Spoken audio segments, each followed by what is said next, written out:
Good evening, everyone, and welcome. I'd like to call the City of Homestead second public budget hearing for fiscal year 23-24.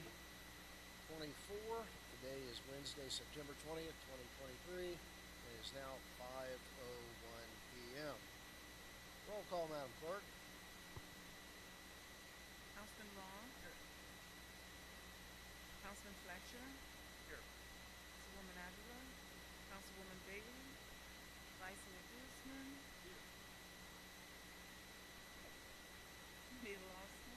Here. All right, thank you. Mr. Attorney, statement, please. Yes, Mr. Mayor, before we begin, Florida statute requires that we read the following statement.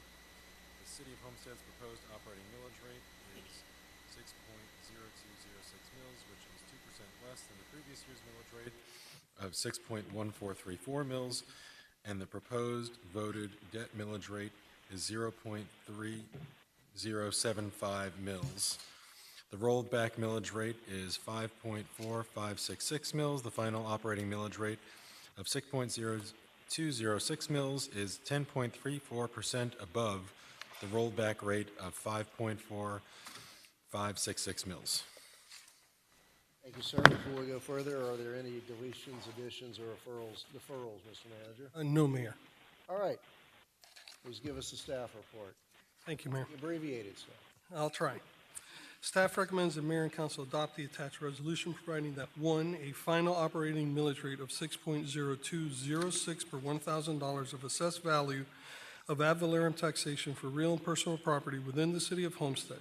This millage rate is .1228 or 2% less than last year's operating millage rate of 6.1434 mils and is to be implemented beginning on October 1st, 2023 and ending on September 30th, 2024. Two, a final voted debt millage rate of .3075 per $1,000 of assessed value of ad valorem taxation for real and personal property within the city of Homestead. This millage rate is .0475 reduction from last year's debt millage rate of .355 mils and is to be implemented beginning October 1st, 2023 and ending September 30th, 2024. Pursuant to S-200-081, Florida statutes limits maximum millage rate that municipalities may levy to 10 mils. Budgetary impact. At a gross taxable value of $5,063,134,921, an operating millage rate of 6.0206 mil will yield ad valorem revenue for the city of $25,884,355 and for the Community Redevelopment Agency of $3,074,600 for a total of $28,958,955. At a gross taxable value of $5,063,134,921, a debt millage rate of .3075 mils will yield revenue for the debt service of $1,479,068. Thank you, sir, and I'm sure you have a presentation to demonstrate the changes from our last meeting. Do you want to go through those? I will speak that on the next item if you like. Yes. Okay. So, So we're adopting the millage? So, very good. Yes. So, are there any, before we have our council discussion, are there any public comments on adoption of the millage rate? Is there anyone online? Yeah, we have one online. Anton? Kraft? Okay. Yes. Mr. Kraft, we've got you on the 2-minute time clock. Go ahead.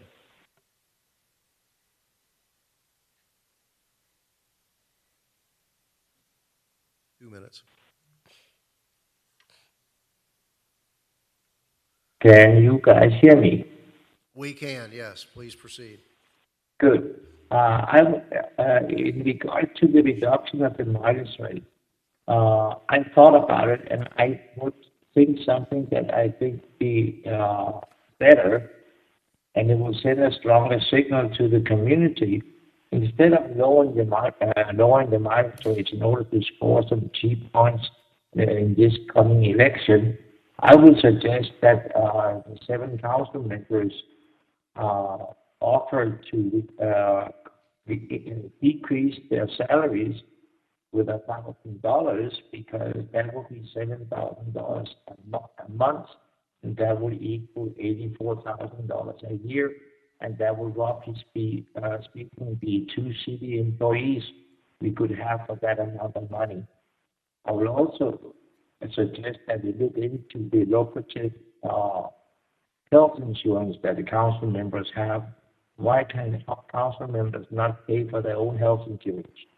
That's something I think we should consider before we think about scoring some cheap points by going after Jerry on the minus points.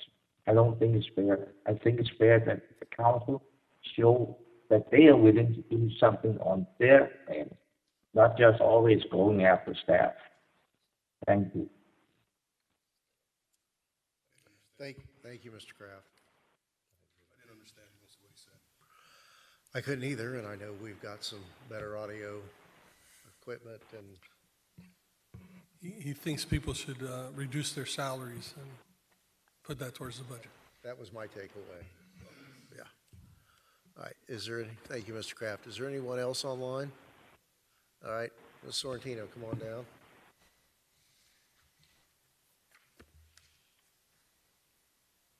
Welcome. Good evening, Susan Sorrentino, 2610 Northeast 3rd. I want to briefly say that I hope that there is more generosity for the Dickinson Community Center in your budgets. The art and craft room is available 78 hours a week, and it's being utilized only by 4 people for 4 hours. The computer room is being utilized by 1 person. If you up the instruction for those 2 rooms, you'll generate more members wanting to join, and I hope that this is in your budget. Also, currently, the receptionist, Jackie, continues to have to pay for coffee and little special events every month. And I think that this should be in the budget so that the seniors could continue to have an enjoyable time there. Thank you. Thank you. You want to address the out-of-pocket? Yeah, go ahead, Zach, please. Yes, so Parks already has a budget existing for supplies at the center, and actually part of the proposed upcoming fiscal year budget includes a budget for senior events for those little special events that they have, like the craft events and all of that. Right, very good, thank you. Yeah, it's just not appropriate for staff to be reaching into their pocket. Agreed. Right, very good. Any other public comment on the adoption of the millage rate? Council, welcome any final comments on the proposed millage rate? If none, then I'll close the public hearing and ask for a motion to approve. Moved by Councilwoman Bailey, seconded by Vice Mayor Guzman. Roll call, Madam Clerk. Mr. Mayor, may I just read this into the record very quick? Sure. Thank you. It's a resolution of the City Council of the City of Homestead, Florida, adopting the final operating millage rate of ad valorem taxation and adopting the final millage rate for debt service and the general obligation bonds for the fiscal year beginning October 1, 2023, ending September 30th, 2024. Thank you. Very good. So we have a motion and a second. Let's have a roll call, Madam Clerk. Councilman Roth? Yes. Councilman Fletcher? Yes. Councilwoman Avila? Yes. Councilwoman Fairclough Staggers? Councilwoman Bailey? Yes. Vice Mayor Guzman? Yes. Mayor Losner? Yes. The motion carries. Very good, and congratulations to staff on that accomplishment, a 2% reduction. It was a team effort, and council definitely helped us out as well. Absolutely. Our next item is tab 2, Mr. Attorney.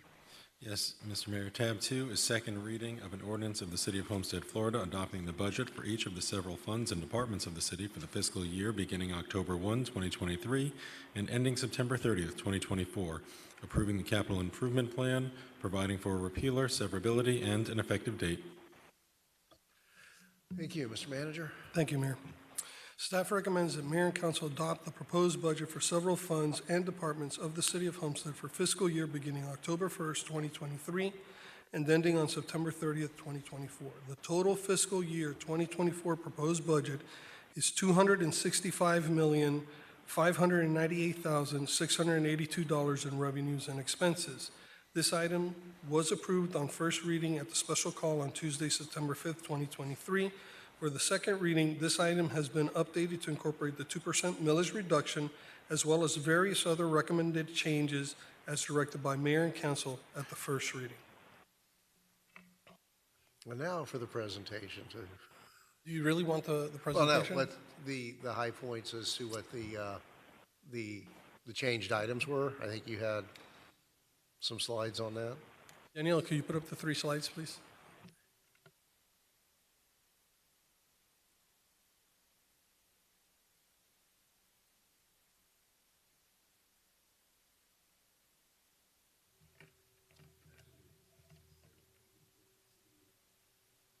Turn your mic on.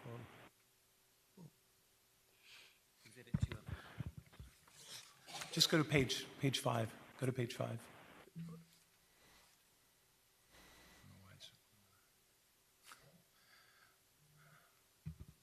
That's the way it showed up. It didn't show up as slide format.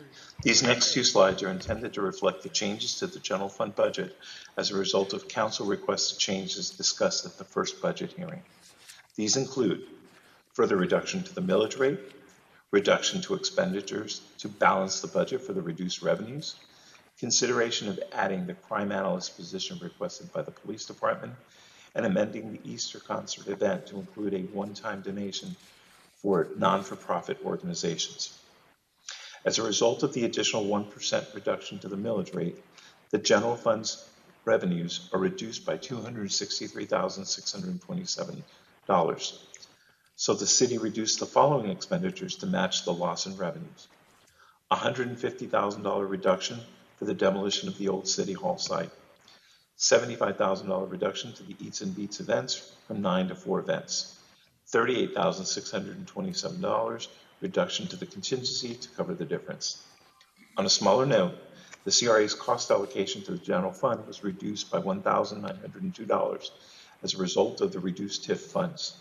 In order to keep the general fund and the CRA balanced, the difference is accounted for as a reduction in cost allocations from the CRA and an increase in miscellaneous revenues for the $1,902.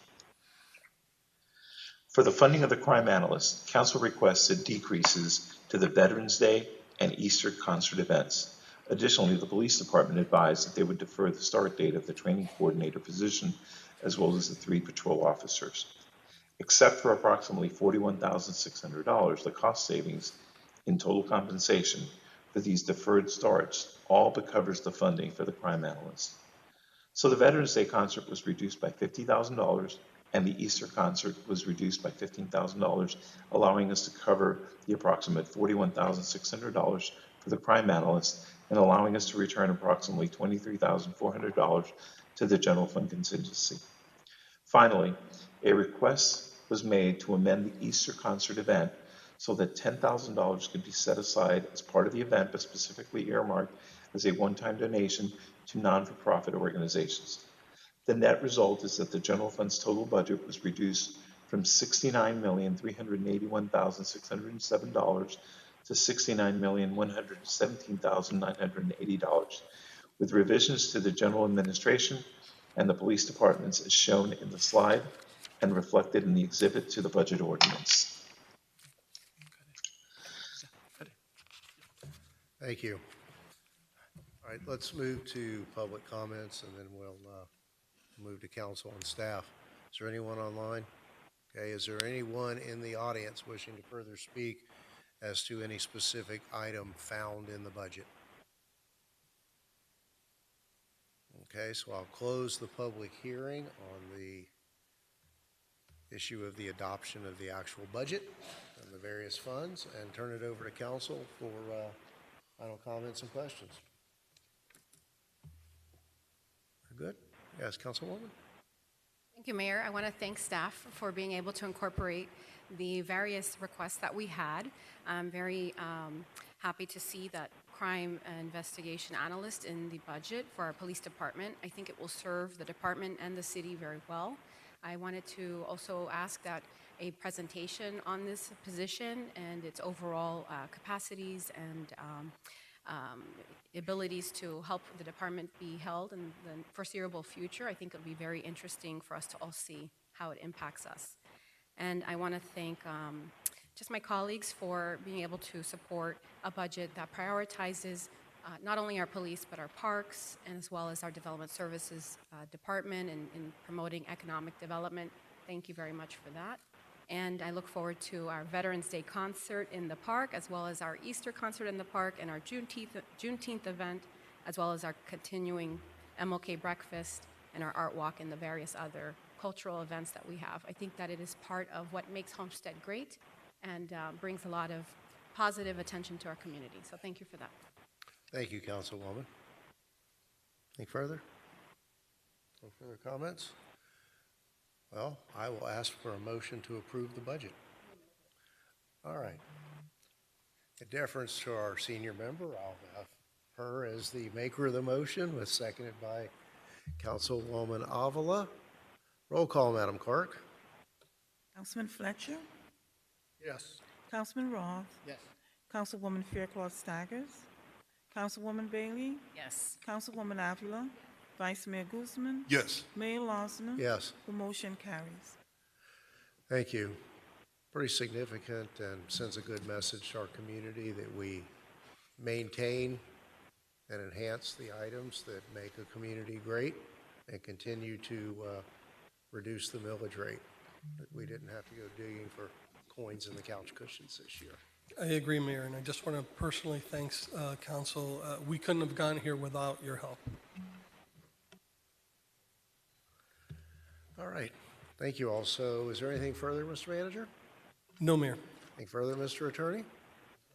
With that, we'll ask for a motion to adjourn this meeting, and statutorily, we cannot convene the CRA budget meeting until 5:30, correct? All right, so we'll do presentation agenda very quickly. We'll do the presentation agenda. All right, so we have a motion to adjourn. I moved and seconded. All in favor? Aye.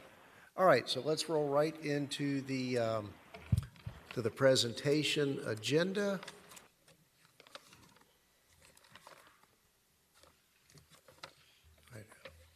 We have it here somewhere. Vice Mayor, I believe your presentation is the first on the agenda tonight.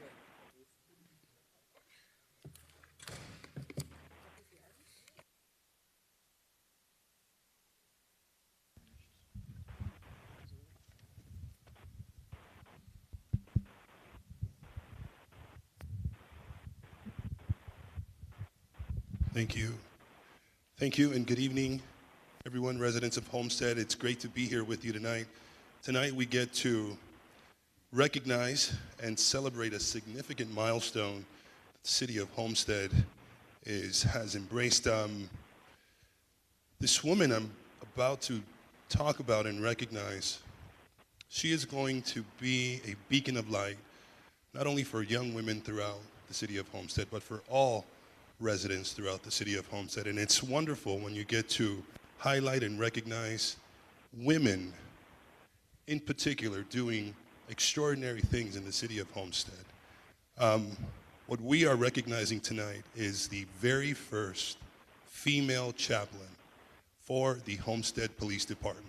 That has never happened in the history of the police department. So please, if you will, give a round of applause to Dr. Melanie Duralek.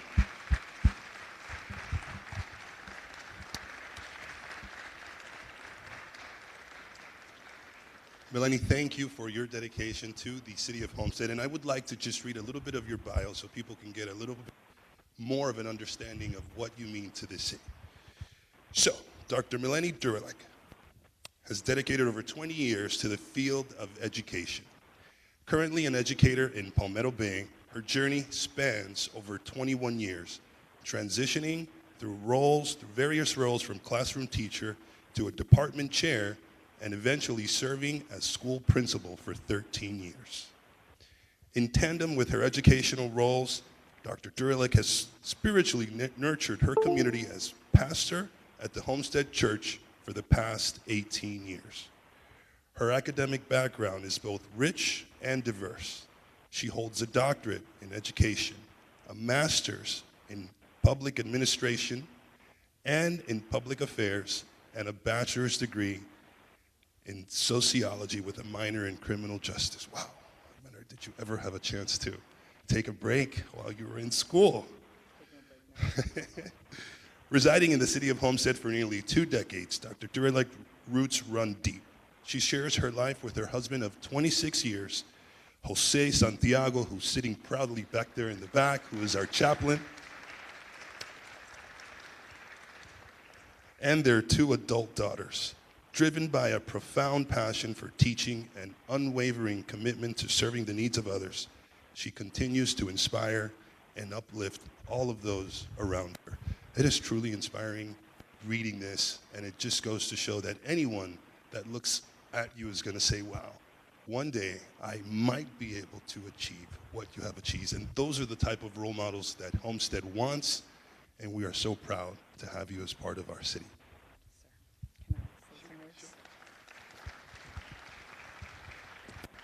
Thank you, sir. Good evening. I need my helpers here really quick. Firstly, thank you all for this warm welcome. It's an honor and a privilege to stand before you today as your new chaplain. Thank you, Honorable Major Losner, esteemed Vice Mayor Guzman, Chief Rowe, and our respected City Council members for being present today and for the support to our police department. I have spent many years providing pastoral care and counseling, but stepping into this new role as a chaplain, especially for a dedicated force like yours, like the one in Homestead, it's an entirely unique and deeply humbling experience.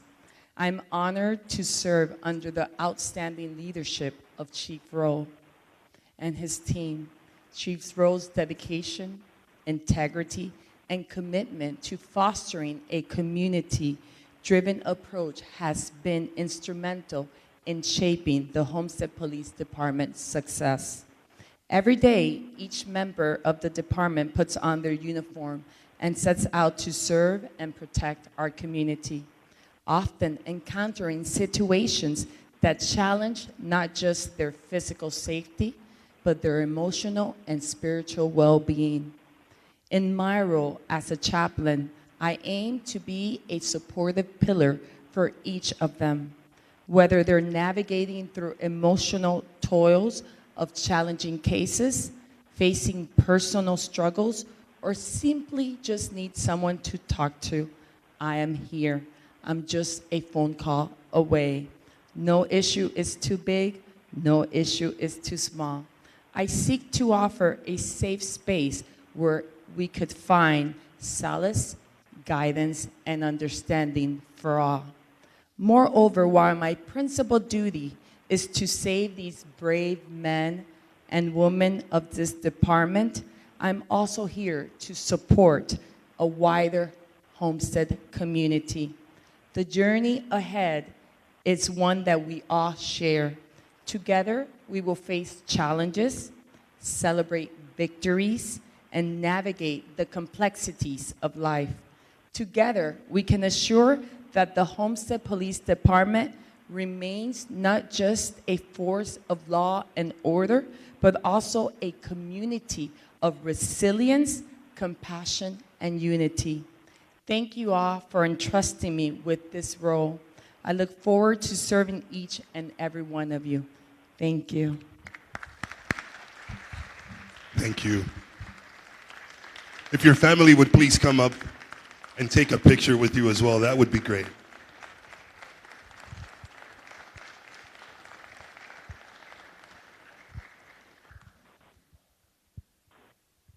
Camila, do you want us to stand in the front?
Thank you, Vice Mayor.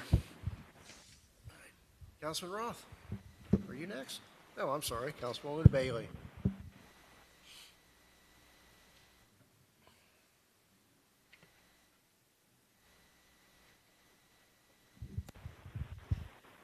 Thank you, Mayor.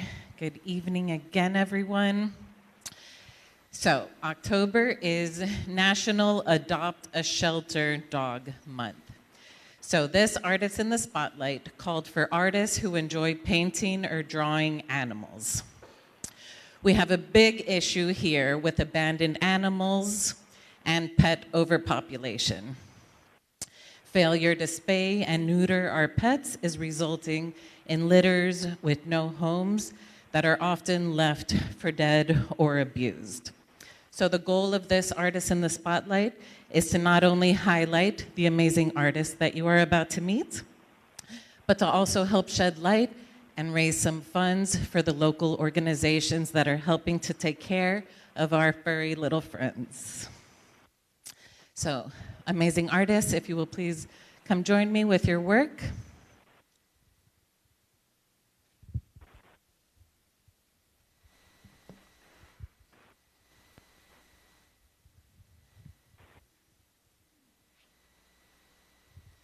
We have a short slideshow for you. And for the first time, I'm going to have a couple pieces as well.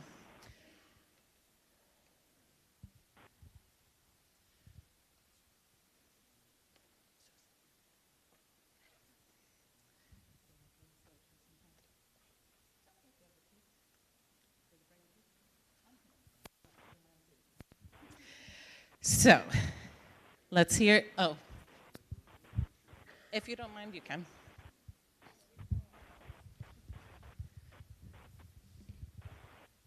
Okay, so first we have Jorge Gonzalez. He wasn't able to make it today, but you will be able to see his work October 19th for our gallery opening. Next, we have Wanda Montas. Would you like to say a few words and talk a little bit about yourself? Yes, hi everybody. My name is Wanda Montas. I'm from Dominican Republic and I live in this country. Yes, Julio.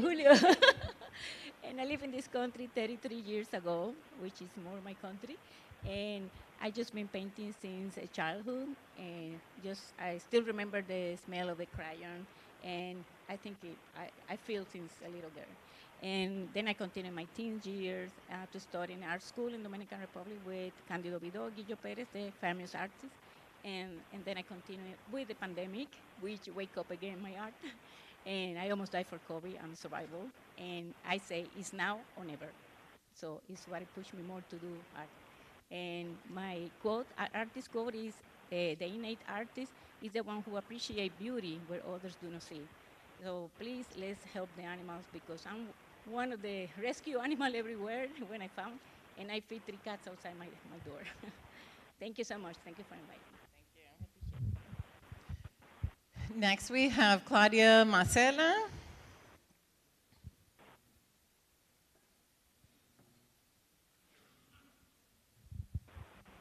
Good afternoon. My name is Claudia Marcela. I'm a nature photographer. Whenever I'm not in the Everglades, I usually go to visit animal shelters or rehabilitation centers. Animals in these places have been hurt, they've been abused, they've been abandoned. So I go there and try to capture their essence, their beauty, so I can show the importance of these places. Thank you. Next, we have Dawn Alvarez. Thank you. I'm Dawn Alvarez. I am an avid animal lover, but most of my art has been for myself. Those are my dogs and my family's dogs. The top one on the left is my Miami-Dade County Shelter rescue dog. I am actually a school counselor. That's my job, so this is what I do on the side, and I hope you like it. Next, we have Ina. I'm going to let you pronounce your last name. I'm Ina Molestovka, originally from Russia. I'm a photographer, among other things. And I actually have a large series of photographs that I call Pets in the City of the street cats and dogs. And this is one of them. It's two little kittens from Havana, Cuba, to bring awareness to homeless pets. Marie?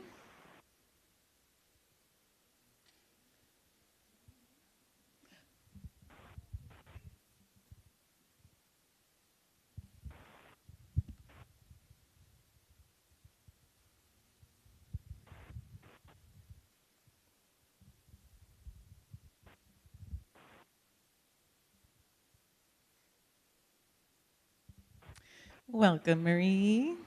Would you like to tell us a little bit about your beautiful oil on canvas? Thank you. My name is Marie Ferraro, and I'm retiree, and I'm a full-time student at Fairchild. I still learn to paint. Yes, but I collect chickens.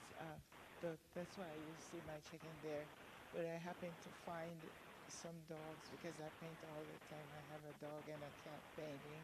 So I'll display that at the show. Okay, so thank you. Next, we have Marta. Hello, my name is Marta Flor. I'm from Spain. I'm an art teacher at Air Base K2A. And on Saturdays, I volunteer at a rescue post for you. And dogs have inspired me and the dogs from the rescue to do my paintings of cats and dogs. So that's my love. We definitely got the right group here to raise some money for our nonprofits. Next, we have William Lillis. I'm guessing that's you, sir? Hi, I'm a native Floridian, or actually a native Miamian, and many, many years ago, I used to live in Homestead, and I still have a very warm spot in my heart for Homestead, and I come down here all the time, especially to eat dinner. For the last 8 years, I've been a volunteer photographer at Pause for You. Their rescue located just north of the Falls on 87th Avenue. And while I'm not a visual artist in the way that some others here are, my job is basically to take attractive pictures of dogs in the hopes that somebody will stop scrolling, look at the dog, and call up Pause and adopt a dog. And I'm proud to say that I've photographed over the last 8 years somewhere between 3,500 and 4,000 dogs. And it's been a really fulfilling thing to do in retirement. And if you've got any spare time and you love dogs, Pause for You or any organization would love to have you volunteer. Thank you. Thank you. Elizabeth? Hi, my name is Elizabeth Perez. I was born and raised in Little Havana, and I've only been in Homestead, I want to say 2019. I have an associate in arts, and I'm trying to get my BFA. And my love for animals started with my mom and my grandma and my great-grandparents, and we have been fostering animals forever, since like 1968 or something. So I love animals. And Sandra? Hello, everyone. My name is Sandra Albornoz. I'm a Colombian. I feel very privileged and blessed to be here today. I want to thank you and all of you. My art is my healing therapy. This is what I do, partly of what I do. My art is my healing therapy because I was diagnosed with a very rare type of cancer in 2015, and that's where I discovered my artist vein. So I have been through 5 surgeries. I lost 7 organs. I'm going right now through my second metastasis. I have 2 tumors in my body, and they are waiting to do a major surgery on me. So this is really a blessing to be here because I enjoy life every day. And that's the message I want to give to all of you. Enjoy your days. Enjoy your life. This is all what we have. And please remember, we are here to be happy, to love, and to be in service. Thank you. That was beautiful. So I wanted to share one of my pieces. It's the first time I do. So this cutie here is called Dushi, which means sweetheart, papiamento. And a little bit about my process. I think the most difficult thing was telling the ones and the sevens apart, because these paint by numbers are not easy.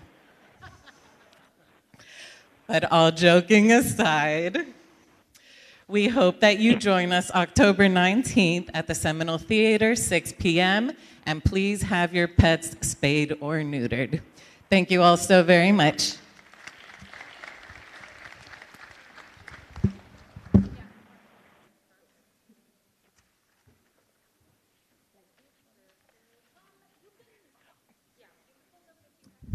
As we're all lining up here, it was my fault that I did not get Susan's piece in the slideshow. She has been one of our fabulous artists in the spotlights before. You will be able to see her work October 19th, but I wanted to give you a quick chance to say something if you like. Sorry about that. I'm just very proud to be part of this group of local artists. I've been an artist all of my life. I think it's about 58 years. And I'll be exhibiting a very large painting, and that's why I didn't carry it in here. And it's called Relationships Are Complicated, and they're two large crows arguing. So I believe what Sandra just said, we all need to be happy. We need to pursue our inner spirit, and I thank all of these artists that will be participating. I'm very proud to be part of this. Thank you. Thank you.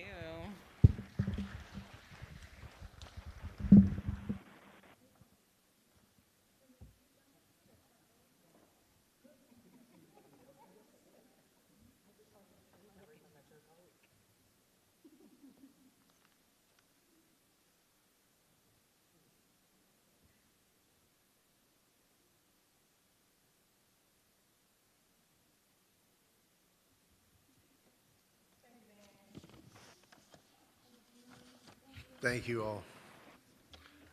Councilman Roth.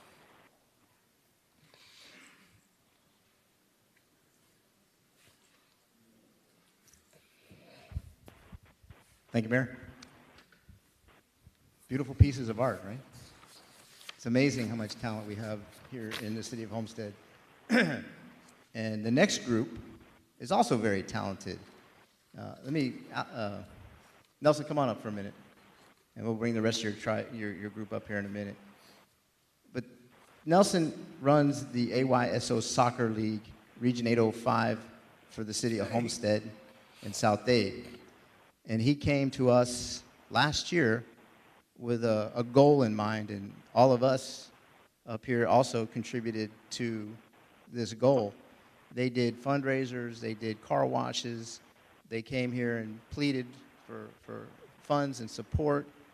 And what these children were able to do and accomplish was travel from the great city of Homestead all the way across the country to California to compete in what would be, you tell them what it would be. Good evening, everyone. Thank you, Councilman Rolfe, City Council. Thank you, guys. So, like Councilman Rolfe said, we traveled from here, from the city of Homestead, all the way to Irvine, California, this past July. It was amazing. AYSO National Games. It's basically the World Cup for AYSO. So it used to be every 4 years. They switched it now to every 2 years. You don't just get in. It's a lottery. You have to win, and you are selected. Fortunately and proudly, as the regional commissioner for AYSO here in Homestead, we had 3 teams selected: our U12 boys, our U14 girls, and our U16 girls. Also, on top of that, a late addition, we had 3 young men representing the U16 boys who are so talented that they actually got invited by a neighboring region to assist them in their travels to California. So it was phenomenal, an amazing group of young men and women. I'm super, super proud of them. It was a week-long tournament. We traveled about 10 days. So we left on a Saturday, came back the following Monday, and it was, I mean, me speaking personally, as a commissioner, as a parent, as a coach, it was the greatest experience I've ever had. And I've been on vacation, I've been to Disney, all the great things of the world, but there was nothing like this before.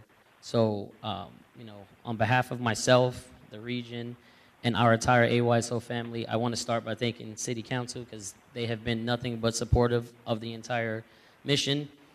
We came to them about 10, 11 months ago, and we said, hey, this is a dream come true for some of these kids, and we want to make it happen. And not only did they make it happen, but the community and the city of Homestead make it happen. Local businesses, all different types. So thank you again, everyone, and I'll let you take over. Great, thank you, Nelson. So let's bring up each of the teams. Let's bring up the 12U first, and their coach and their assistant coach. Are they here? Coach Omar Camposano, and is Manuel Luna here too? He's not here, okay. So these are the youngest of the kids that traveled up to California.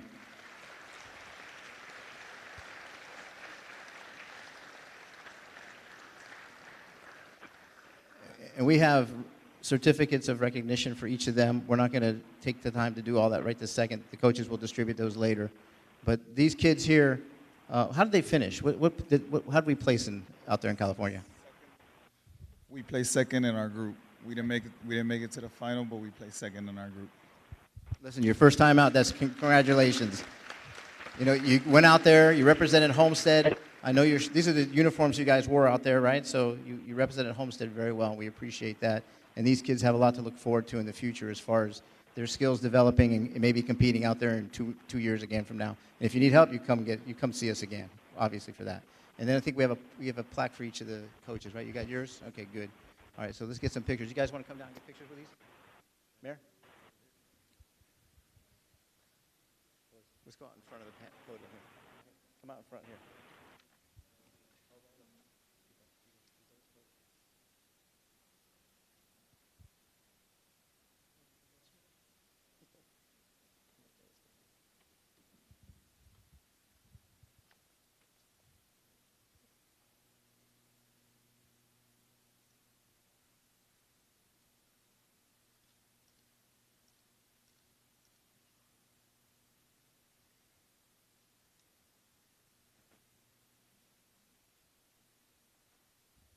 Thank you, guys. So the next team we're going to bring up is 14U. And their coach is Mervin Saavedra. Is Nelson here also? Nelson, okay, the assistant coach is not here, but come on up, guys. And this is all girls team, right? All girls. So we got some superstars in the making here. And it's obvious that we need to make sure that we have plenty of playing fields for these guys in the future as well. Good job, guys. Where's their coach? Is this the coach here? Mervin. Say a few words about your team. What can I say? Great bunch of girls. Took a lot of time and patience to get to where we got. We placed 4th out of 16 in our bracket. We didn't make it to the next round, but they fought hard. They gave it their heart. They gave everything, and very proud, very proud. Congratulations. This is for you, for representing the city of Homestead out in California, and we have certificates for each of the girls that played out there as well, so you'll be able to distribute those to them. Come on up front. We'll get a picture of you guys. Come up in front.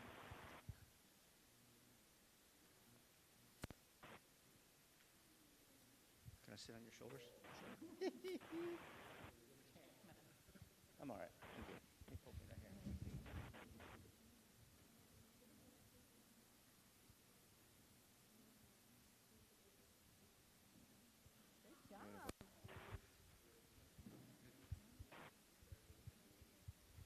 I mean, you guys are creating memories that you'll have for a lifetime. So continue to challenge yourselves And thank you for representing the city. Now we're bringing up the 16U girls team as well. Here they come.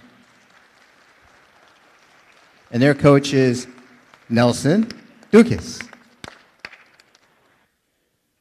We'll let you say a couple things about your team as well. You sure you want me to talk about them? Okay, fine. Where do I start? It's not easy being a girl dad, let alone coaching girls, especially at this age group, 14, 15. Like I said before, a big help, Coach Ricardo Herrera, my assistant coach, amazing. These girls are a great group of girls. They actually came to me at the end of the season and said, hey, a lot of us are moving up in age group and we don't want to leave. We don't want to play anywhere else. We want to stay here. We want to be here. So I'm proudly announcing that we will be having a U17 girls this year, and these girls will all be returning back to the All-Star team. So hard work and dedication pays off. I know they don't like it when we make them run. Coach Rick and I put them through a lot, but man, you are a great group of girls. We finished seventh at Nationals, and I couldn't be more proud. You know, small city like us, Homestead here, we go to California. They didn't expect us to do much, but not only were we the talk of the town for our cool uniforms and things of that nature, but what really drove us is after each and every game, all these girls lined up and shook their opponent's hand, win, lose, or tie. And even coaches were saying it about all three of our teams that, you know, win, lose, or draw, you guys had the most class, and that's what I'm most proud of. So you girls are great, continue to be great, and we're going to continue to get better every season. Good job. And this is for you as well, recognition. If you ladies will come up front.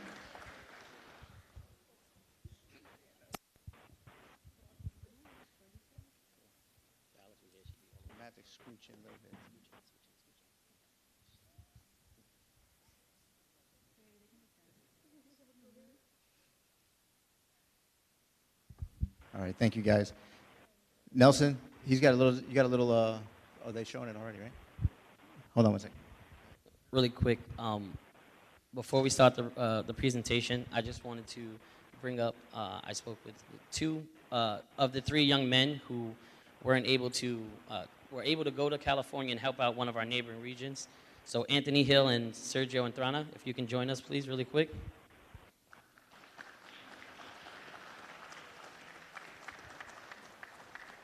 So these two, the other one unfortunately couldn't make it, but these two young men, not only last minute, I believe it was what, 3 weeks? 3 weeks before national games, got invited to California. They were driving up to Weston 3 times a week, Tuesday, Thursday, Saturday, to practice with the Weston team, just to assist them. Not only did they assist them, but they brought that team to 4th place, finishing 4th in the semifinal. So it's, you know, it goes to show how much work they put in, how much our coaches, our volunteers put in with them, and the dedication from them and their parents. So I just wanted to take a second before we play the slideshow to personally thank the both of them for their hard work in representing Homestead. So thank you, boys.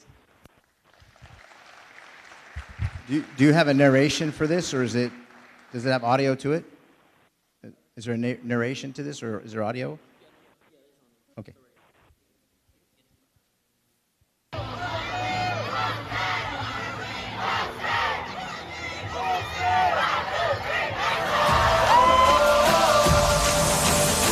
Give me freedom, give me fire, give me reason, take me higher. See the champions take the field now. Unify us, make us feel proud. In the streets our heads are lifting as we lose our inhibition. Celebration, it surrounds us. Every nation, all around us. Singing forever young, singing songs underneath the sun. Let's rejoice in the beautiful game, and together at the end of the day, we all say, when I get older, I will be stronger. They'll call me freedom, just like a waving flag. I get older, I will be stronger. They'll call me freedom. Awesome stuff. You know, it makes me so proud of the youth that we have in our city here, and that's why it's so important that we give them as many opportunities in the talent, in the supplies, and everything that they need, so they can be successful. And You keep coming back to us as often as you need, and we'll do the best we can to help you guys out, okay? Thank you so much. And really quick, I told them to make it quick, but it's one thing to hear it from the coaches, from the adults, but it's another to hear it from the kids who actually experienced it. So we have 3 of our captains, one from each, well, 4 of them, a few from each team, so you can see and hear exactly what they felt and how their experience changed them. We're going to start with Omar Camposano from the 12U boys. Hi, I'm Omar Capuzano, and I'm representing the 12U boys. My team and I were honored to represent Homestead in nationals. We were given the opportunity to walk out on the LXA Galaxy field, meet AYSO players from all over the U.S., compete, and trade pins with them. We were able to make lifelong memories with our teammates. The best part of it all for me was doing this with my coach, my dad. Thank you to all of Homestead for supporting us in our fundraising. We couldn't have done it without you all.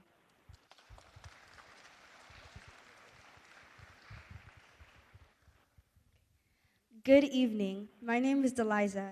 I'm one of the captains of the U14 girls team. I wanted to say thank you to the city of Homestead, the coaches, and our parents for the constant support. Going to California was definitely the best experience I've had since I've started playing soccer. Our team got closer and we became family over time, which made California even more memorable. I had the opportunity to have a once-in-a-lifetime experience with some of my favorite people. One of my favorite parts was trading pins with other teams from all over and spending time with my teammates. Again, thank you to everyone for making this possible.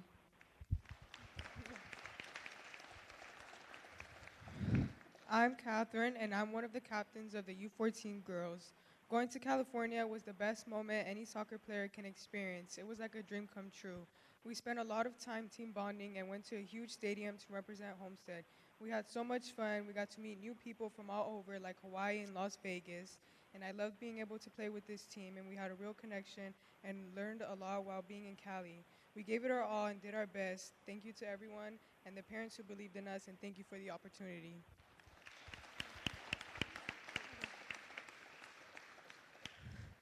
Hi, I'm Alina, one of the captains of the team. I'm also one of the goalie. Well, I'm the only goalie, actually. Cali was a great experience. Like, no one, oh my God, okay. Oh my God.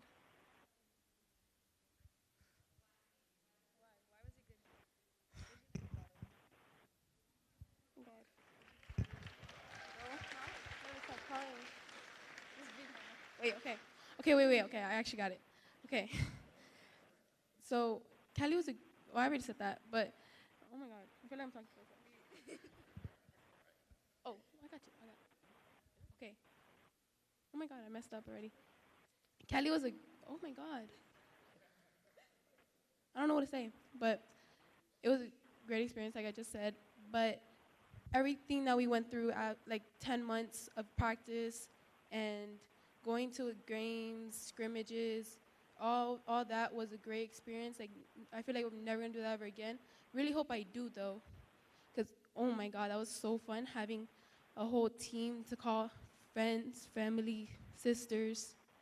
Great, like I loved it so much. Having a community that helped me go through a lot.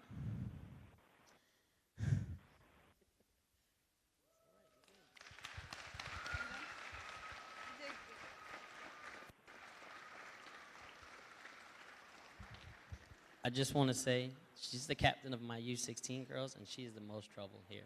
So that's why she got to speak, because she gives me the hardest time. Hi, good evening, everyone. My name is Delilah, and like he said, I'm one of the captains of the U16 girls team that was selected to play nationals in California. I remember when we first heard that we had a chance of going to California, we were actually practicing for our summer 5v5 tournament. And then when we heard that we were one of the teams that could go, it was a few weeks before states, and we knew that it was crunch time and we had to get serious. We were all so excited and didn't know what to expect. I mean, we all just got told we were going to California. It was overall a great experience, and all of our teams supported each other, walking what felt like forever from game to game and being at the fields for even more than 12 hours a day. We met so many people from places as cool as Hawaii, grew closer as a team and a league, and had a great time competing in a different state. I would like to end off by thanking our coaches and parents for the time put in the constant support. And the biggest thank you goes to our community. Everyone who donated us to help us get to our goal, everyone who helped us plan fundraisers, everyone that shared links and showed up to our events. I would like to thank all of you guys on the behalf of all of AYSO 805. We appreciate you guys very much. Thank you.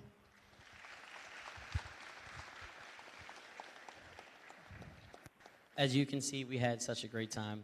Alina was a loss for words. That's how much of a good time we had.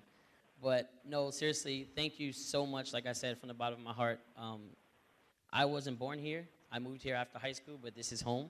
And I've never felt more support from my home than before. So thank you again. And as a small token of our appreciation for each of our council members, the kids talked about trading pins. We bought pins for each of you from our national games. That way you all have. So if you can hand those out for me, Mayor Losner, please. Thank you so much. Councilman Roth has been our biggest supporter, so thank you so much, and we appreciate it. And one final note, you know, the parents of these kids and the parents of kids across our city that support them and let them do these activities, you know, be proud of yourselves as well. Without your support, they can't do these things. So God bless you guys for what you do for your kids. You're giving them great opportunities, like one girl mentioned, memories of a lifetime to go out to California. The city of Homestead is proud of you. We're proud of the parents, the coaches, and we're proud of you children that have done this and went up to the California and represented Homestead with big, big hearts. Thank you all very much.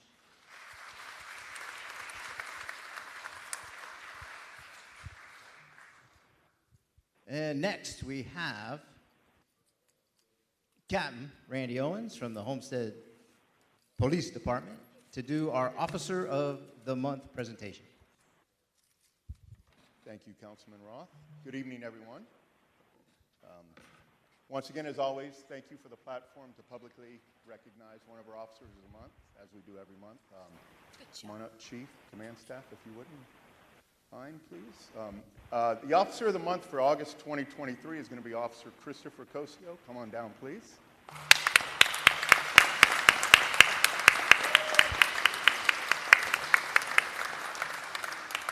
Congratulations. Just to give you a brief synopsis of Christopher Cosio's career and a couple of the incidents in the month of August that got him not only nominated but chosen as the Officer of the Month. Officer Cosio came from South Miami PD. The Chief brought him on board in December of 2013, where he's currently in uniform patrol and working on day shift.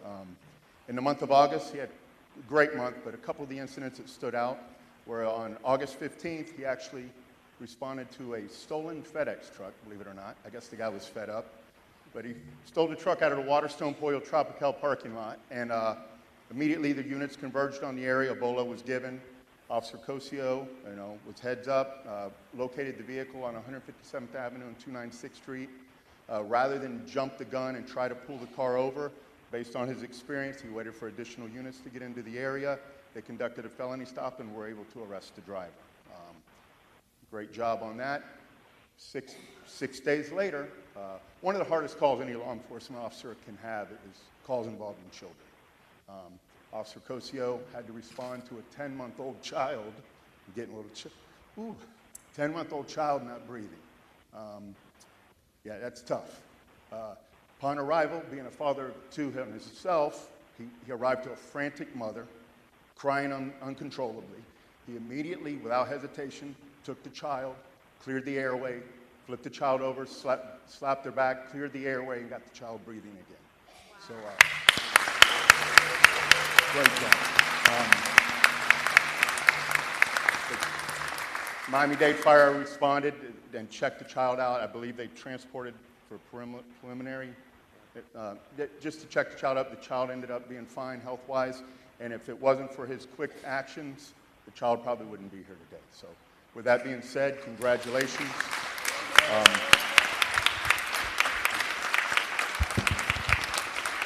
The plaque here.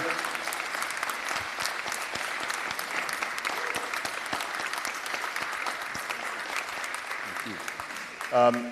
Plaque reads, presented to Christopher Cosio for being selected for Officer of the Month, August 23, presented by Chief Alexander E. Roll. Thank you. Any words? Thank you. I just want to say how grateful I am for Chief Roll and the rest of the Chairman of Command for giving me the opportunity for this amazing police department. I'm honored to be able to work for such a beautiful city, and thank you guys.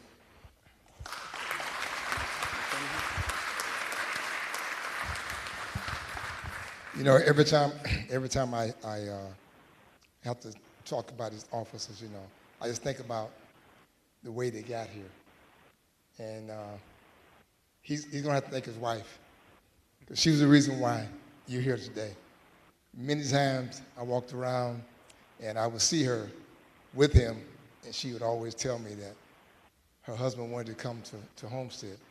So it took about 3 years. I told him, I said, I'll take care of you. Don't worry about it. It took about 3 years, and it finally happened. Your wife is a wonderful person.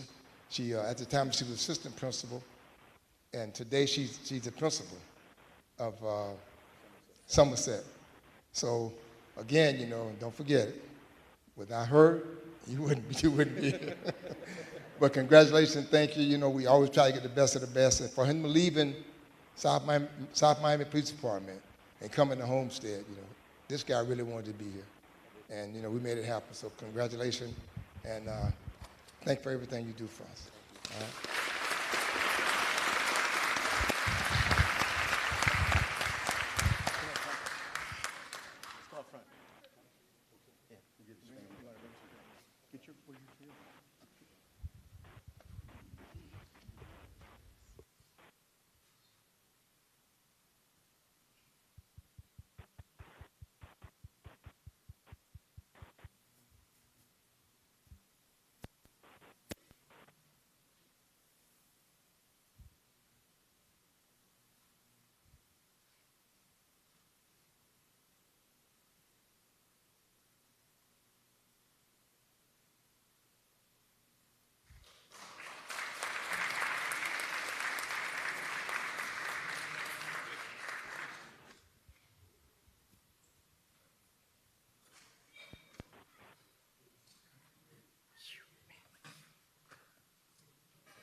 No, I'll be all right. I'll catch you part.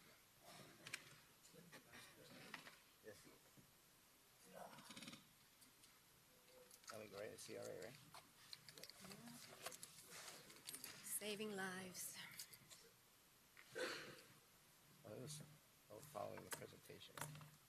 Well, thank you. That concludes our presentation ceremony. Wow. Month after month after month, we showcase here what's great and special about our community, from our youth to our officers to our artists and everything in between. So again, thank you all. We're going to take 5 and we will convene our regular council meeting this evening. Thank you all. All right, let's move on. Good evening, everyone, and welcome. I'd like to call the City of Homestead Community Redevelopment Agency meeting to order. Today is, what is today? Wednesday, September 20th, 2023, and it is now 6:12 p.m. Roll call, Madam Clerk. Board Member Roth. Here. Board Member Bailey. Here. Board Member Fletcher. Here. Board Member Avila. Here. Board Member Faircloth Staggers. Here. Vice Chairman Guzman. Here. Chairman Lawson. Here. Thank you. Madam Director, are there any additions, deletions, or deferrals? No, Mr. Chair. All right, very good. We have before us tab 1, the minutes of the meetings of August 23rd and September 5th for approval. I have a motion to approve those minutes as presented. Moved by Board Member Bailey, seconded by Vice Chair Guzman. All in favor? Any opposed? Next item, tab 2, Mr. Attorney. Yes, tab 2 is a resolution of the Board of the Community Redevelopment Agency of the City of Homestead, Florida, approving the allocation of Business Incentive Grant Program funds, approving the grant agreement, providing for implementation, and providing for an effective date. Thank you. Madam Director? Thank you, Mr. Chair. The CRA created the Business Incentive Grant Program to be used creatively to incentivize businesses to invest in Homestead. At this time, we have a balance of $75,000 left in that program, and we have before you tonight Cozy Greens and More LLC, who is requesting a business incentive grant in the amount of $75,000 to cover build-out costs. This is the second business within the last 2 months that is a current owner and operator in our downtown area. Cozy Greens has been operating within the city, the owner of Cozy Greens has been operating Yardie Spice for several years here successfully in our community, in our downtown Homestead. And not only do they have Yardie Spice, they also have purchased the fish market that was next door to Yardie, and they see an opportunity for an additional expansion into the building to the right of the restaurant where they want to open Cozy Greens. I think this is a testament to anyone outside of our community that believes that downtown is not the right place to invest. We have had 2 business owners that have been operating successfully for many years, so much so that they wanted to expand into other businesses. So we are delighted to present to you tonight this opportunity for Cozy Greens. The owner, JP, is here with his family to do a brief presentation to the board.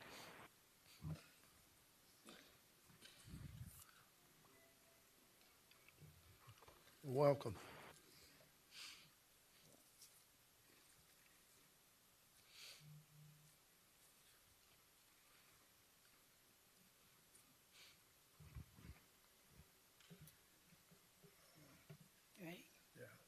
Good evening, all.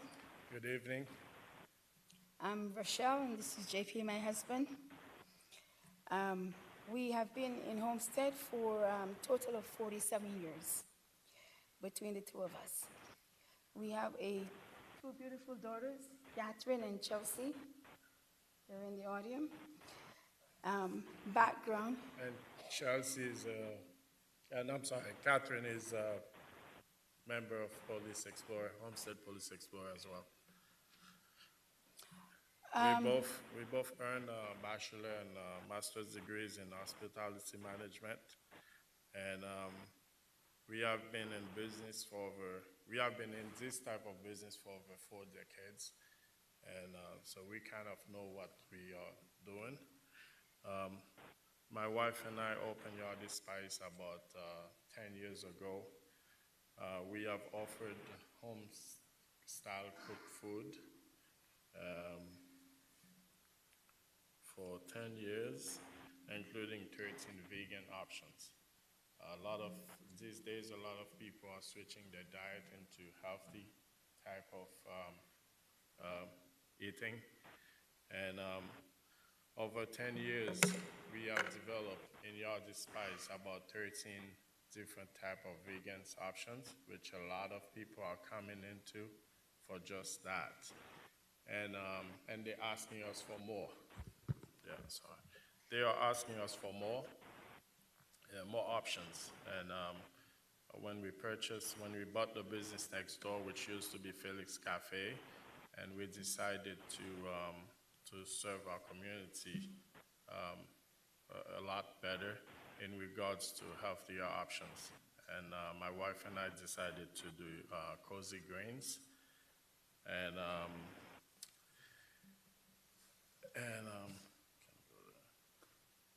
our mission really is to develop and several recipes of multi-salads, ceviches, soups, sandwiches, and more have been tested in Yardie Spice via specials and inviting several guests to try. So we will, beside the healthier meals that we will be offering at Cozy Greens, we will be also having a salad bar that I don't believe any other restaurants are doing. So it will be a new thing in downtown Homestead, and I'm sure many people, probably many of you, will enjoy. Marketing, description, and competition.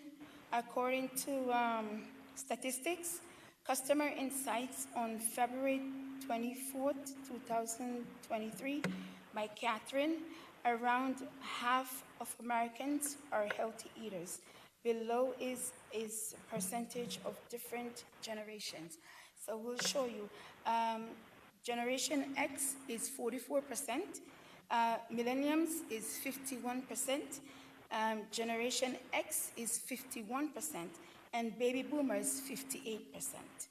Since the population of Homestead is over 80,000 people and growing, we are forecasting to capture 15% of that. I'm sorry, not 15. It's a quarter of a I'm percent. sorry. A quarter of a percent, my bad. In addition to the tourists visiting local attraction via marketing. We would not have any competition in downtown Homestead yet, and perhaps Homestead at the moment. I don't know any restaurant that offers salad bar, juices, and healthy breakfast options and varieties, teas such as moringa, neem, and more. So those are what we're putting out there for the healthy eaters out there in Homestead. And beside that, we will be hiring to start 3 additional employees in Homestead. That's the reason we're asking for the grant. And I think that's all we've got. If any questions, we're happy to answer.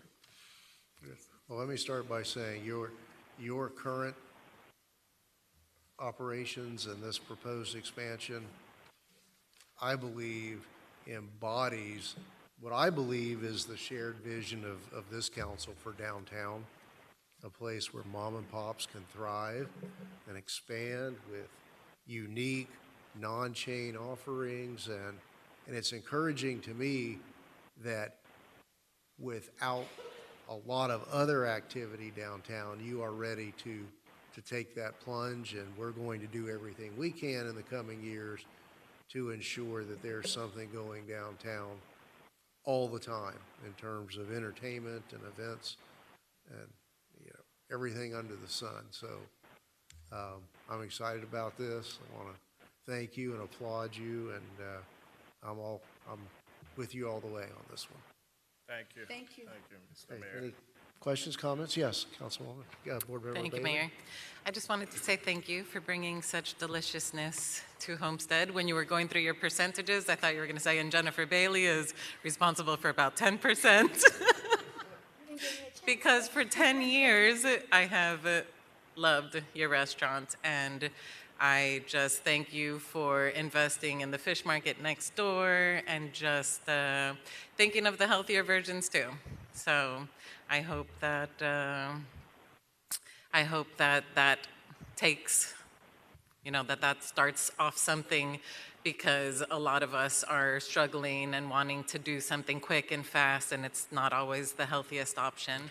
So thank you for considering that, and like always, I wish you all the best. Thank you. Thank you. Board Member Avila. Thank you, Chair. I want to congratulate you on having very successful businesses here, and especially standing the test of time through major economic challenges. Obviously, passion, dedication, perseverance is the qualities that you and your family uphold for these businesses to thrive.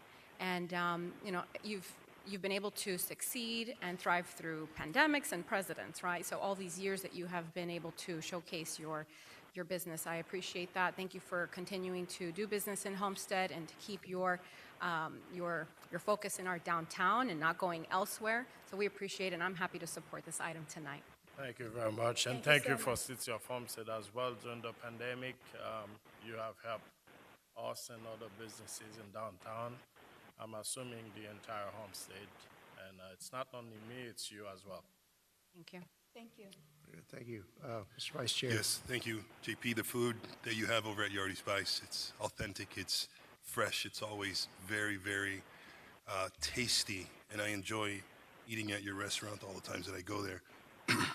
I also like the fact that we're making some upgrades there to the facade of that building, because that building could need some it could use the work there at that building. And looking at this rendering makes me feel proud of what that building is evolving to become. And it also makes me feel great that we are partners in this. You know, we're incentivizing with a restaurant that has the right credentials and has got the right product to make all of us feel proud here in Homestead. I did want to take just one moment and address an issue that you brought up in the past, and it was regarding the beer and wine license. Yes. You know, and I wanted our staff to tell us exactly, because I think there's a disconnect in maybe what is required or what the city of Homestead requires of an applicant. So maybe we could ask. Well, what I said was it's very difficult and very costly in city of Homestead to get a beer and wine, and the process is not the best as other cities in Miami-Dade and perhaps in the country. I hear that a lot when people want to acquire a liquor license. Not liquor, just beer and wine. Just beer and wine. The process, I believe, was to give like $10,000 for attorney fees or something like that. And it's a challenge. And I don't want to take away of the great moment that we're having on Cozy Greens. You know, this is a really good thing that we're celebrating, and we want to share this moment. But I just wanted to take a minute to ask staff what the procedure is, and maybe to see if we're all on the same page. For the City of Homestead, it's an administrative procedure. Once they get their certification from the state of Florida, they simply submit that certification to us. We handle it administratively, and we're done with it. So it should be pretty quick. They do. We have to sign the state of Florida application. Then it goes to the state of Florida. Once they get it back, we just make sure that it's there, and the process should be done. So it should be very quick, and it shouldn't be very expensive on our part at all. I don't know what it costs for an attorney to. We don't charge you attorney's fees to submit your proposal to the state. There is no public hearing for There is that. no public hearing. It's No public administrative. hearing. And this law was adopted. We adopted this policy a few years ago. Yeah, right? that's a recent change, right? A year and a half ago. Okay. So there, JP, the procedure is a lot faster than you may be thinking. And I think, you know, you may want to explore that again, and hopefully we can get you to the finish line with the beer and wine. Perfect, will do. Excellent. Thank you. Thank Yeah, you, we can help if you want to talk to me as soon as you're done this. I'll give you my cell phone number, and you can just call me, and we'll give you instructions of how to get through the process. You're welcome. I wanted to add something else. Thank you, Chair, and thank you for bringing that up, because that was one of the reasons that we made those policy changes, was to help facilitate and simplify the process to help businesses like you add more services and products to our downtown. So whether you want to do beer and wine or salad and beers, you know, I might not want that combination myself, but we encourage you to explore so you can maximize your menu. And then I also want to encourage you with your Cozy Greens concepts to please try to connect with our local farmers and in the Redland area to do farm to table. I think that that's something that our residents will enjoy and that you'll be able to promote as a pillar of your business. That is one of our key strategies to use as much as local products, fruits and vegetables in Cozy Greens. Excellent, thank you. And I also encourage you to join the South Dade Chamber of Commerce if you aren't already. And I will make a motion for us to have,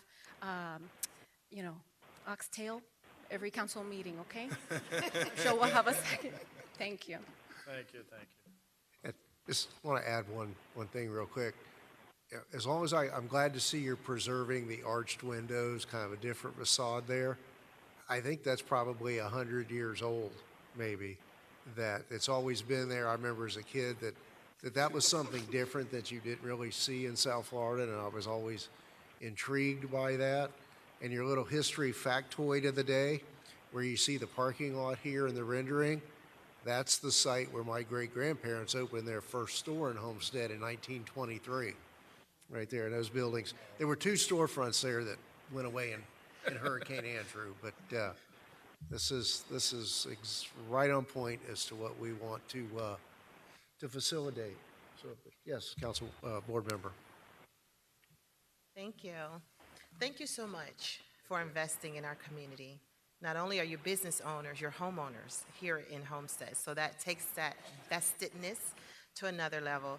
I have full confidence that Cozy Greens will be successful because the business that you're operating now is very successful. The food is delicious, but I think what is as equally as impressive as the food is the hospitality and the customer service. Rochelle, you would serve me at the local restaurant before I got married almost every night. You were there. And the hospitality between you and JP is just head and shoulders above some experiences that I have had. What I also appreciate is the fact that you offer diverse options in our community. And I believe that a diverse community is a strong community. And as a daughter of a Jamaican immigrant, I can appreciate coming to Yardie Spice and eating some authentic Jamaican food. So from the Caribbean community, we thank you so much. And I appreciate now that you're bringing food for the health-conscious community. I look forward to supporting this agenda item tonight. All the best to both of you. Thank you so much, Thank you. Patricia. Thank you. And one more, Board Member Fletcher. Yes, thank you so much there, Vice Mayor. Welcome again, and we look forward to supporting this evolution.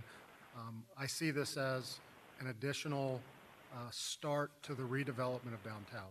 I have not always been a fan of how the city of Homestead has supported the downtown development over the last 25 years, but this is a start on the south end.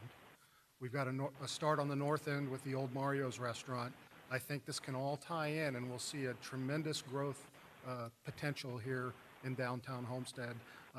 You know as well as I do, Rochelle, that I like bourbon, so I'm hoping you'll get that liquor license one day and we can have top-notch bourbon tastings at your location. But here nor there, again, congratulations, and I look forward to supporting this tonight. Thank you. Thank you so much. Thank you. Well, do we have a motion to approve? Moved by Board Member Avila, seconded by Board Member Bailey. Roll call, Madam Clerk. Board Member Fletcher. Yes. Board Member Fairclough Staggers.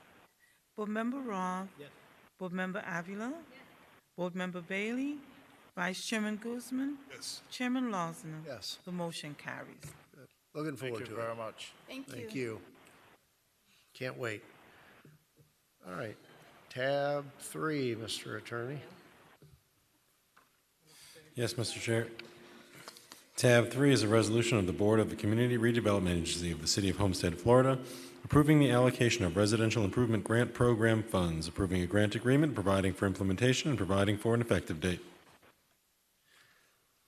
Thank you. Ms. Driver. Thank you, Mr. Chair. On May 17, 2010, the CRA Board approved Resolution CRA 2010-05-04, creating the Residential Facade Repair Grant Program. Staff recommends that the CRA Board approve the attached resolution authorizing the allocation of a residential rehabilitation grant in the amount up to $15,000 to Suzanne Clayton at 848 Southwest 6th Street, Homestead, Florida 33030. The grant will cover replacement of the roof and fascia. This grant did go before the SWAC, and they approved it and passed it on to you all for approval. And I am delighted to say this is our 5th and final residential grant for this year. We targeted 5, and we awarded 5. So this is our 5th. And Ms. Clayton is here in case anyone has any questions for Ms. Clayton. Ms. Clayton, stand up and wave, though, just so we. There you go. Welcome. Okay. Any public comments? Okay, we'll close the public hearing. Do we have a motion to approve? No. Moved by Board Member Bailey, seconded by the Vice Chair. Roll call, Madam Clerk. Board Member Bailey. Yes. Board Member Roth. Yes. Board Member Fairclough Staggers. Board Member Avila. Yes. Board Member Fletcher. Yes. Vice Chairman Guzman. Yes. Chairman Losner. Yes. The motion carries. Thank you. Anything further, Ms. Driver? No, Mr. Chair. Mr. Attorney? Motion to adjourn? Move and second. All in favor? Any opposed? All right, we will convene the council meeting in just a moment. Good evening, everyone, and welcome. I'd like to call to order the City of Homestead regular city council meeting. Today is Thursday, September 20th, and it is now 6:36 p.m. This evening, we'll have the invocation by Pastor Bishop by Bishop Caldwell, pastor of the House of God Pentecostal Church, followed by the Pledge of Allegiance with Councilwoman Bailey and the Homestead Police Explorers. Everyone please rise. Bishop Caldwell, welcome. Let us bow our heads. Lord, we thank you for this day. We thank you, God, for the city council, our mayor, and each and every one that come together today to talk about issues that are of concern to the city of Homestead. We ask you, Lord, to bless your people with wisdom and knowledge and understanding to work together for the betterment of this community. Continue, Lord, to bless Chief Roll, God, and the first responders as they protect our city. Continue to be with them, Lord. And God, we ask you to continue to bless the Community Redevelopment Association as they go out to do good for our community.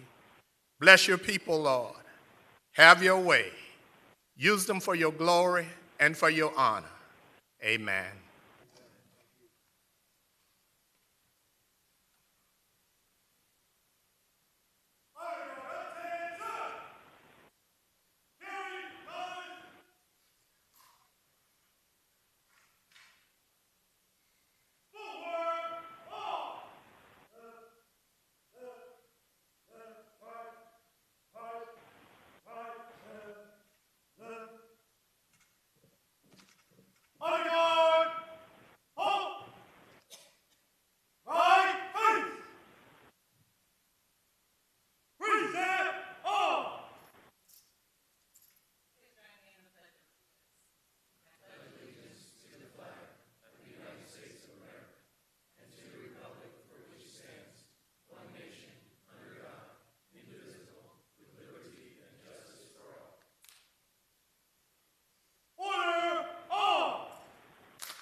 Roll call, Madam Clerk. Councilman Roth. Councilwoman Faircloth Staggers. Councilman Fletcher. Councilwoman Avila. Councilwoman Bailey. Vice Mayor Guzman. Here. Mayor Lawson. Here. All right. We will now have public comments. I'll call first upon those who have pre-registered. First, we have Patty Augusto from the South Dade Senior High School Buccaneer Band Booster. Are you here? Ready? Come on down.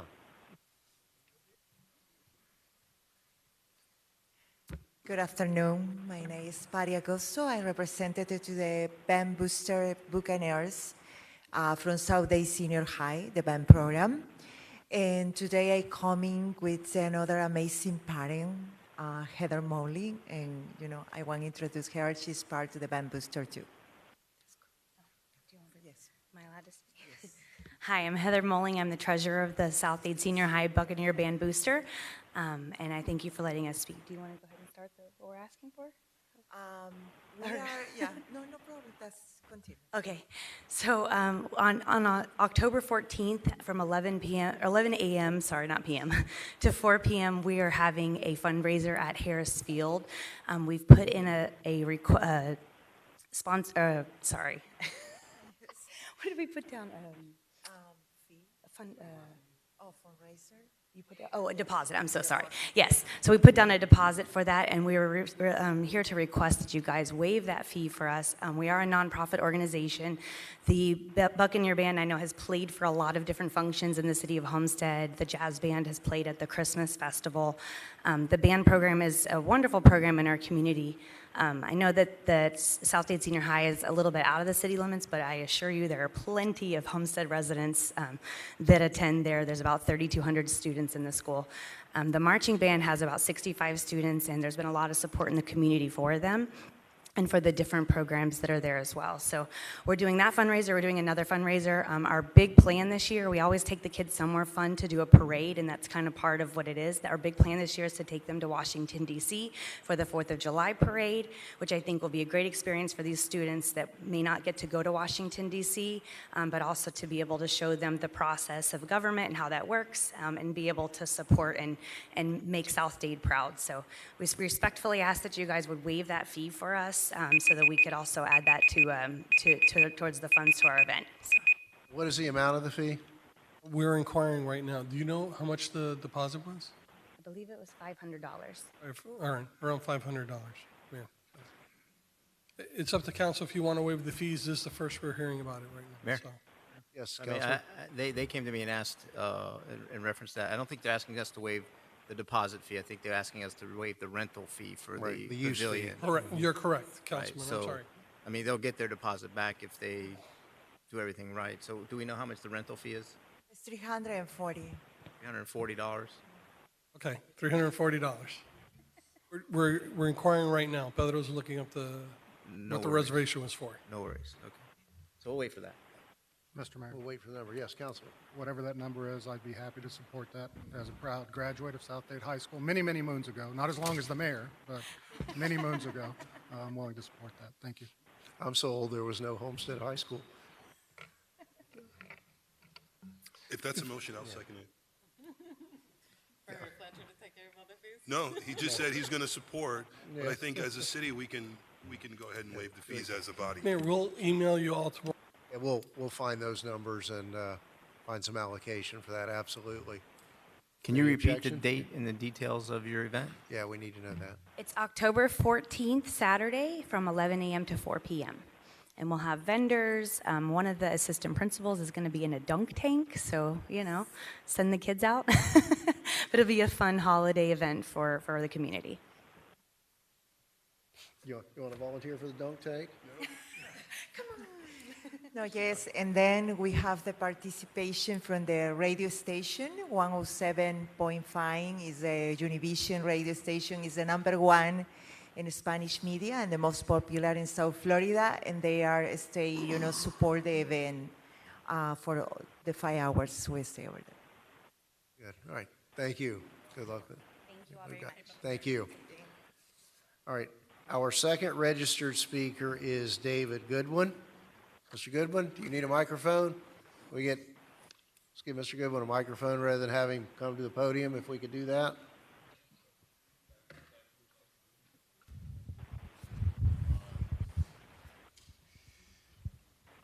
Retarded smartphone. Come on. We are on a 2-minute timer. Okay. Oh, wow. Good evening. City of Homestead, help is needed from me, for me. Being 77 years old, I need help with Homestead financially and code compliance. I have health problems and financial problems. This severe change in the weather and the high temperature places me in a state of dehydration. My hormonal changes occurred with my age, gives me problems with my prostate, testosterone, and estrogen. Drinking 2 to 2.5 gallons of water a day only partially helps the problem. Initiates another one. I do not have any reliable help whatsoever. People have helped me only use their position to rob me and not complete what needed to be completed, AKA steal my money, borrow my money and not pay back, and not completing any work or doing any at all. And this is both male and female. Now, in spite of all my problems, I've gotten help from complete strangers and the Homestead Police Department. And right now I need some help with code. Got a meeting tomorrow. And, oh, good grief. retarded smartphone. And the city. So that's basically it. I still need help with taxes and fines.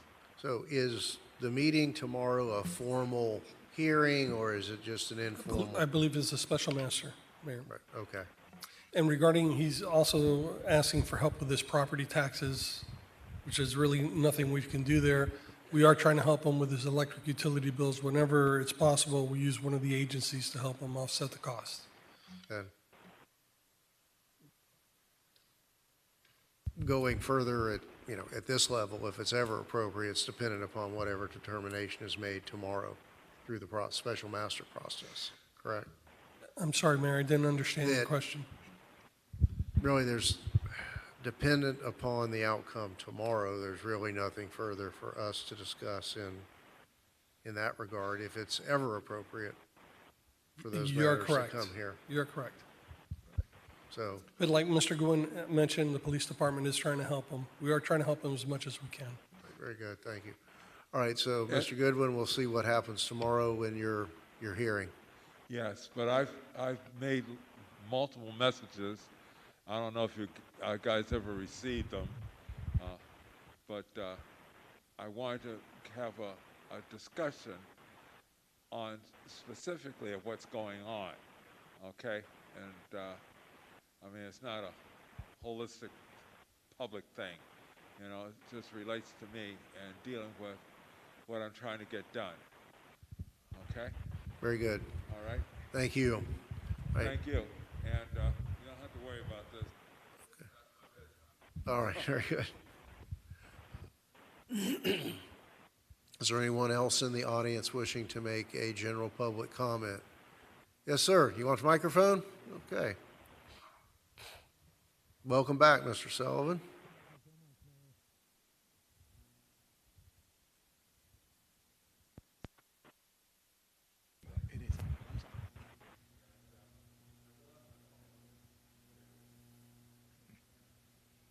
Go ahead, Mr. Thank you, Sullivan. Mr. Mayor. Kevin Sullivan, 1860 Southeast 6th Court. Didn't know if I'd ever be in here to make them notes again, but I'm here. Mr. Mayor, I haven't been here because I've had a few issues, but I wanted to come just to offer my condolences for the passing of your dad. You know, my first meeting with him was over 30 years ago, and a friend of mine, a farmer, had me come to Tony's Donut Shop, the big round table. And I don't know, there was 8, 10 farmers there. And in comes this guy, didn't know him from anywhere, and they told me he's a banker. I says, a banker? What the hell is he doing here? Excuse me. So, come to find out, all he cared about was making Homestead a good place for families to live. And I'm very happy to say I can see you are carrying on in his wishes. However, some of your people up there are not doing the same. Now, I'm out driving again, and it's like a nightmare. You can't go anywhere. It used to be if you went out after school traffic and got back before school traffic, you could almost make it. Forget that. 8 o'clock at night, 9 o'clock at night, it's like I'm up in Disney World.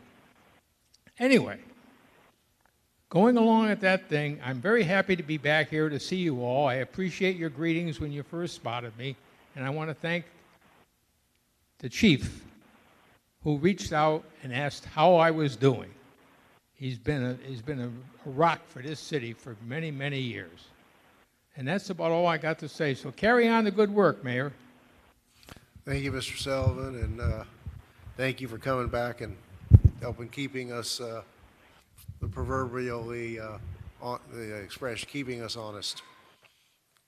Glad to have more public participation as the years go by.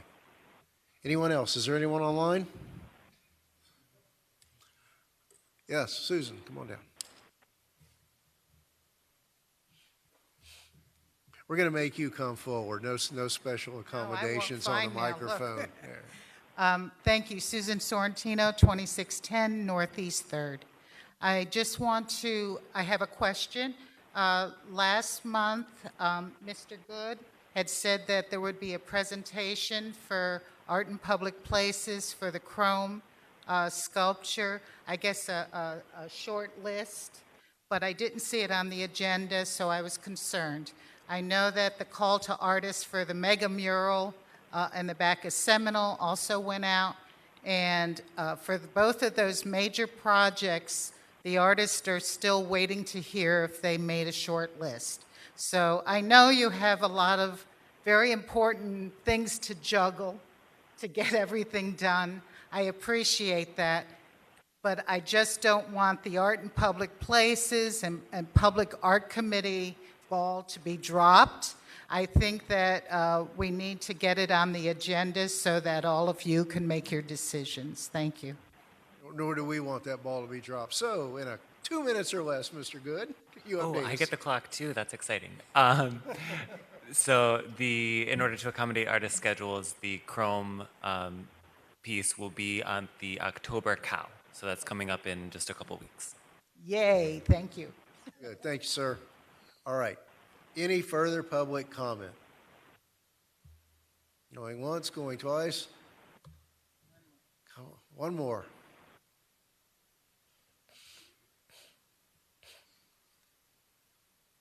Hello, Walter Jenkins, 1436 Northeast 40th Road, Homestead. Thank you all, council. Appreciate all your efforts. I had a fortunate opportunity to meet with a bunch of people this past week, and something that continually rang in their tone was that our city could do a little bit better at marketing the benefits of our community. And I just wanted to encourage us to embrace our strengths and build on our weaknesses. There's a lot of opportunity that we have in our city, a lot of differences, a lot of benefits. And I think one of the strengths that we have is the diversity within our community. And on a national basis, I think that we have a strength in the fact that we have a national racetrack. Now, many of you know my heart's tied very much so to the racing circuit in this community. My kids and many other kids spend a lot of time there. But I really think that if we embrace the race, and not just the race on the track, but the race in our community, we have such a diverse community, it's a melting pot. I think that we could do a lot better of showing the world who we really are. So my encouragement to the council is to find a way to embrace the race. Thank you. Thank you, absolutely. Anyone else? All right, I will now close the public comment section of the agenda. Mr. Manager, are there any additions, deletions, or deferrals? No, Mayor. All right, we now have before us the consent agenda, tabs 1 through 8. We have a motion to approve the consent agenda. All right, moved by Councilman Ross, seconded by the Vice Mayor. Any public comment? All in favor? Any opposed? All right. Mr. White.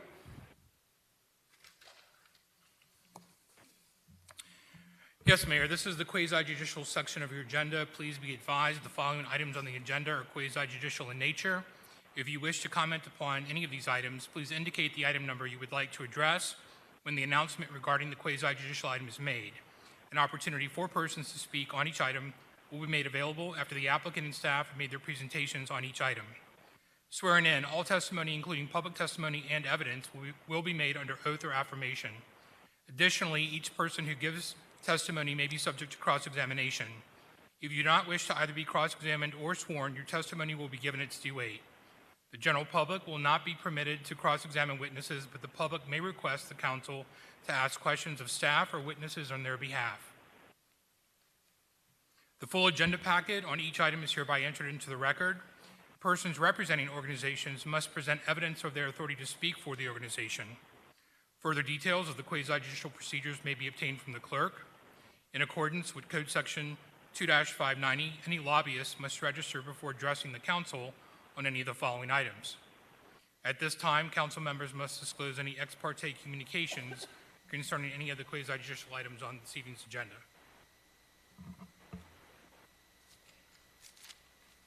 Well, we just closed on first reading. Any additional? We've held it. Nothing additional? Okay.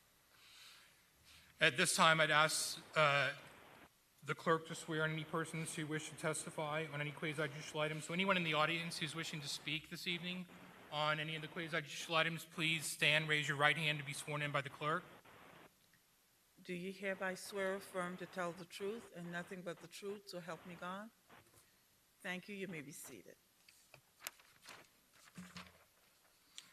The first two items for consideration deal with the same development project. Tab 9 is a second reading of a rezoning, and tab 10 is the corresponding site plan application. I can introduce both of those. You could collectively have a conversation, public hearing, and then take a separate vote on each. Please, let's go forward. Tab 9 is an ordinance of the City of Homestead, Florida, approving the rezoning as requested by Dog Family Investments Limited of an approximately 0.58 acre parcel of land from multiple apartment R3 zoning district to professional business restricted B1A zoning district for the property located at 56 Northwest 9th Street as legally described in Exhibit A, and providing for conflict, severability, and providing for an effective date. Second and final reading.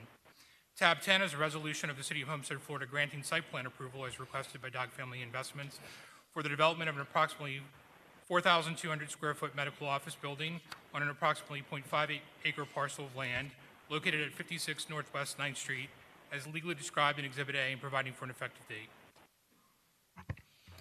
Well, thank you, Mr. Cordino. Yes, sir, thank you. We're recommending approval of both the rezoning and the site plan improvement. The rezoning is necessary because the applicant wants to develop a 4,200 square foot medical office building on the parcel. They can't do it because it's currently zoned R3, which doesn't allow that. So, but they can do it if they rezone it to B1A, which they're trying to do. The B1A is implemented by the comprehensive plan category, so there's really no negative to that. It just allows the 4,200 square foot office building, which they're going to put in. This office building, I think, is 2 stories. It consists of 7 different physicians' offices, 4 exam rooms, 2 break rooms, and we've reviewed it through our site planning criteria, and it matches everything that we would be looking for, so we're recommending approval. Very good. Questions from council? Comments is second reading. Are there any public comments? Yeah, I'll close the public hearing and ask for a motion on the second reading of tab 9, the rezoning from R3 to B1A zoning district. Moved by the Vice Mayor, seconded by Councilwoman Bailey. Roll call, Madam Clerk. Councilman Roth? Yes. Councilman Fletcher? Yes. Councilwoman Avila? Yes. Councilwoman Fairclough Staggers? Yes. Councilwoman Bailey? Yes. Vice Mayor Guzman? Yes. Mayor Losner? Yes. The motion carries. Good. Now we will need a motion to approve tab 10, which is site plan approval for this same project. We have a motion. Moved by the Vice Mayor, seconded by Councilwoman Bailey. Roll call, Madam Clerk. Councilman Fletcher? Yes. Councilman Roth? Yes. Councilwoman Fairclough Staggers? Councilwoman Bailey? Yes. Councilwoman Avila? Yes. Vice Mayor Guzman? Yes. Mayor Losner? Yes. The motion carries. All right. Thank you. Have at it, Mr. White. So we're going to dip in between legislative matters and quasi-judicial matters. The next 12 agenda items all pertain to the Celeste Midtown project. We're going to start with tab 17, which is the proposed comp plan text amendment related to the neighborhood mixed use and the overlay that it's creating. And then tab 18, which is the zoning code text amendment. Then we'll move into, there are 4 future land use map amendments for the 4 folios that make up this project, followed by the 4 rezonings dealing with each one of those folio numbers. Those are all second readings. And then we'll move into tab 15 and 16, which is the corresponding site plan and tentative plat approval. So just bear with me for a moment. I can introduce all of those, and then you can have a collective discussion, public hearing on it, and then we would separately go through each one of those let's do it. All right. No, I'll be fine.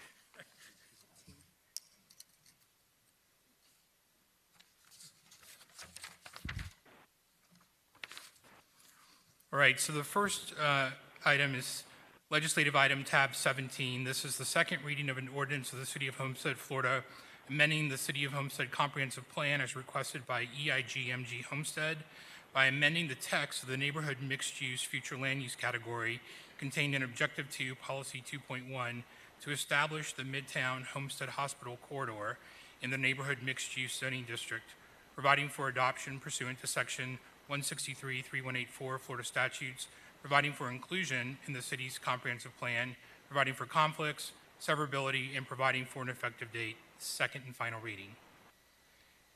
Next item is tab 18. Tab 18 is the second reading of an ordinance of the City of Homestead, Florida, amending the City Code of Ordinances by amending Chapter 30 Zoning, Article 3 District Regulations to provide regulations establishing the Midtown Homestead Hospital corridor within the Neighborhood Mixed Use Zoning District, and further amending Article 4 Supplemental Regulations Division 3 Density to provide residential density permitted in the Neighborhood Mixed Use Zoning District, providing for inclusion in the code, conflicts, severability, and providing for an effective date. Second and final reading. The next four items pertain to proposed future land use map amendment. This is second reading. There are four folio numbers. They are all approximately 5.0 acre parcels, and the request is, give me 1 second here.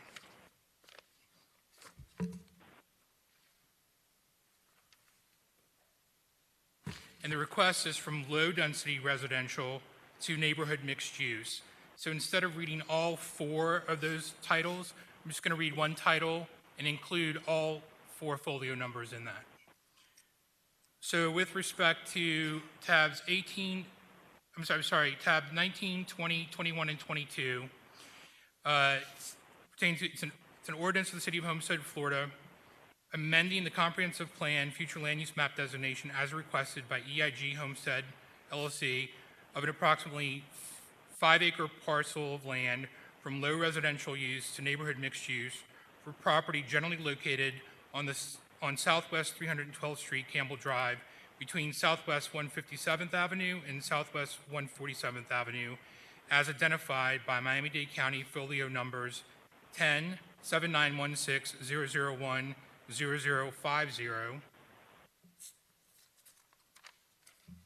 10 7916 001 0060, 10 7916 001 0070, and 10 7916 001 0080, as legally described in Exhibit A, providing for conditions, conflicts, severability, and providing for an effective date.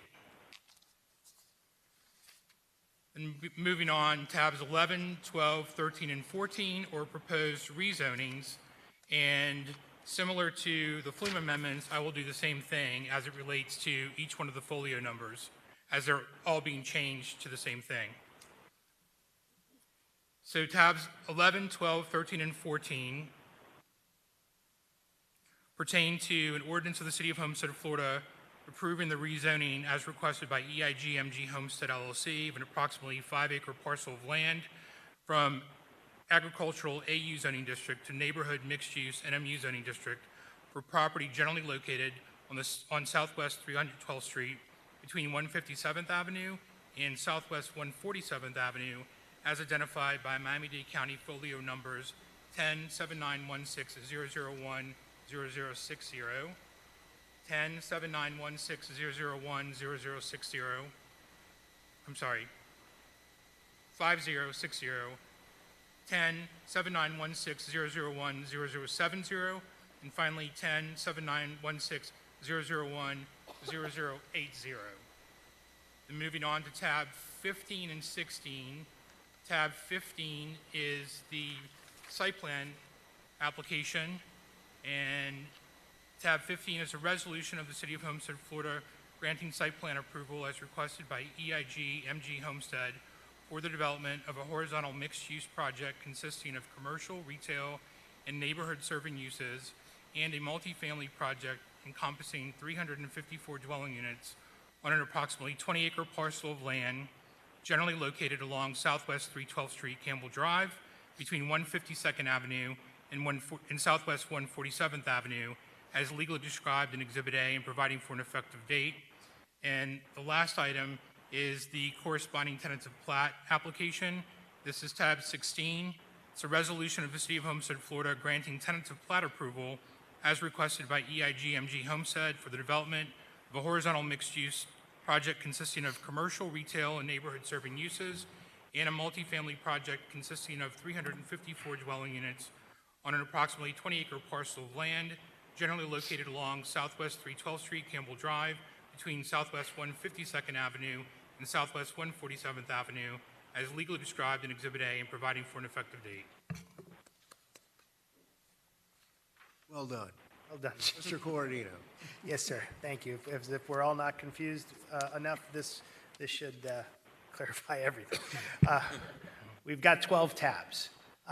Again, like James says, we have 20 acres of land. We have 4 parcels located south of the hospital on Campbell Drive near the Turnpike interchange.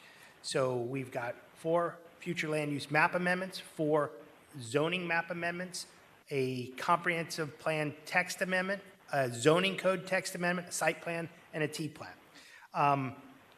The applicant wants to develop a mixed-use development on this land. Right now, the zoning and the comprehensive plan designations don't allow it. The comp plan designations are for light commercial and low-density residential, and the zoning regulations or categories are for agriculture. So they need to be changed. The applicant, in order to take advantage of the mixed use, wants to change both the comprehensive plan designations to neighborhood mixed use, NMU, and the zoning regulations to NMU as well. And they both implement each other, and they work pretty well. So once they do that, the complicating factor is that they don't like the regulations in the neighborhood mixed use. So they've sought to modify them both in the comprehensive plan and the zoning category, and those are the text amendments. So in both those categories, they mainly don't like them because they want to do a horizontal mixed use instead of a vertical mixed use, and the neighborhood mixed use forces applicants into vertical, which says we want commercial on the first floor and residential on the second floor. So they're making tweaks to both of those comp plan categories, text and zoning code category. They tweak the density, they tweak the measurement of mixed use, they tweak things like the adage of uses, the use split, and those types of things. And so those types of things are really discretionary because they're kind of comprehensive plan and zoning code changes. We're recommending consideration of those things. Should they get approved, then we're dealing with a site plan. And the site plan deals, they combine the 4 properties, and then they kind of split them into the first half. The northern portion of the site plan is the commercial portion. It consists of 6 buildings. 1 of them would be retail, 3 of them would be dine-in restaurants, 2 of them would be drive-through restaurants. And then the southern portion would be the residential component.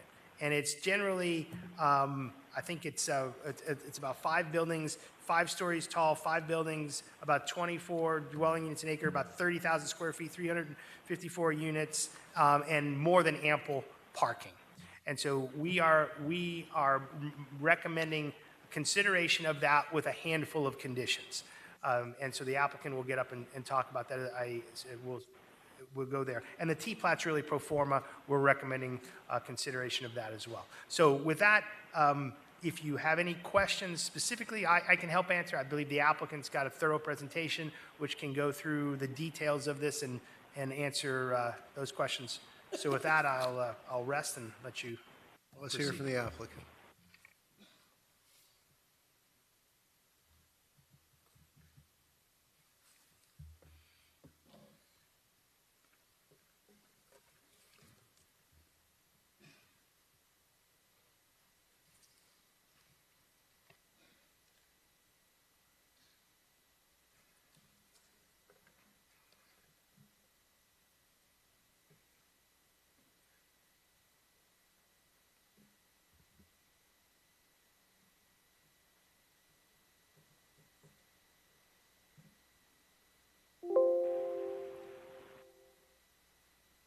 promise the presentation's not as large as it seems.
Perfect. Good evening, Mayor, council members. Alex Arias, offices at 701 Brickell Avenue. I'm joined this evening by my colleague Hugo Arza, as well as Robert Soudis and Jeff Artisan of the estate companies, John Samuel of the Midtown Group, and other members of the Celeste Midtown Development team who are here to answer any questions. We're excited and grateful to be back before you since our first reading back in July. We undertook the required state review process and are back before you here for second reading tonight. Now, before you are the essential requests that will allow for the creation and enactment of the Midtown Homestead Hospital Corridor Subdistrict of the Neighborhood Mixed-Use Land Use and Zoning category, as well as the first transformational development within this proposed subdistrict known as Celeste Midtown. As stated at first reading, the enactment of this subdistrict is not a wholesale change applicable throughout the city at large, but rather is limited, rather specific to a geographic boundary. Those parcels abutting Southwest 312th Street, Campbell Drive, having the Florida Turnpike as its western boundary and Southwest 142nd Avenue as its eastern boundary.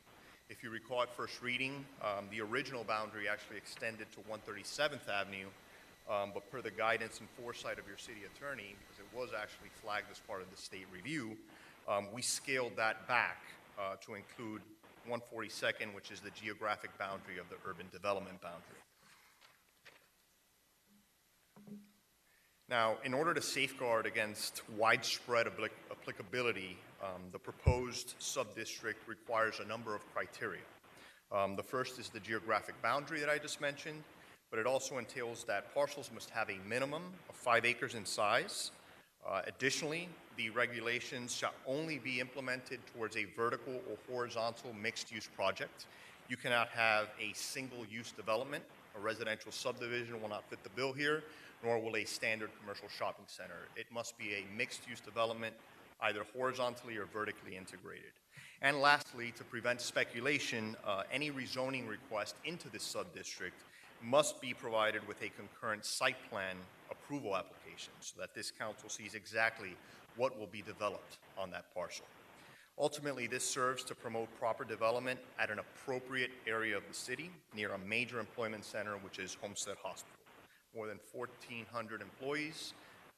We had their support. CEO of Homestead Hospital, Ken Spell, spoke at first reading in support of this item, and they understand the dire need, even for their own employees, to have this along the Campbell Corridor. As a brief refresher, based on the unique characteristics and importance of this key Campbell Corridor, the zoning regulations provide for specific elements that will serve and promote vibrant and thriving uses. The MHHC will require, again, vertical or mixed-use development programs. These standards will take precedence over other land use and zoning regulations which conflict with these standards. Maximum building height will be 5 stories and a maximum permitted density of 24 dwelling units or 35 dwelling units per acre via the density bonus program. And that is specifically for projects that exhibit design excellence and or functionality. As part of this text regulation, there are 20 some odd programs in which an applicant must provide at least 5 of those benefits to the city in order to even be able to avail themselves of this 35 dwelling unit density. With respect to the unique mixed-use characteristics of this zoning district and to truly enhance the streetscape along Campbell Drive, these regulations also provide for their own unique architectural requirements and signage plan elements. For example, rather than the dated pylon signs that we see at your standard commercial shopping center, this sub-district contemplates elegant signage for each commercial tenant along Campbell Drive that will incorporate the project architecture and high-end design elements, so it will mesh nicely with that. Section N of the proposed sub-district also provides a meaningful guide for quality mixed-use architectural development that's in line with the vision of the city and the as-built nature of the city, and it thoroughly delineates 10 guidelines within the MHHC, including 360-degree architecture, storefront signage, et cetera, et cetera. Ultimately, these proposals will serve as a catalyst for the redevelopment and further activation of this key area of the city. And as such, before you tonight are the site plan and tentative plat applications for the first proposed project in the new Midtown Homestead Hospital District, Celeste Midtown. The next slide is the video. I would prefer to show that at the end if it's your desire. I know you saw it at first reading. We made a couple of tweaks based on the recommendations, but I'd like to show that at the end just so that everything comes together nicely.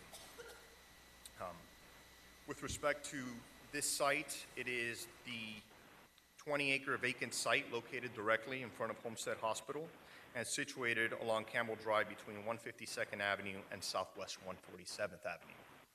The project will encompass a horizontal mixed-use configuration with 6 outparcels fronting on Campbell Drive and 354 Class A family units, multifamily units located at the rear of the parcel, centered along a grand promenade, promoting a sense of arrival. We must thank your professional staff as they've provided great input with respect to this site plan. I believe this is probably the 5th or 6th iteration of the site plan, and we've incorporated a number of elements that have helped to enhance connectivity, walkability, and the overall pedestrian experience. Due to its key location along Campbell Corridor, the excitement generated by this project, Midtown Group has been able to secure commitments from well-known national restaurant brands such as Carrabba's Italian Grill, Bonefish Grill, the next-gen concept of Miller's Ale House, and the first Shake Shack in the city of Homestead. Since first reading, I'm also proud to announce that a well-known breakfast concept has provided a letter of intent. It's a national brand. In this slide, you can also see the activated areas between certain restaurant spaces that provide for that enhanced pedestrian experience and plenty of outdoor dining options. So we provide the pergola lights to try to activate this at night, as well as shading for those patrons that want to eat outside during the day. We've heard from the community, we've heard from the leaders as to the need to bring in more dining and entertainment options, and this is certainly a project that will incorporate those much-needed uses. This development, again, is truly unique in that you have 2 best-of-class developers. You have Midtown Group, a development firm that is a visionary when it comes to retail and commercial uses. They are the group behind Midtown Miami, and they have tremendous commercial relationships spearheading the commercial development of this site. And then you have estate companies taking the lead on the residential component. With respect to that residential component, this highly amenitized Class A multifamily development will encompass 354 units configured throughout 6 buildings. The majority of those buildings, as you get closer to Campbell, will be 5 stories in height. And as you get to the rear of the property, that building will be stepped back to 4 stories in height out of respect for the, not abutting property owners, but they're actually located far distance from a setback across the canal. But we still felt it necessary to actually step the building back. The residential portion will feature a signature entrance feature, gated access, and elegant secure lobby, as you can see from the renderings. And it will certainly be a first of its kind, introducing a new level of highly amenitized multifamily development in this city. This slide just depicts the high-end design quality and spaciousness of the proposed dwelling units, which will span from 1-bedroom offerings to 3-bedroom offerings. Once again, the residential component is being spearheaded by estate companies, one of fully integrated developer with projects throughout South Florida, spanning from Palm Beach to Hollywood to Palmetto Bay, and they are truly excited to be in the city of Homestead. With respect to project amenities, Celeste Midtown will encompass a two-story, 7,000 square foot clubhouse. This will feature amenities such as resident lounges, a gym, yoga and spinning room, designated work areas, as well as a resort-style pool, cabanas, barbecues, a shaded tot lot, and a dog park amenity.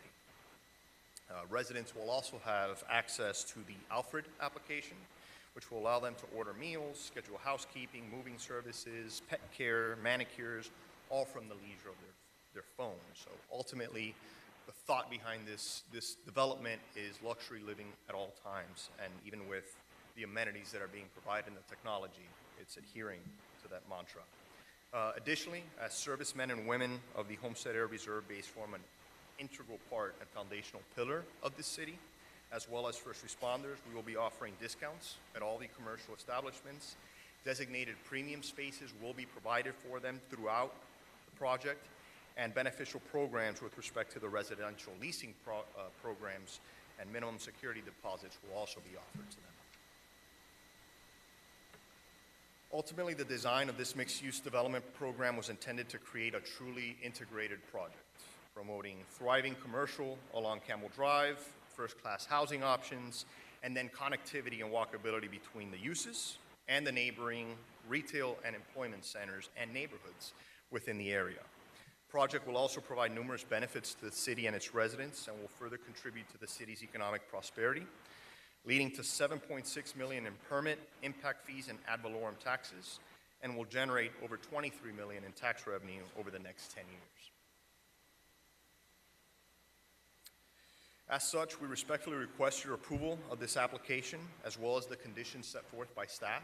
With respect to condition 1, we were able to have a conversation with your city staff that clarified some of these issues. We agree that we will provide the embellishments that have been requested to some of the commercial back-of-house elements at the time of building permit. So what I would request is that you approve this with the conditions set forth and provide a modification to the language of condition 1 that states that the applicant will provide embellishments meeting the 360-degree architecture request at the time of building permit. That's something that we discussed with the staff. We have our design professionals here, and we can iron out any questions or issues that you may have. That being said, we're here to answer any questions, and thank you again for your time. Thank you. Appreciate it. Council? Mr. Vice Mayor. Thank you, Mr. Mayor. Mr. Arias, can you explain what 360 degrees architecture is, please? I'm not familiar. So the intention of the 360 degree is to not have any blank walls. It really, what they want to promote is that a building, the envelopment of the entire building looks uniform and is configured, and you don't have a back-of-house look where at the front it looks great and at the rear it's just the operational elements and the storage components. So again, in clarifying with staff, we've provided certain elements, and I think there's a couple of more embellishments that can be provided. I think in that particular condition, what was problematic in the wording was the last sentence, which would be to provide to staff prior to the submittal of the building permit. But as zoning will review anyways as part of the building permit process, we think that those embellishments can be provided at that time. Okay, so you're saying the last sentence is staff wants you to provide 360-degree architecture. Applicants shall redesign buildings and provide elevation design schemes for staff review prior to application of building permit to meet this requirement. So you'd have to resubmit again, like... Based on that language, but we've been able to clarify, and what the intention is for us to provide the embellishments of the 360-degree architecture, which based on what we've provided and what staff is requesting is not significant, but we'll do so at the time of building permit rather than have to create a brand new process, which is part of the DRC review process, to submit to staff, get their approval, and then be able to proceed to building permit. So to clarify with staff, is staff waiting on direction from council in order to modify that language? I don't believe it's necessary. I mean, our intent at the entire time was not to add time or money to this. So we really don't need a redesign. I mean, the issue is that they have an elevation drawing for the back of the buildings. My opinion was always just look at the requirements of the 360-D architecture from the Urban Design Manual, interpret it, do something with it at the architect's discretion, and when you submit your building permits, we'll make sure it's there and you move on. So that's what we're intending to do. So if you want, we can simply modify that language to say, take the last sentence, would then read, applicant shall provide 360-degree architecture in their designs at the time of building permits. And I think the unnecessary languages within there was to redesign buildings. It's not really not a redesign. It's just showing us, what elements of the 360 degrees they would put on those back walls. All right, thank you for clearing that up. You're welcome. Sir. Nothing further. Yes, Councilwoman Avila. Thank you, Mayor. I want to thank the applicants for taking the time out to host that conference call with me and several of the elected leaders in the communities of Waterstone and Malibu Bay. I thought that was very useful and gave me a lot of insight in being able to hear the positives of this development and how it would bring much needed activity and options to the east side of Homestead.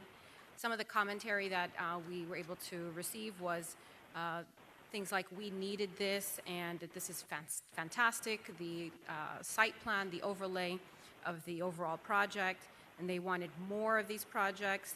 They wanted to have, they did mention wanting to see more courtyard experiences for the family, as well as hopefully some multimodal forms of transportation and some future developments. So for your clients and for any future prospective developers that are considering to build here in Homestead, this type of mixed-use product is something that we want. We want to do it responsively. We want to have a good balance in between what the residential and the commercial components look like together, but this is definitely one domino in the right direction. I think that it's important that we send the right message to the collaborators that we want to work with here in the city of Homestead. And when I mean collaborators, I'm talking about the investors and the developers like Midtown Miami and the roles that are at play here in bringing these types of projects. We can thank them as well as the bodies that provide the policies and the direction for where people dwell, where people dine, where people depend on for resources and jobs and retail and things of that nature. So I don't want to discourage developers for thinking outside the box and bringing these ideas. So this whole new zoning and this whole new product, it's the first of its kind for Homestead, and I want to thank you. And I know that there is, rhetoric out there where we demonize developers and that, there's this idea that they're in control of our destiny, and that's absolutely not the case. And this is an example of how we are in control and we are bringing products that the community does want and that is going to provide a service. I think that the market rate rental is something that we will be able to hold as a high standard for future developers. And I know there's a small portion that is a small unit size, but can you confirm the percentage again? I think it's like 10%? 10%. And what is that size again? So the minimum unit size is 650. There's 10% that will be allowed at 450 square feet for one bedrooms or studios. All right, so 10% under that minimum, I think, is a great compromise to being able to provide the overall amenities. I mean, a 2-story clubhouse. Is that the first of its kind here in Homestead?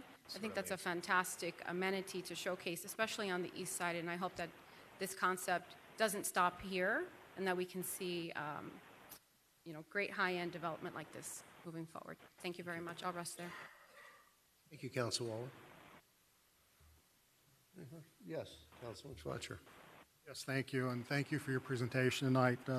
Please excuse my absence at the last meeting. I was recently had a medical condition. I was on some medication that made me fall asleep during that meeting, so it wasn't your presentation. Let me let you know that. I want to echo my colleagues' comments here. I think this is a needed long-term investment in the city of Homestead, but I do have a couple of questions for clarification, if I could, from staff. The problem I have, I love the project on that 20 acres.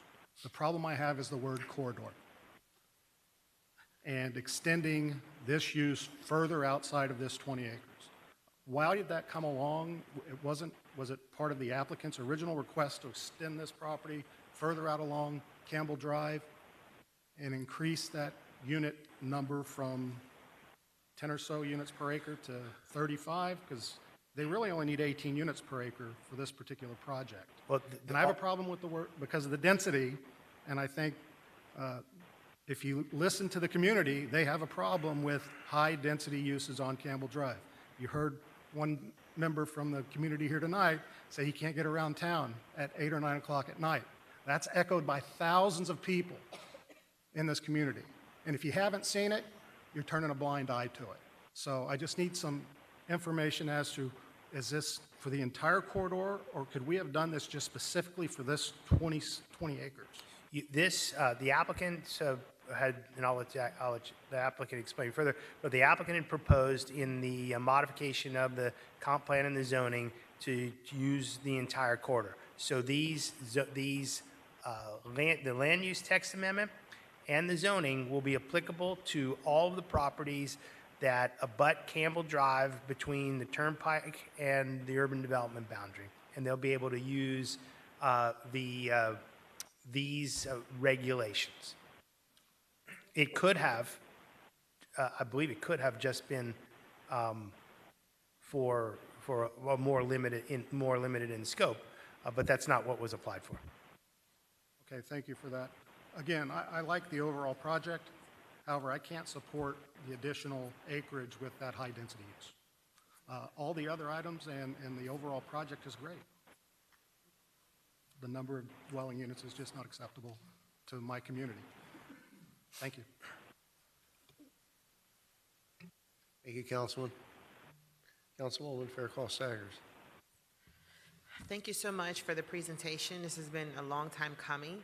I'm happy to see that this plane is finally starting to land, hopefully in a positive direction. I appreciate the fact that you are diversifying the housing stock in our community, and you're providing something for everyone.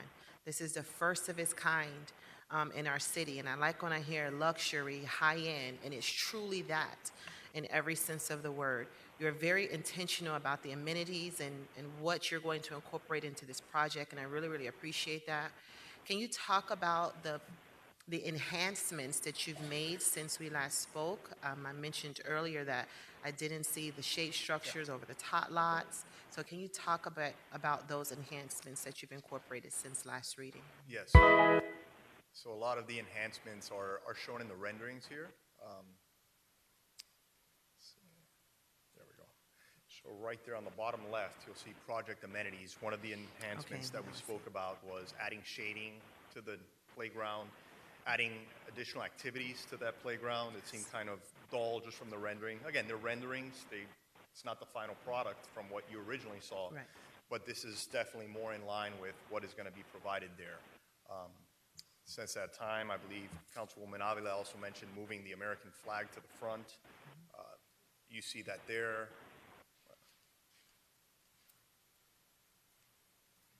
You see it in the video. I think it was on the first. It's definitely in the video.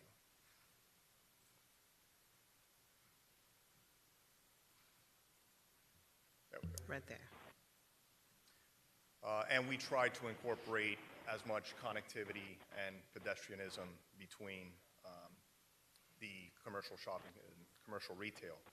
One of the questions at the last was, can we include shading for that? And then we also wanted to include the pergolas. So, we found a way to have both, which is the pergolas for the nighttime users, and then also the outdoor seating with the shade so that they can use it during the day. But ultimately, I think we've incorporated a number of the suggestions as part of this site plan, as part of this development program. And, as we did with staff, as far as the 360-degree architecture, we have an open ear to any other suggestions. I think even from a tenant perspective, we heard loud and clear that, we'd like to see some breakfast concept. So we've been on a mission since then to try to get one of those into this development program, and it seems like we're on the right step there. Do you want to chime in? Yes, just quickly. I don't have a list of those amenities, so when we approve it, can we just include when we modify the condition, include that just list those out so that we have them, we can bake them into the site plan? Because they're not in the package. I mean, the tot lot, the playground, all of that is included in the site plan. Right, what about the other ones? The other stuff you should, But the enhancements. Enhancements. Things not in these plans that are before you this evening.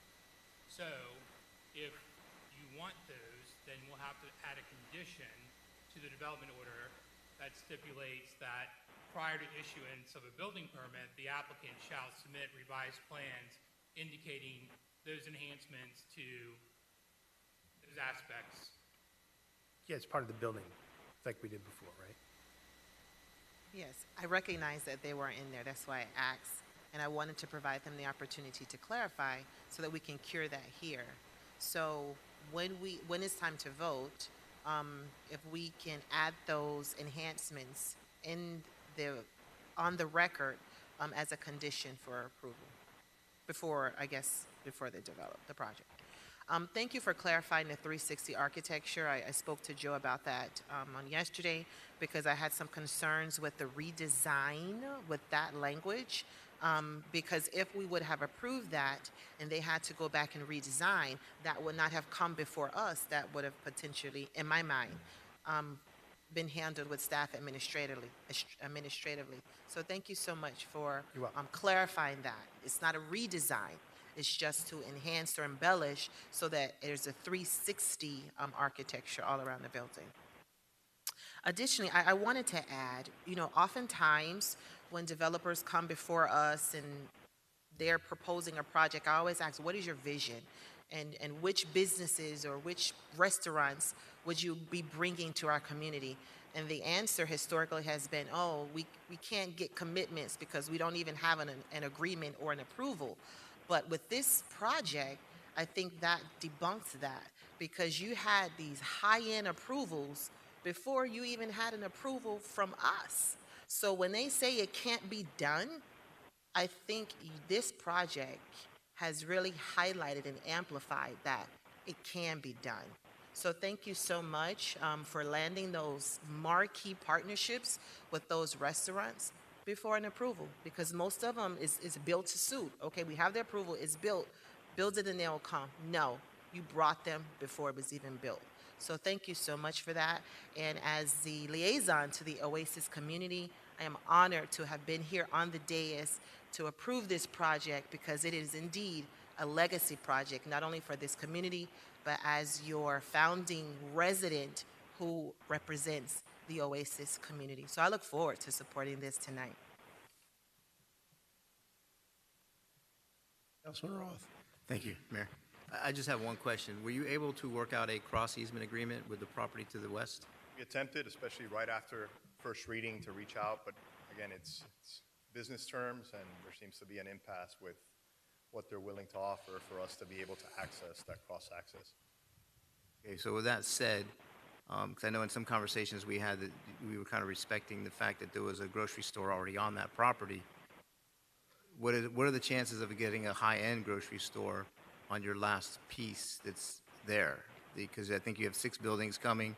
You have 5, I think, that were spoken for. You have 1 still pending to bring a Trader Joe's, a Fresh Market, a Whole Foods, or one of those specialty-type grocery stores that I think this community is willing to support now. I mean, the site plan that's before you today shows 6 out parcels. They'll traditionally be restaurant out parcels, but as you mentioned, that last out parcel is not, there's no one tied into that right now. So it's still up in the air. If there was the potential to have that, it may certainly be a possibility. But right now, we've been looking more towards the direction of we need the restaurant and the entertainment uses. But if one of those end users were to come, it's certainly something that may be plausible. It would require a site plan modification. It's not shown today, but it's definitely, who wouldn't want to have a Trader Joe's? Thank you, Councilman. Vice Mayor? Okay. Question. Well,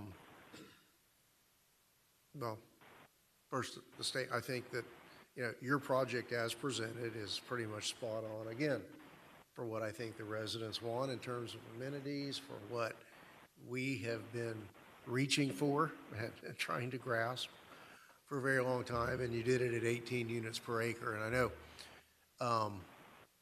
I picked up on something Mr. Corradino said, that 2 of them will be drive-through. So is it a correct assumption that the breakfast vendor would be a drive-through as well, or no?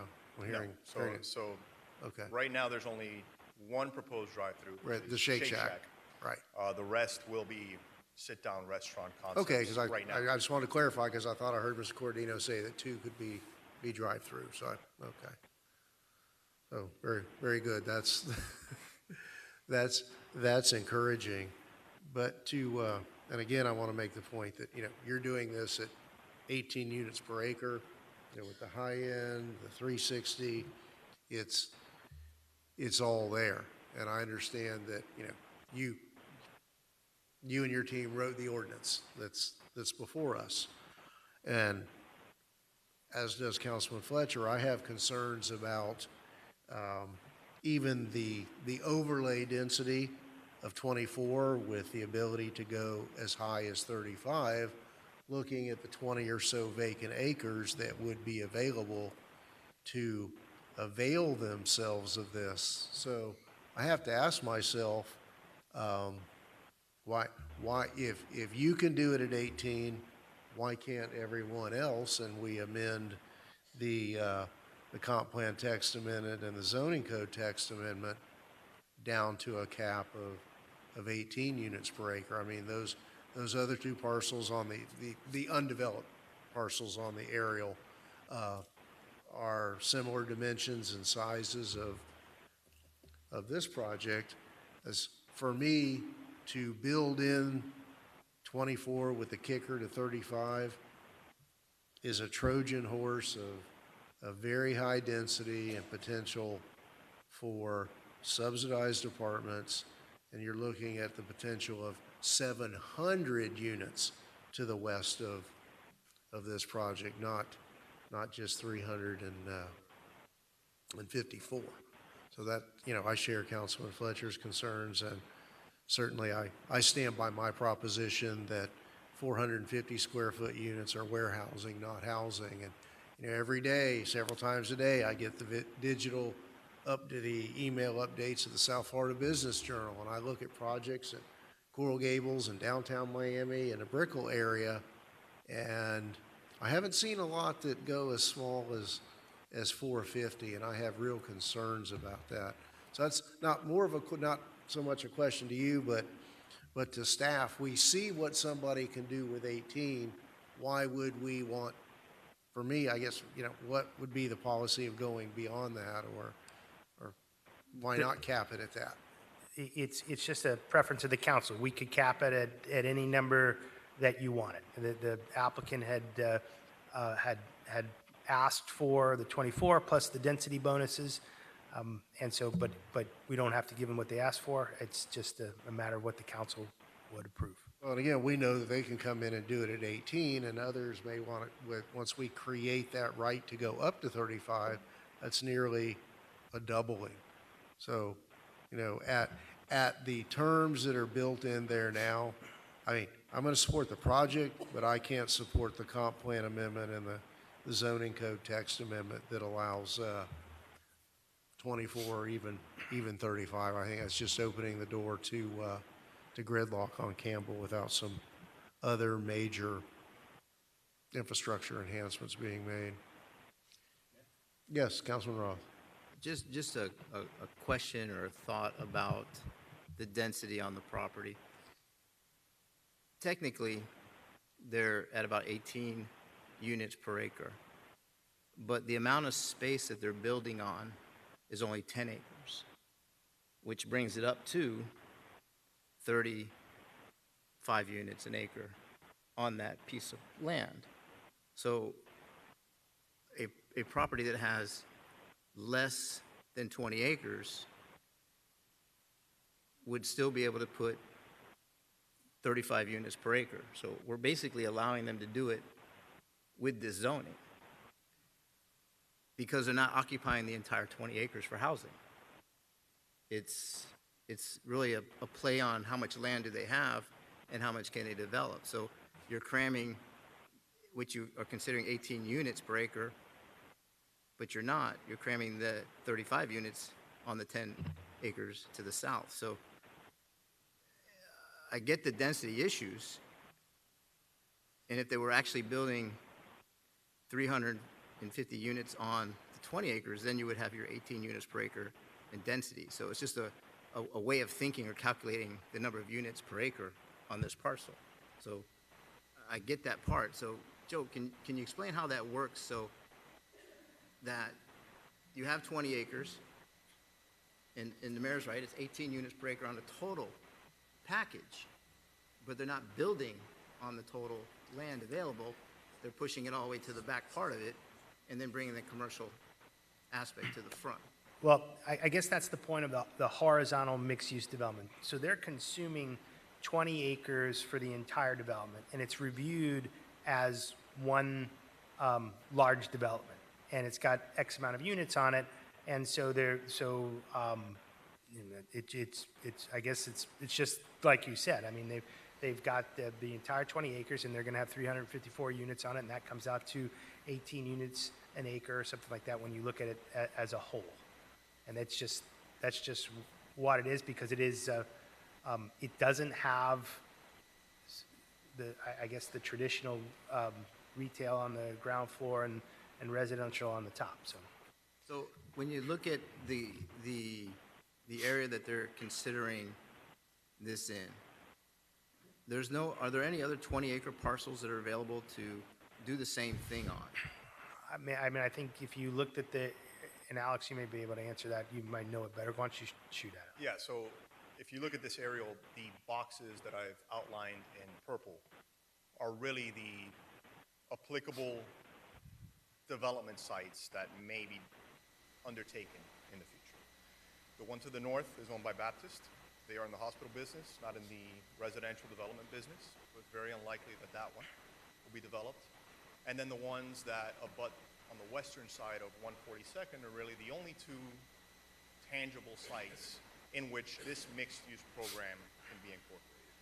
So the question was asked earlier as to why didn't we just do a number of variances to the NMU and get this project done that way. And the reasoning is this is not just a one project vision in our conversations with this council.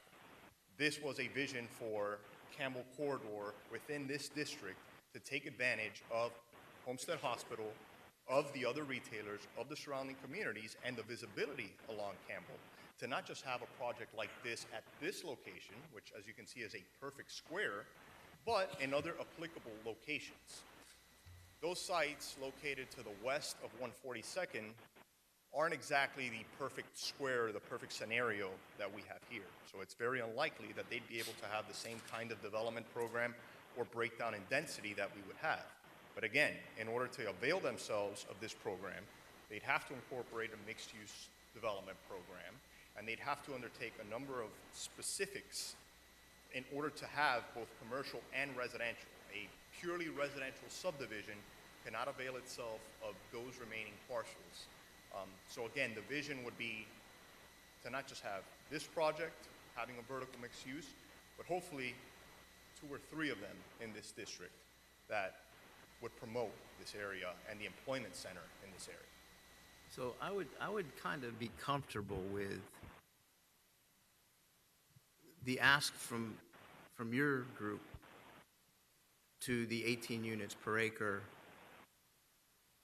But I also have a problem with the future just saying, okay, if you have 5 acres, you can put 35 units per acre on it, or more based on the commercial aspect of it, right? So that's I think what we're struggling with, or at least I'm struggling with as well. That you got what you need, you're fine. I mean, unless there's something that I'm not aware of or anybody else up here is not aware of that's coming to us in the future, I think maybe that person or that group should ask us for the same thing, right? You know, I get that you want to try to create this whole area, but I just don't know that you know, when you think about the concept that I brought up, that they're really putting 35 units per acre on the property, utilizing the 10 acres. But because you have 20 acres to work with, you're allowed to add the other component of the commercial, which is fine, because we all want that commercial aspect to it.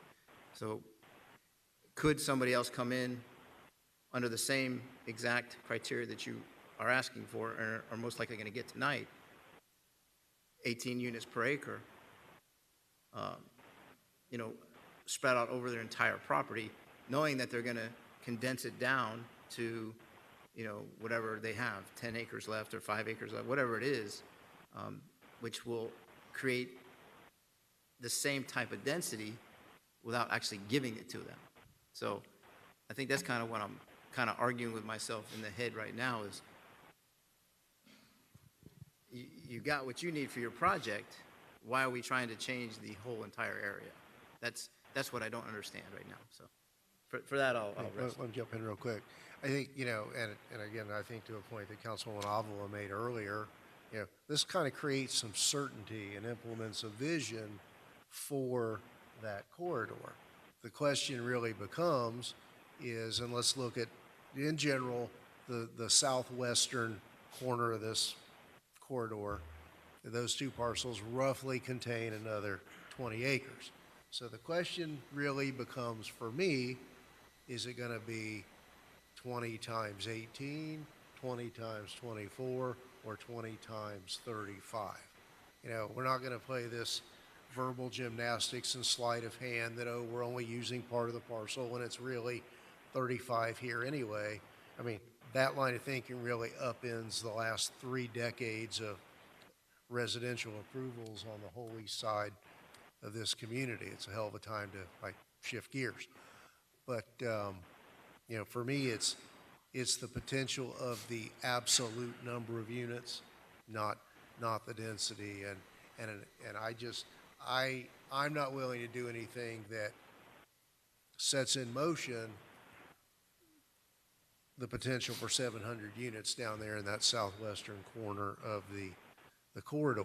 I mean, bookends of more or less 360 at both ends of the corridor, you know, that's probably okay with those different kinds of products. But I don't know why we would create those rights for up to those 700 under the comp plan amendment and zoning code amendment as proposed. That's just, you know, my concern. Yes. Well, let me jump back to Councilwoman Avila because I interrupted her. And we'll come back to you and then Councilwoman Bailey. Thank you, Mayor. Thank you, Mayor. I wanted to ask staff a question, and the overall density bonuses that we had been discussing here have been conversations that the applicant and I have had for a while now. And instead of it being built in as a density bonus, can't we just leave it at the 18, and then the applicant in the future for any other parcels could simply ask for a variance, assuming they supply certain?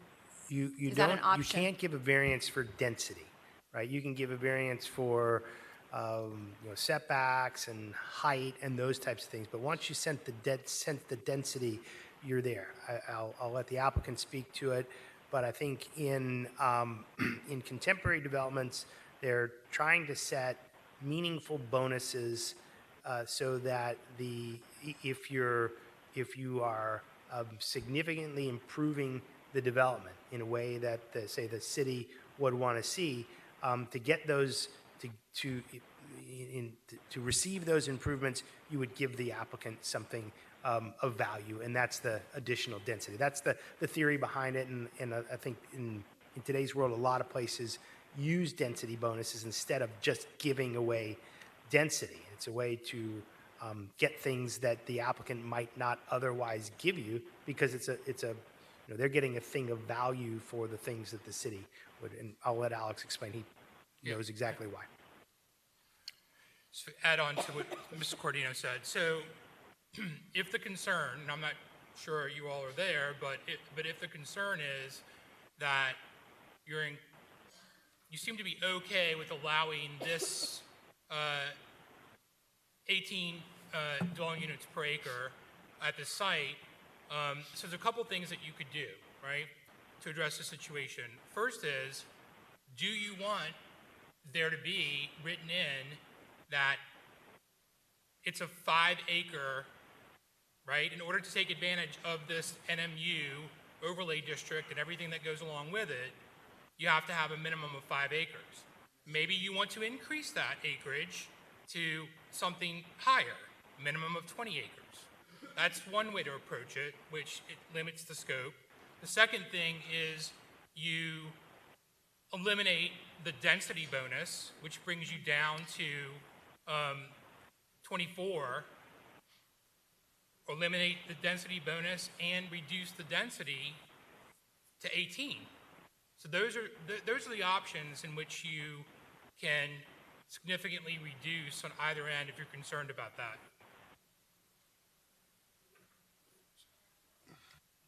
Thank you, Mayor. I just wanted to also add that the concept of the hospital corridor is not something that we started to discuss within the last 90 days. This has been discussed and kind of previewed from back when we were talking about Chick-fil-A coming to town, where we were able to successfully ask the applicant at the time to not include a storage facility in the development plans for that property because we were working on creating a larger concept in providing mixed-use development. I think that, finding the balance in being able to provide the commercial businesses that we want to see, these restaurants, we can't ignore that these restaurants need to have residential nearby, enough demographics to frequent the businesses. They kind of go hand in hand. Otherwise, they would have applied on their own to be standalone without the residential components. These businesses bring both together. I mean, we're also looking at, ongoing conversations with another developer on a large site on US 1 with a similar concept, and I think that one's going to be vertical mixed use. So this will not be the last time we have these conversations. So approving this item with the focus of only this project, I think is missing the mark in what the initial idea was to be able to attract and incentivize the business development we want to see. Representing Malibu Bay and Waterstone and the other nearby residential development that's around the hotel district there, I can tell you that the residents that own here, that are tenants here, that are here temporarily, whether it's because of work or being in for reservist duty, or the medical professionals that need to have housing in this area, and also those that want to find housing options that are not in the hustle and bustle of North Dade County. It's an option that we can supply through these types of projects, not just on this parcel, but on the other parcel. And I think that if the applicant is willing to, to discuss some options with the density and let us know how we can get to some common ground, I think we'll be in a good place there. I think I hear this council loud and clear. One of the proposals, this site, the reason why the 18 dwelling units work is because we have such a large site. Originally, we thought we needed the 24 dwelling units an acre. And ultimately, when you look at those other sites, again, in order to make this corridor district a reality, they may need those 24 dwelling units an acre to be a tangible development program, because 18 may not work based on the small size they have. That being said, I think 24 was the original concept that we had discussed as far as density. And in hearing this council and this discussion, I think what we would pro-offer is to do away with the 35 dwelling unit max and the density bonuses that affords, and really stick to the original concept and the original vision, which was the 24 dwelling units along this corridor, to be able to move forward that way, not just with this project, but hopefully in the future with other projects at a density that this council can live with. I have a question. Mr. Arias, can you explain to us what the density bonus required? what were the categories that, the density that you guys would do or any developer would do in order to afford themselves to the density bonus? Because again, we are trying to attract more commercial business. And I understand that commercial business is attracted by rooftop, and in this case, a specific density, because if not, they wouldn't come, right? So could you tell us what, out of the 20 category items, what would have afforded the density bonus of 10 additional units? So again, in order to avail yourself of the density bonuses, you needed to provide at least 5 of the supplemental elements. There was 20 of them listed out. Just to give a few, the provision of amenities that promote wellness, VITA courses, fitness trails, recreational and lifestyle amenities such as dog parks, pickleball courts, public open spaces, pocket parks, diverse residential unit types and configurations that promote diversity, lead engineering and standards to provide design enhancements, site standards that provide responsible landscape, enhanced storefronts. So there was a number of not just design, but also functional elements to make these projects better. That, again, in order to avail yourself of that enhanced density, you would have to provide those, and we call them benefits because they are, at least five additional benefits to the city to avail yourself of that. It's not something that was as of right, but something that ultimately would make for a better project in order to avail yourself of that increased density. I got it. And Mr. Corradino, in terms of the 18 units per acre, 20, 25, and 35 units per acre, how does that compare to most of the other South Dade cities in terms of density? Is that extremely dense? Is that medium density, or is that extremely low density? I think it's relatively on the low side for a commercial corridor. I think somebody like Cutler Bay in their downtown or on US 1 has, I think, up to 250 units an acre. I think Palmetto Bay in their downtown is, I think, over 55 units an acre.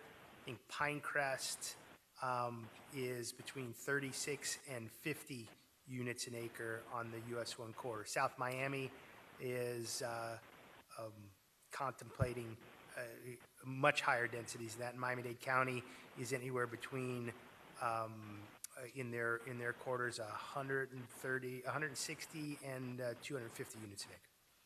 Got it. So I think the whole purpose of what we are seeing in this commercial development, it's like an urban center. Like, you are less dependent on cars and you have more connectivity. And that is the type of mixed-use development that we'd like to see more of.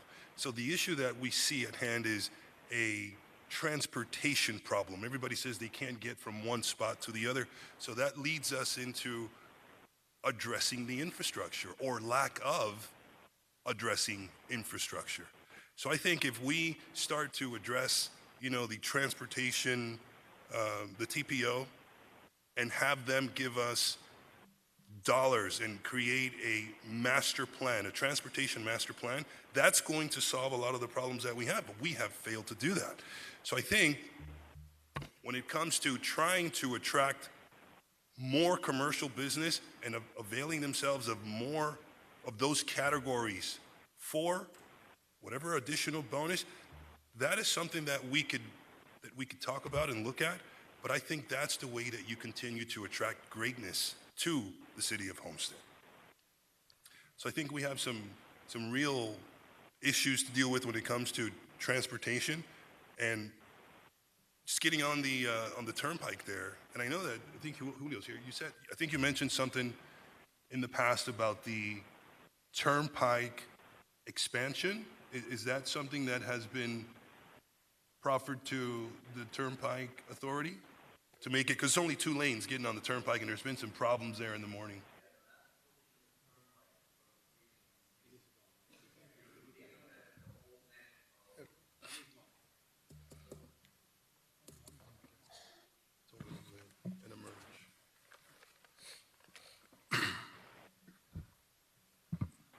So to answer the question, the Turnpike Authority, when they looked at expanding the turnpike, they broke it up into 3 segments. They've done 2 of them. which the last one ends right north of us, basically, that last portion that they went to 3 lanes. The only remaining part is from there to, of course, the exit into the US 1. So that's the one piece that's still remaining, but they've done the other 2, and that one is in their CIP. I don't know what year it's on. I could look it up. I could let you know what year it's on, but it's on their plans to finish up the whole segment, which But I'm basically talking would take it. more specifically of the on-ramp on 152nd Avenue and Campbell Drive, since it's only one lane to get on. It's only with one the lane. merge. Usually the Turnpike likes to have only 1 lane entrances into their facilities. If you look at all their exits and entrances, always 1 lane, because it does create not a favorable condition for you getting into a highway that people are going 70 miles an hour. So that's why they try to maintain at 1 lane if possible for all entrances and exits. So I don't foresee them making that a 2-lane entrance. I haven't heard any talk about that at all from the Because Turnpike. we could show them aerial views of what that looks like in the morning, and it is a disaster trying to get onto that on-ramp. So I don't know if that's something we can think about putting together and getting that in there. Sure. We can definitely bring that to their attention.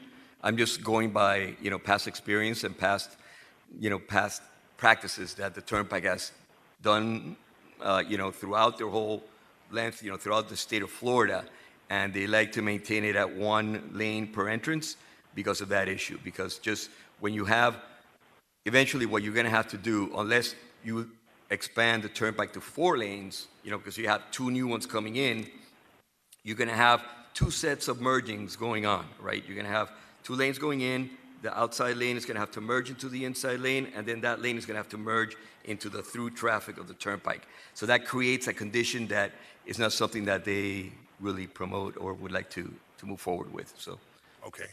Thank you, Julio. So as we're having this discussion, I'm starting to see that we're trying to create incentives and ways that we can attract more commercial business, and it comes down to a traffic situation. It comes down to traffic and moving people from one part of the city to the other. So I'll ask you, Mr. Mayor, you sit on the TPO. I've noticed that Pinecrest, Palmetto Bay, Cutler Bay all have multimodal master plans with the TPO, and they've all been given dollars to do projects in there. Can you help us understand where Homestead stands in terms of the TPO? Well, the TPO does not have dollars. It doesn't award dollars. It conducts studies. We get projects and look, let's not fool around. I know this is a politically oriented question. What you don't know is that to get to those points, it takes months and years to get in line. We have a lot of cities that are much bigger, that have commissioners, county commissioners who sit on the TPO. What we are doing now in the TPO is working our way through to recapture impact fees to do the many items that need to be done. Road widening, intersection improvements, signalization. The TPO does not impact Turnpike Authority. That's a separate other agency. And bear in mind, some of the cities that you mentioned were much further along. They are adjacent to metro rail stations and other corridors that are not here yet. Okay, that wasn't a politically motivated question, but I keep thinking that we're having this issue when it comes to allowing a specific density so that we can get more commercial business, and it's the issue of having people. So I think Mr. Fletcher just said it a minute ago. People are having a hard time moving from one end to the other. So it's a transportation issue. So we're trying to create urban centers where people are a lot less dependent on cars. People didn't move to Homestead to be in an urban environment. My view is, and I'll put it out there, we don't need one more rooftop in this town to support the kind of businesses that this project is bringing. That used to be the case. 2 decades ago, we need to have rooftops, we need to have rooftops. Now, do rooftops increase the profitability of these projects? Absolutely. And I don't begrudge them from coming here and trying to obtain that financial advantage. But from this side of the table, it's our job to create that balance. Right. And I will tell you that nobody I've talked to over the past 4 months, knocking on 1,600 doors, truly believes that in order to have these kind of projects, the Deep South Dade needs one more rooftop. The congestion is here. I'm not willing to exacerbate it by having the risk of these parcels, in the southeastern corner of having the potential of up to 700 additional units. So not to get off this project, how do you envision downtown? How do you envision downtown revitalizing if you don't intend to make any changes to downtown? I didn't say, you know what, you want to have a political debate, we'll go do that Saturday afternoon. But how do you intend to ignite downtown if you don't want to add? Wait. We're having a quasi-judicial hearing. And I'm showing on you the this difference. I'm project. showing you the difference of how we have to compromise sometimes in order to get more commercial businesses to Homestead. Okay, so we just awarded a grant tonight for a business expansion without one more unit downtown. Last month, we awarded $200,000 for another business expansion without one more unit downtown. We awarded $60,000 for the salon. Well, the pot's going to run out at some point. You're not going to have any more money to pass out. So you've got to create certain policies. You're the guy that keeps talking about incentivizing and handing out money. The fact is that folks are coming without the density. Okay. All right, so let's Without call the the question density if in we're place. ready to. But- Yeah, Councilwoman Bailey. Thank you, Mayor. Just a couple thoughts over the last discussions. So I am all for these density bonuses. I think we need to push the projects to the highest standards. Just a couple questions. Would this project qualify for the density bonus? No, they didn't apply for it. They didn't take advantage of the bonuses, so they are stuck at a much lower number. Right, but I'm just curious, with what you submitted, would it qualify? What we submitted, I do believe we make a case for the density bonus and the programs that we're offering. However, it wasn't needed due to the acreage that we were able to assign.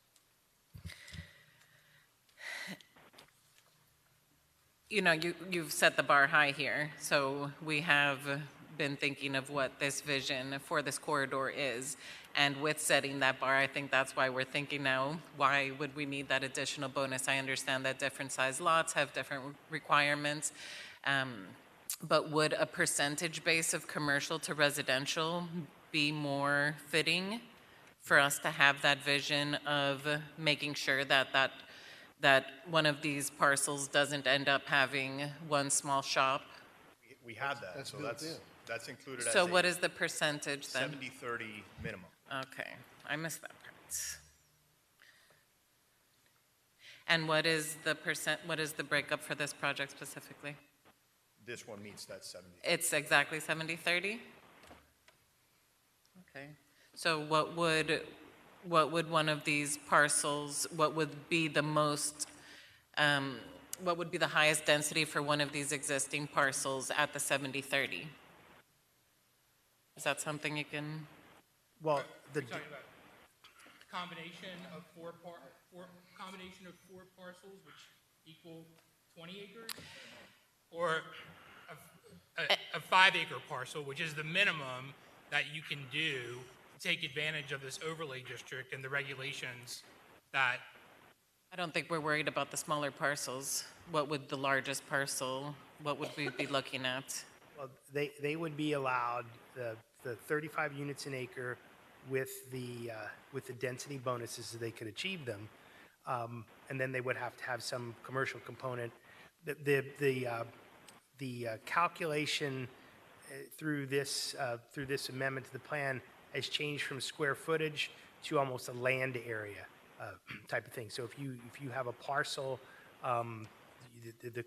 in this case, I think the parcel Alex is saying is that the parcel that the commercial is on, even though it's not a parcel, it's a section of land that the part is on, is about 30% of the entire development, and the I'd say resident. Square footage wise, as far as building, but if it were acreage wise, it's almost 50/50. Well, so then this is more of a 50/50 split, because the calculation as defined here Right. is defined as kind of a land area. So it doesn't matter. The way we used to calculate it, which we were concerned about through the developments that were happening in the Park of Commerce in the past, were we wanted to calculate it by square foot, because we wanted to make sure that somebody didn't have 1 million square feet of residential and then a 250 square foot farm store and call that mixed use. Right? This has changed that calculation to kind of a land area. So the parcel of land that the commercial is on here is about 10 acres of the entire thing. So regardless of the square footage of the commercial, the piece of land that is designated for commercial is about 50%. So it's a different type of calculation we're using today than we used in the past.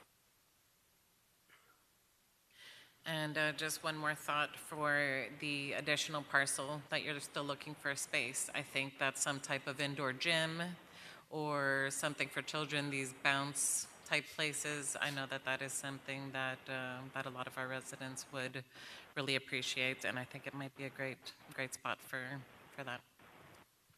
Thank you, Mayor. Mayor? Thank you. Yes, Councilman A Roth. couple of thoughts. One about infrastructure on Campbell Drive, and Julio touched on it a little bit on the Turnpike. Now, originally, before they squashed the Turnpike enhancements from, I think it's 248th Street south to US 1 in Florida City, we were going to have it 3-laned each way coming north and south. And then when the overpass or the flyover took out the commercial district in Florida City, everybody got upset. So the Turnpike Authority packed their bags, went home, and said, okay, we're not going to do anything for you guys now. So I guess one of the questions that I have for staff is, how do we reignite the fire on the Turnpike Authority to, one, come back and reconsider at least expanding the Turnpike to 3 lanes north and south from 248th Street, and also putting in the exit ramp, the southbound exit ramp and the northbound entrance ramp on North Canal. So just to clarify what you mentioned, the Turnpike Authority is currently looking at the overpass again with a different design, to try to meet the concerns of the public in the area. So they're looking at that, and they have not removed from the list of projects that they have the expansion of the Turnpike all the way to US 1. So that's still on board, and they are looking at modifying the design to meet the criteria that the public was concerned about. Well, is there anything we can do to help them come to an expedited decision? Because as they sit up there in wherever they're sitting, we still suffer in 2 ways. We suffer by paying the most in tolls coming from the further south, going into Miami, and we suffer with the congestion of the traffic with all the forced building, not inside the city of Homestead, but just outside our borders. So I think that we, as a dais in the city, have to get more involved and put more pressure on those folks that can help us alleviate some of these problems. And then the Campbell Drive, I don't know if we have more room to expand it to 3 lanes. We definitely have a traffic concern at 152 and Campbell as a turning lane going south in the afternoon, especially where the traffic's backed up beyond the tractor place. So we have to figure out who we need to speak to in reference to help expedite some of those projects. So that was my first thing. And then I see the CEO of Baptist Hospital here. So I'm thinking that if we create this Midtown corridor is there any plans from Baptist Health Systems to expand the number of beds at the hospital? And I don't know if you can answer that question, if you have any thoughts on that, because that's a big deal too. If Homestead and Baptist System is willing to expand the capacity at the hospital, because I do hear a lot of complaints about wait times and, in ER and things like that. So that's another thing that I would like to know about, because that lays into a decision-making process. If they're expanding this hospital, that means they're expanding the employment base. It means they need more housing for some of their employees as well. So this is a big package, right, for a lot of things to come together. Infrastructure, road conditions on Campbell, the turnpike, and then the potential of Homestead Hospital being expanded. Not that I have any information about that, but I'm curious because I see Ken's in the audience here, and I'm assuming that Homestead Hospital and the Baptist Health System really, really wants this to go through. And I'm not sure if it's just this project or if it's the entire corridor that they're looking for the density. So I don't know if he's got anything to add to this, but I'd like to hear if he has.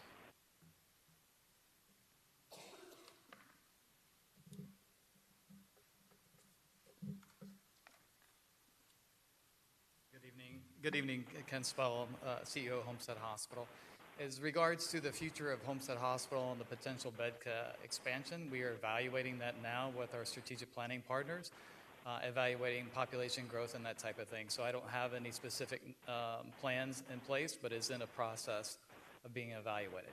As far as the corridor, I'm here representing just the health system for the sale of the property. So I don't know anything about the development of the corridor. Our concern is the hospital itself, and then future housing for the population in the community and also our employees.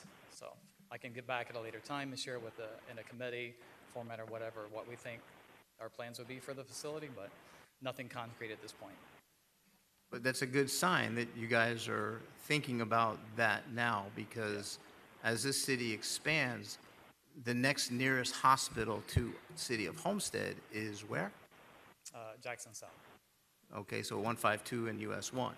So if you have an emergency, you're not driving there, you're being air-vacked over to that facility. So something to think about as well for the future. Thank you, Mayor. Thank you. Thank you, Councilman. Mr. Mayor. Yes, Councilman Fletcher. So just kind of going back on what I stated earlier, I want to use the words of one of my colleagues. I'm willing to compromise if we can come to an agreement on this density issue. But earlier tonight, we passed a budget that was 2% lower for next year for our residents. In the meantime, we're growing every day. We hired 3 police officers. We're at 127 total. We should be at 200 with our current population. We don't have the infrastructure to support all of these additional dwellings, the public safety to continue to support all these additional people moving to the city of Homestead, the traffic impacts. I wrote it down before you said it, but we've talked about that turnpike impact. So what we can do as a council is we can write a resolution and send that to the state. That's one way. We can get our community involved as well and have them do something. But my question would be to the applicant at this point in time. I'm willing to compromise at a number much lower than 35. We talked about 18, and if you go back to the meeting minutes of the last meeting, you said we only require 18. I think if we can come to a number just below that threshold of 25, so 24 would be that magic number for me, without the density bonus, at this point in time, the next application for the next property owner can come to this dais and ask us for a variance at that point in time. I'd ask the applicant if they'd be willing to go to 24 units per acre as a max. I think Councilwoman Avila said it right when she said that this is the first domino to create, hopefully, the momentum for this district. Sorry. In speaking with all of you, I believe that all of you do have a vision for this district. How we get there is clearly the topic of this vibrant conversation today. Again, it all started with that 24 number. That was the number that was certainly required to make not just this project, and luckily we didn't need it, but a true vibrant corridor. So in the spirit of cooperation, in the spirit of moving, hopefully, this vision forward, we would certainly agree to have that 24 and then do away with the supplemental bonus up to the 35. The text is here, for anyone in the future who wants to then contemplate. It's a vibrant conversation that's been had, and it can certainly be taken up in the future because there's plenty to go back to. But in order to make this a reality and to start the progress of the vision, the applicant would certainly agree to capping it at the 24. Thank you, Mayor. Would that be, could we make it 18 with the density bonus up to the 24? It's a brilliant idea. Yes, you can do that. And then can you, thank you, can you also touch on, I believe the applicant had proffered a traffic light at that intersection, but that would be subject to the county? That's subject to Miami-Dade County approval. So we were informed that the county would like to see a traffic light there. Clearly, there's distance requirements. But if in fact the county requires us to provide that light, it's a condition as part of the site plan that we provided. And the applicant is fully open to doing so. It'll actually enhance the project. Thank you. I think, is there anything that we need to do as a body to help our Public Works team to push the county to approve that traffic signalization? Well, the councilman has a great idea, do a resolution, and I think we should reach out to our state and county representatives as well and see if they could influence them. And so we'll put a letter together from council so we could send to them as well. Thank you. That's on the turnpike. And then Yes, ma'am. with regards to the traffic, putting in a new traffic light at the intersection. So Is there all- anything you need from us? Yeah, all conversations we've had with the county, they're in full agreement that the traffic signal is required there, and they're going to require it.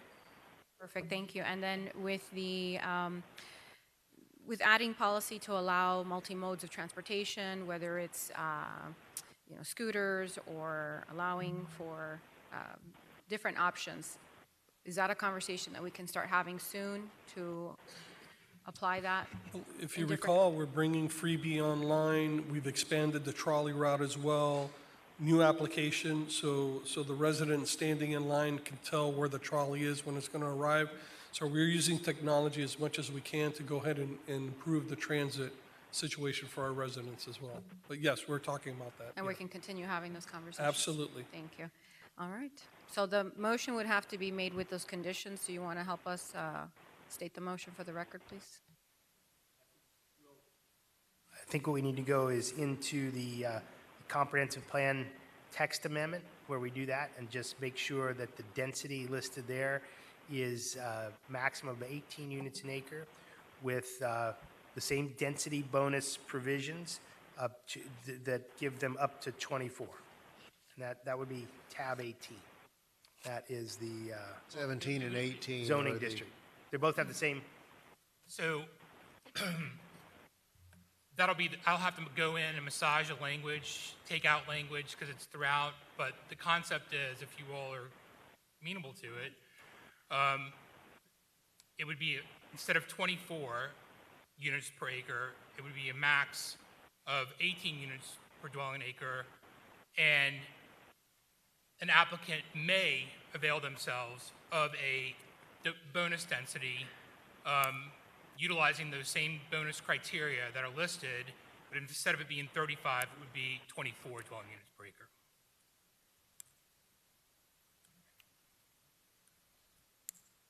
I just have one little thought Yes, to add to that. Councilman. Why is it capped at 5? Can we make it, I mean, it's 25% of the 20, right? Can we make it What's that? the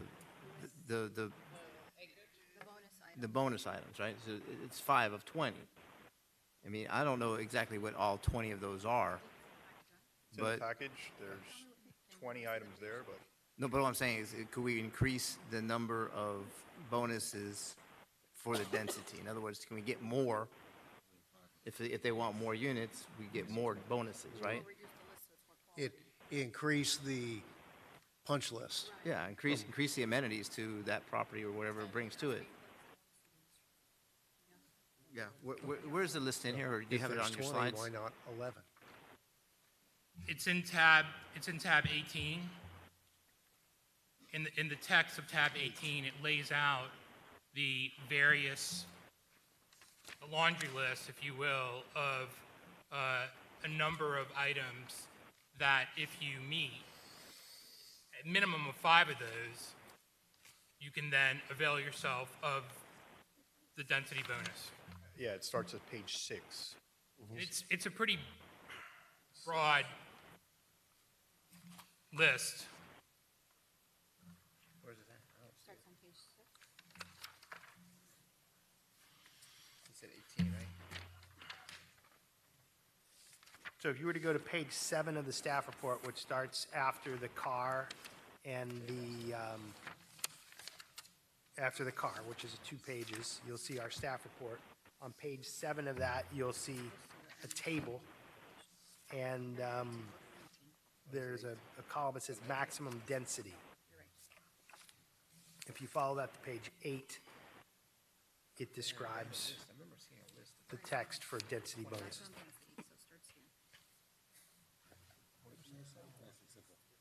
Okay. Do we have a motion? All right, it's been moved by Councilwoman Fairclough Staggers, seconded by Councilman Fletcher. Clarify the conditions, if you would. Now, this has to be for tab 17, With only 5 items? but that's the order we have to do 17 and 18 first to amend the comp plan text amendment and the zoning code text amendments. So, Councilwoman, the conditions? What I didn't hear earlier, I'm not sure if it should be here, regarding the enhanced amenities, would that be here, or which tab? We're would going to that be? take care of that as an added condition to the Okay. site plan resolution. And as soon as I get a chance, we're going to craft that language and add it as a condition to the site plan. Okay. But the text amendment is where we would deal with density. Density. So 18, we're capping it at 18, correct? With the ability to avail themselves for the additional, 5 units per acre? 6 units per acre? To 20, Up to 24. To Up to 24. 24. And as proposed at this point in black and white, it's at least 5 of the 20 bullet points. Bulleted items, yes. Okay. Was there anything else with respect to that? Okay. Anything further, council? All right, and this is on the motion is on tab 17. Mr. Mayor, we have the motion. I'm not sure that we open this up for public comment before we take the vote. If we could just call for comment. Thank you. Public comment on tab 17, and this will be the comp plan text amendment. Ms. Sorrentino?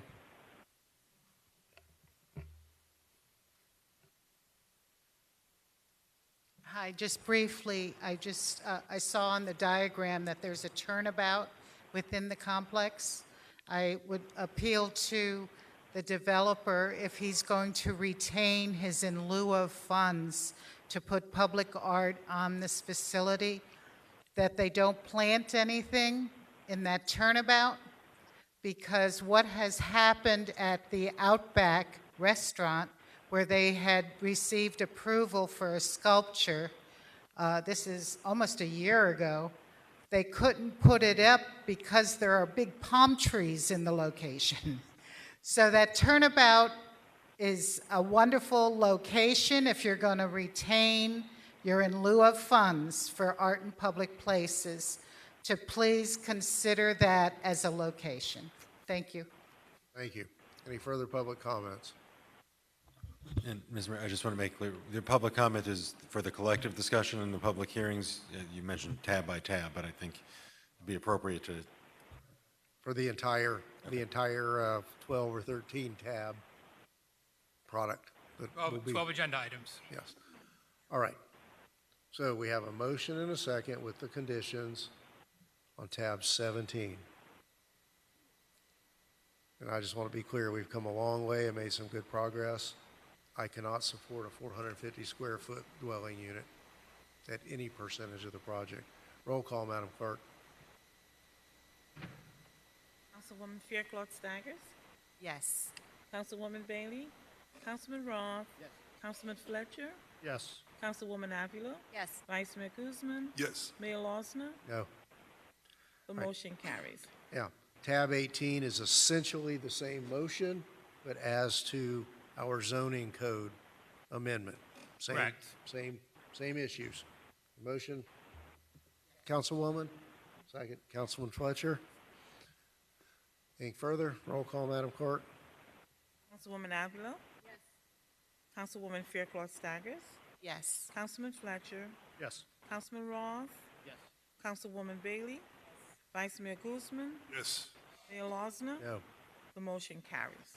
Mayor, before we move on, so tab 18 is the code amendment, which is predicated upon and conditioned upon the comp plan amendment. So the code, the ordinance amending the city code will not become effective and in place until such time as the comp plan becomes effective. And I'll make that change to the effective date language in the ordinance. All right. Next, we need to address, and tabs 19 through 22 are the same item, but with respect to the individual folio numbers. This is a future land use map amendment designating each of those 4 separately identified parcels as being under this new designation. Right. They're all approximately 5-acre parcels, and the Flume amendment is from low residential use to neighborhood mixed use. Very good. So do we have a motion on tab 19? Moved by Councilman Fairclough Staggers, second by Councilman Fletcher. Roll call. Councilman Fletcher? Yes. Councilwoman Fairclough Staggers? Yes. Councilwoman Bailey? Yes. Councilwoman Avila? Yes. Councilman Roth? Yes. Vice Mayor Guzman? Yes. Mayor Losner? Yes. The motion carries. Tab 20, same issue, different parcel. Moved by Fairclough Staggers, second by Fletcher. Roll call. Councilwoman Bailey? Yes. Councilwoman Avila? Yes. Councilwoman Fairclough Staggers? Yes. Councilman Roth? Yes. Councilman Fletcher? Yes. Vice Mayor Guzman? Yes. Mayor Losner? Yes. The motion carries. And tab 21, same issue. Move. Same mover and seconder. Roll call. Councilwoman Fairclough Staggers? Yes. Councilwoman Bailey? Councilwoman Avila? Councilman Fletcher? Yes. Councilman Roth? Yes. Vice Mayor Guzman? Yes. Mayor Losner? Yes. The motion carries. All right. Was that 21 or 22? 21. All right, and finally, tab 22, moved by Fairclough Staggers, second by Fletcher. Roll call. Councilman Roth? Yes. Councilwoman Bailey? Yes. Councilman Fletcher? Yes. Councilwoman Fairclough Staggers? Yes. Councilwoman Avila? Vice Mayor Guzman? Yes. Mayor Losner? Yes. The motion carries. And then 11 through 14 are the individual rezonings for the 4 separately identified parcels. And if you will, Mr. White, rezoning from? From agricultural AU district to the neighborhood mixed use NMU zoning district. Very well. Do we have a motion on tab 11? Yes. Move it. Fairclough Staggers first, second by Fletcher. Roll call on tab 11. Councilwoman Fairclough Staggers? Yes. Councilwoman Bailey? Yes. Councilman Roth? Yes. Councilman Fletcher? Yes. Councilwoman Avila? Vice Mayor Guzman? Yes. Mayor Losner? Yes. The motion carries. Need a motion for tab 12 rezoning. Fairclough Staggers and Fletcher. Roll call. Councilwoman Avila? Councilman Roth? Yes. Councilwoman Bailey? Yes. Councilman Fletcher? Yes. Councilwoman Fairclough Staggers? Yes. Vice Mayor Guzman? Yes. Mayor Losner? Yes. The motion carries. And that was 12. Tab 13, moved by Fairclough Staggers, second by Fletcher for rezoning. Roll call, Madam Clerk. Councilman Fletcher? Yes. Councilwoman Bailey? Yes. Councilwoman Fairclough Staggers? Yes. Councilman Roth? Yes. Councilwoman Avila? Vice Mayor Guzman? Yes. Mayor Losner? Yes. The motion carries. And finally, rezoning for tab 14, Fairclough Staggers, second by Fletcher. Roll call. Councilwoman Avila? Councilwoman Fairclough Staggers? Yes. Councilman Roth? Councilwoman Bailey? Councilman Fletcher? Yes. Vice Mayor Guzman? Yes. Mayor Losner? Yes. The motion carries. All right. Tab 15, site plan approval for the project before us. Moved by Fairclough Staggers, seconded by Councilman Fletcher. Roll call on site plan approval, tab 15. Councilwoman Bailey? Yes. Councilman Ross? Yes. Councilwoman Avila? Councilwoman Fairclough Staggers? Yes. Councilman Fletcher? Yes. Vice Mayor Guzman? Yes. Mayor Losner? Yes. The motion carries. And finally, tab 6. Mayor, Yes. hang on, we're moving too fast here. So that was the site plan, and the site plan, I need to read into the record the condition that you all wanted me to add with respect to two things. Good catch. One was a simple modification to the existing condition number 3 related to the 360 architecture, and the last sentence is now going to be modified to simply say the applicant shall provide 360 architecture at the time of building permit to meet the requirements. And then we're going to add a condition that stipulates that prior to the issuance of a building permit, the applicant shall submit modified revised plans as it relates to enhanced amenities, which include, and I'll need that list or what we're talking about. It was the shade structure over the tot lot, yes. Yes, Councilwoman. Sorry, wasn't it the pergolas with the lighting as well? Not just for the play structures, but also for between the commercial, between the restaurants? Those were in the drawings. Okay. Yes, those are there. The shade structure wasn't there for the tot lot in the site plan. Right. And given the course of the discussion over the night, Mr. White, and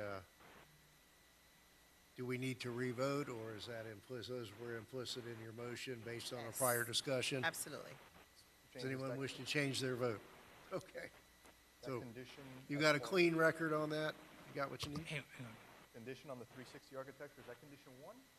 No, it's condition number 3 in the site plan. 1 in the Yeah, but we're looking at the resolution at the resolution is what we're looking at now. and that's the language that's tweaked that it will be Right. provided at building. Right.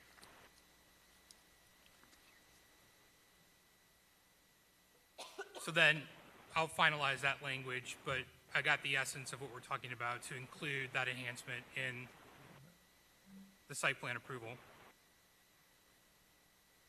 Very good. So finally, tab 16, the tentative plat approval. Moved by Fairclough Staggers, seconded by Councilman Fletcher. Roll call, Madam Clerk. Councilwoman Avila? Councilwoman Fairclough Staggers? Yes. Councilman Ross? Yes. Councilwoman Bailey? Councilman Fletcher? Yes. Vice Mayor Guzman? Yes. Mayor Losner? Yes. The motion carries. And Thank you all. Thank you, for the record, applicants and developers.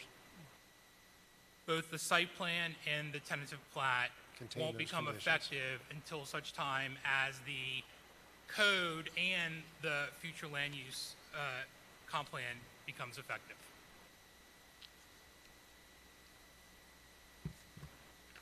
Very much. Thank you. Good night. Appreciate it. Mr. Mayor, Yes, may I request a Sure. short recess? sure. Any objection to a short recess? I think we need it. It's time. 5 minutes. Okay, we are back. We are at tab 23, car number 3822. Yes, Mr. Mr. Mayor, Earl.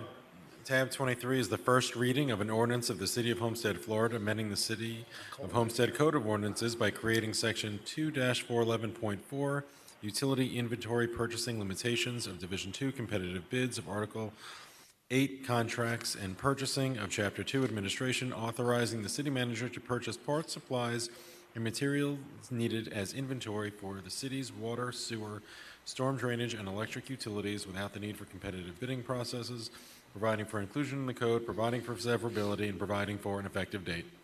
Thank you, sir. Mr. Manager. Thank you, Mayor. The purpose of this ordinance to address the current supply chain and market-driven issues which are hampering procurement's ability to acquire needed equipment and materials such as wires, transformers, and capital supplies which are essential for the continuity of service for our utility customers. This ordinance change will allow procurement to purchase inventory for the city's utilities by obtaining formal quotes versus formal solicitations, which is required if the purchase is over $65,000, and it would take approximately 30 to 90 days to perform. Staff recommends that Mayor and Council approve the proposed amendment of the City Code of Ordinance, Division 2, Competitive Bids, Chapter 2, Administration, and create Section 24114, Utility Inventory Purchasing Limitations, authorizing the city manager to approve the purchases of parts, supplies, and materials as needed for the city's water, sewer, storm drainage, and electric utilities inventory without the need of a competitive bidding process, and placing each on before City Council. Thank you, sir. Questions or comments from council? Okay, any public comment on this item? All right, we'll close the public hearing and I'll entertain a motion for approval. Moved by Councilwoman Bailey, seconded by the Vice Mayor. Roll call, Madam Clerk. Councilwoman Fairclough Staggers, Yes? Councilwoman Bailey, Yes. Councilman Fletcher, Yes. Councilman Roth, Councilwoman Avila, Vice Mayor Guzman, Yes. Mayor Losner. Yes. The motion carries. Next item, tab 24, Mr. Manager. Thank you, Mayor. Mystic Force Foundation Heroes Hangout is requesting that Mayor and Council authorize the city manager to approve a waiver of usage fees in the amount of $6,600 for the use of J.D. Red Park in order to host their 3-day pickleball tournament. This tournament will take place Friday, October 6th through Sunday, October 8th, 2023, and I believe they may be on the line. Oh, no. Oh, unfortunately, they weren't able to make it. This is the group we all donated to Last month. Last month, yes. Are you there? No. Okay. Thank you. Would this be a tournament where they pay to participate in? This is a large amount of money. It's 3 days. That's why the large amount. And yes, they're putting it down there as a fundraiser. Our policy historically has not been that, where we waive fees for paid events. So I'm not sure if we want to start that precedent. I know several of us have committed to contributing and donating to the organization. I'm just concerned with 3 days and $6,600 sponsorship. I'm interested in what my colleagues have to say regarding this. Thank you, Councilwoman. Anyone else like to weigh in? Councilman Fletcher. So how did we come up with the number of $6,600? Is that a cost of personnel? That's the number based on the recently created pickleball tournament rate. That was sent out to you all via email as a memorandum from the Parks Director a couple weeks ago. So that was arrived on after the first pickleball tournament that we hosted, creating an equitable rate for future events. And I believe, Councilman, it comes out to about $12 an hour for each of the courts.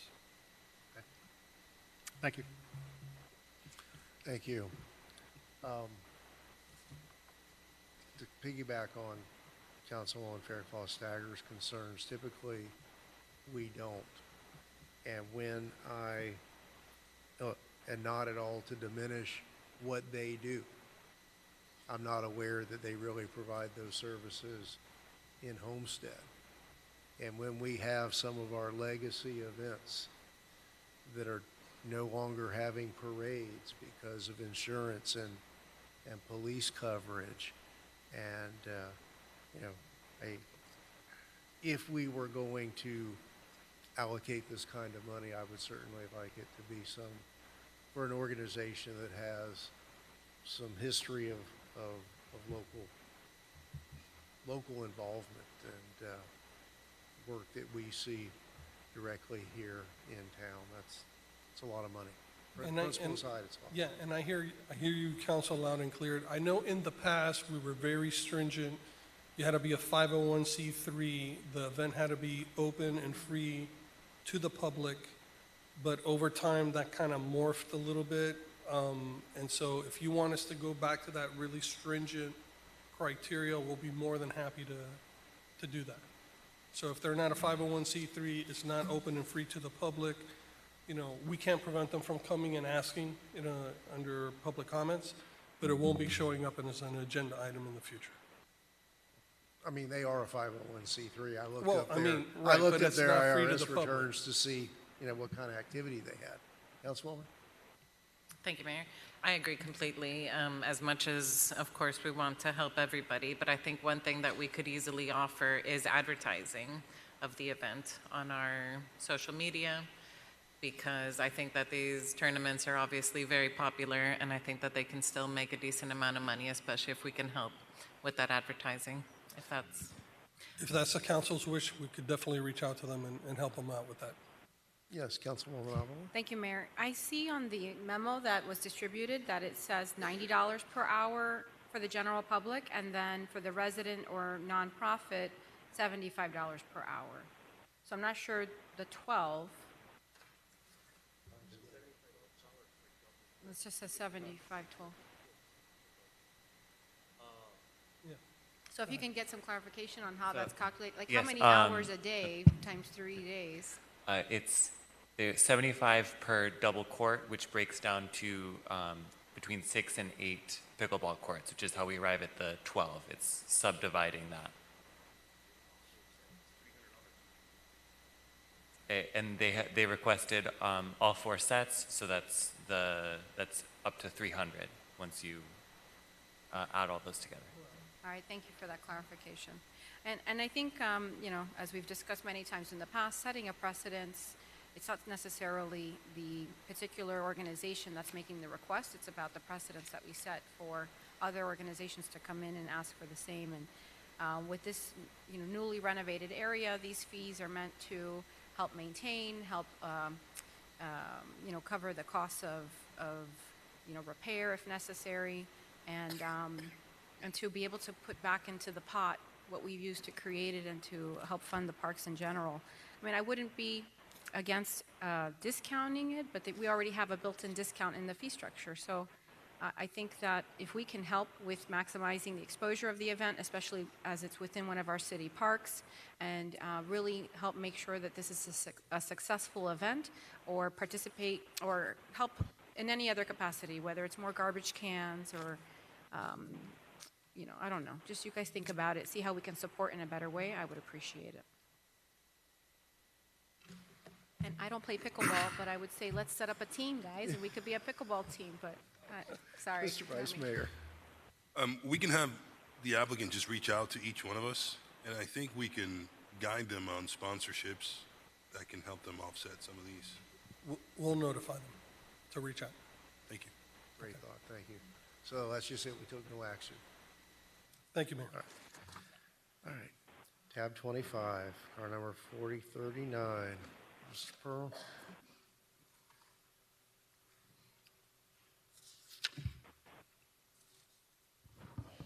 Tab 25 is a resolution of the City Council of the City of Homestead, Florida, authorizing the city manager to accept an award from the State of Florida Division of Emergency Management for the funding of City Hall Generator Project, approving the grant agreement, authorizing the city manager or his designee to execute the grant agreement, establishing a budget in the amount of $184,495 for the expenditure of grant funds, providing for implementation, and providing for an effective date.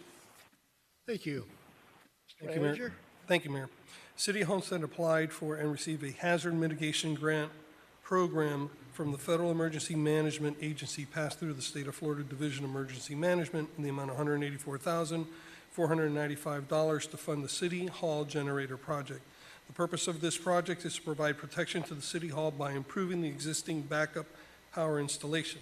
Staff recommends that Mayor and Council approve the attached resolution, authorize the city manager to enter into an agreement and establish a budget for a grant award from the State of Florida Division of Emergency Management in the amount of $184,495 for generator automatic transfer switch located at City Hall. This grant requires a $20,055 match, which will come from park impact fees.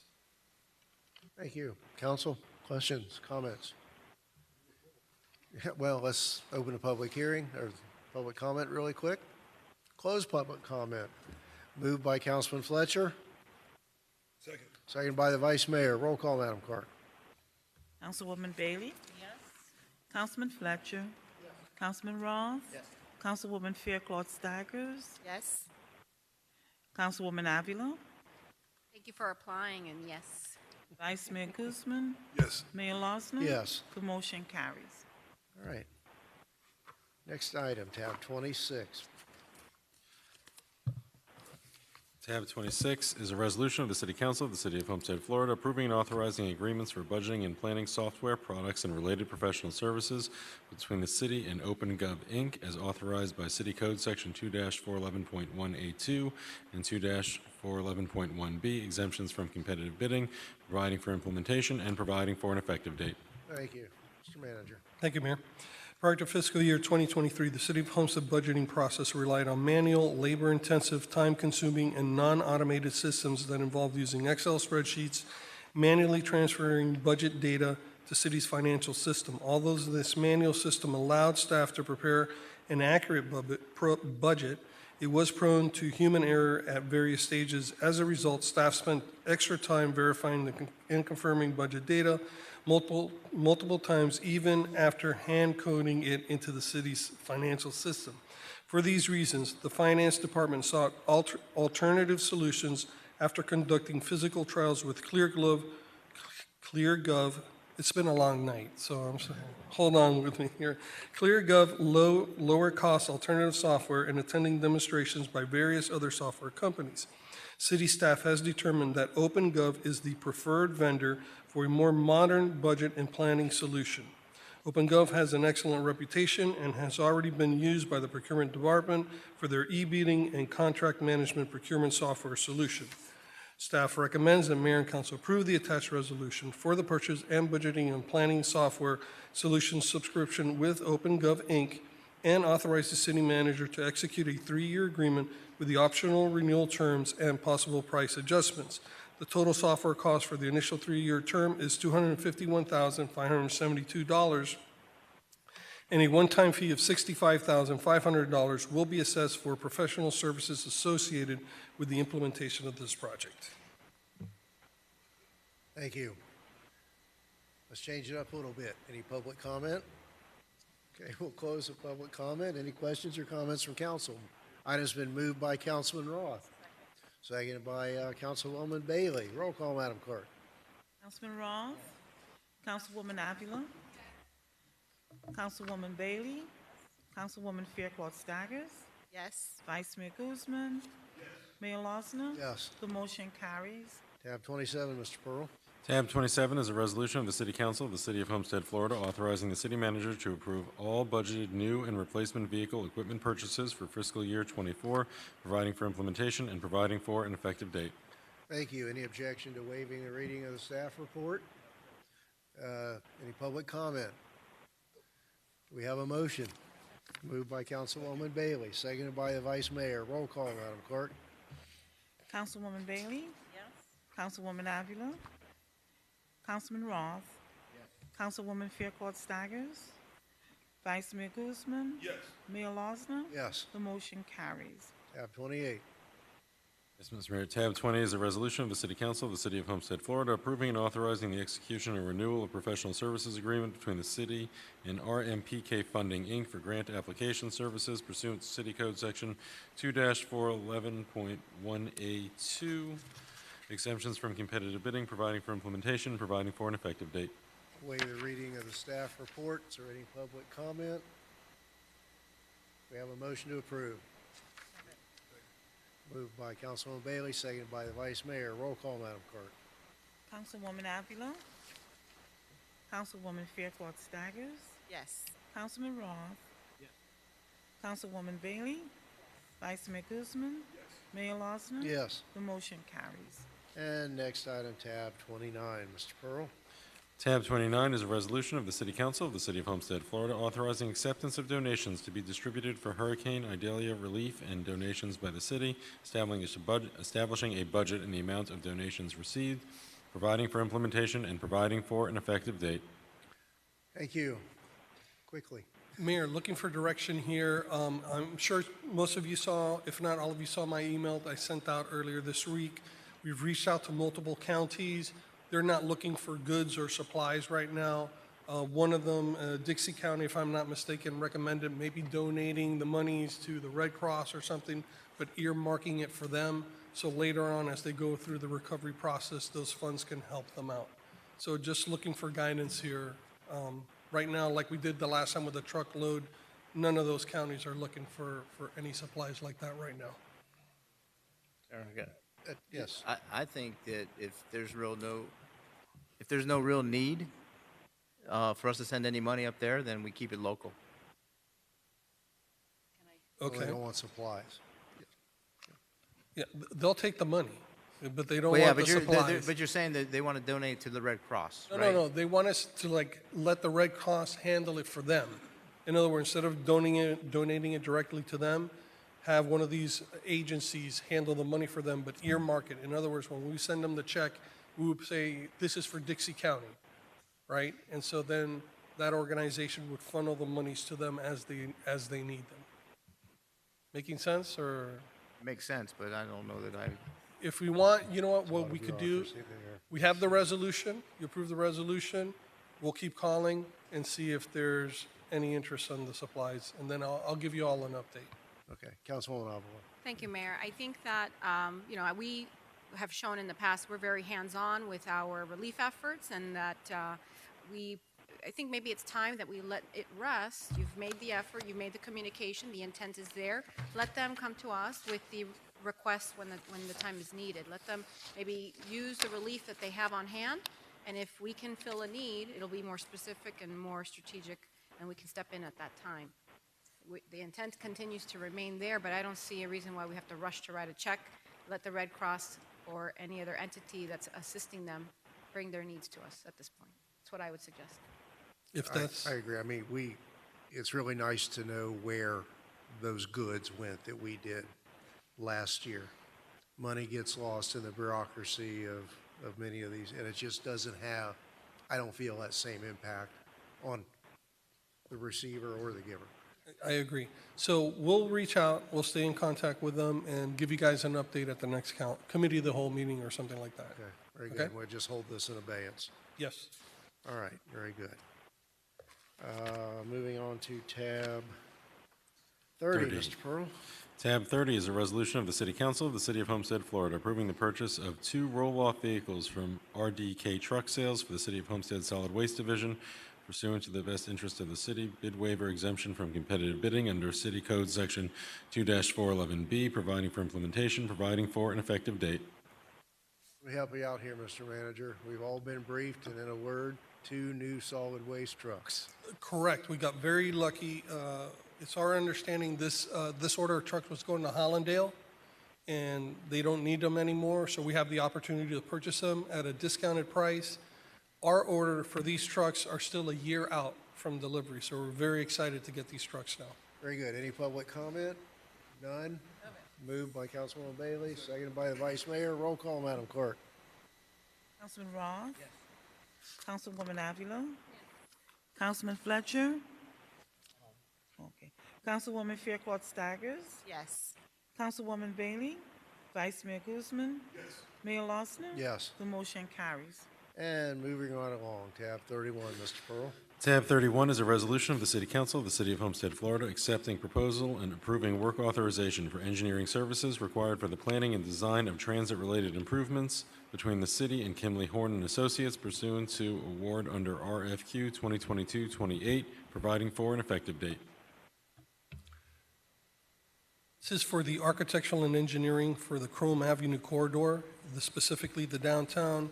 It has to do with the $7.5 million we got from the FDA. So this is going to do the architectural and engineering. Once this is done and it's all permitted, we can actually start construction. Amen. Any public comment? Motion to approve?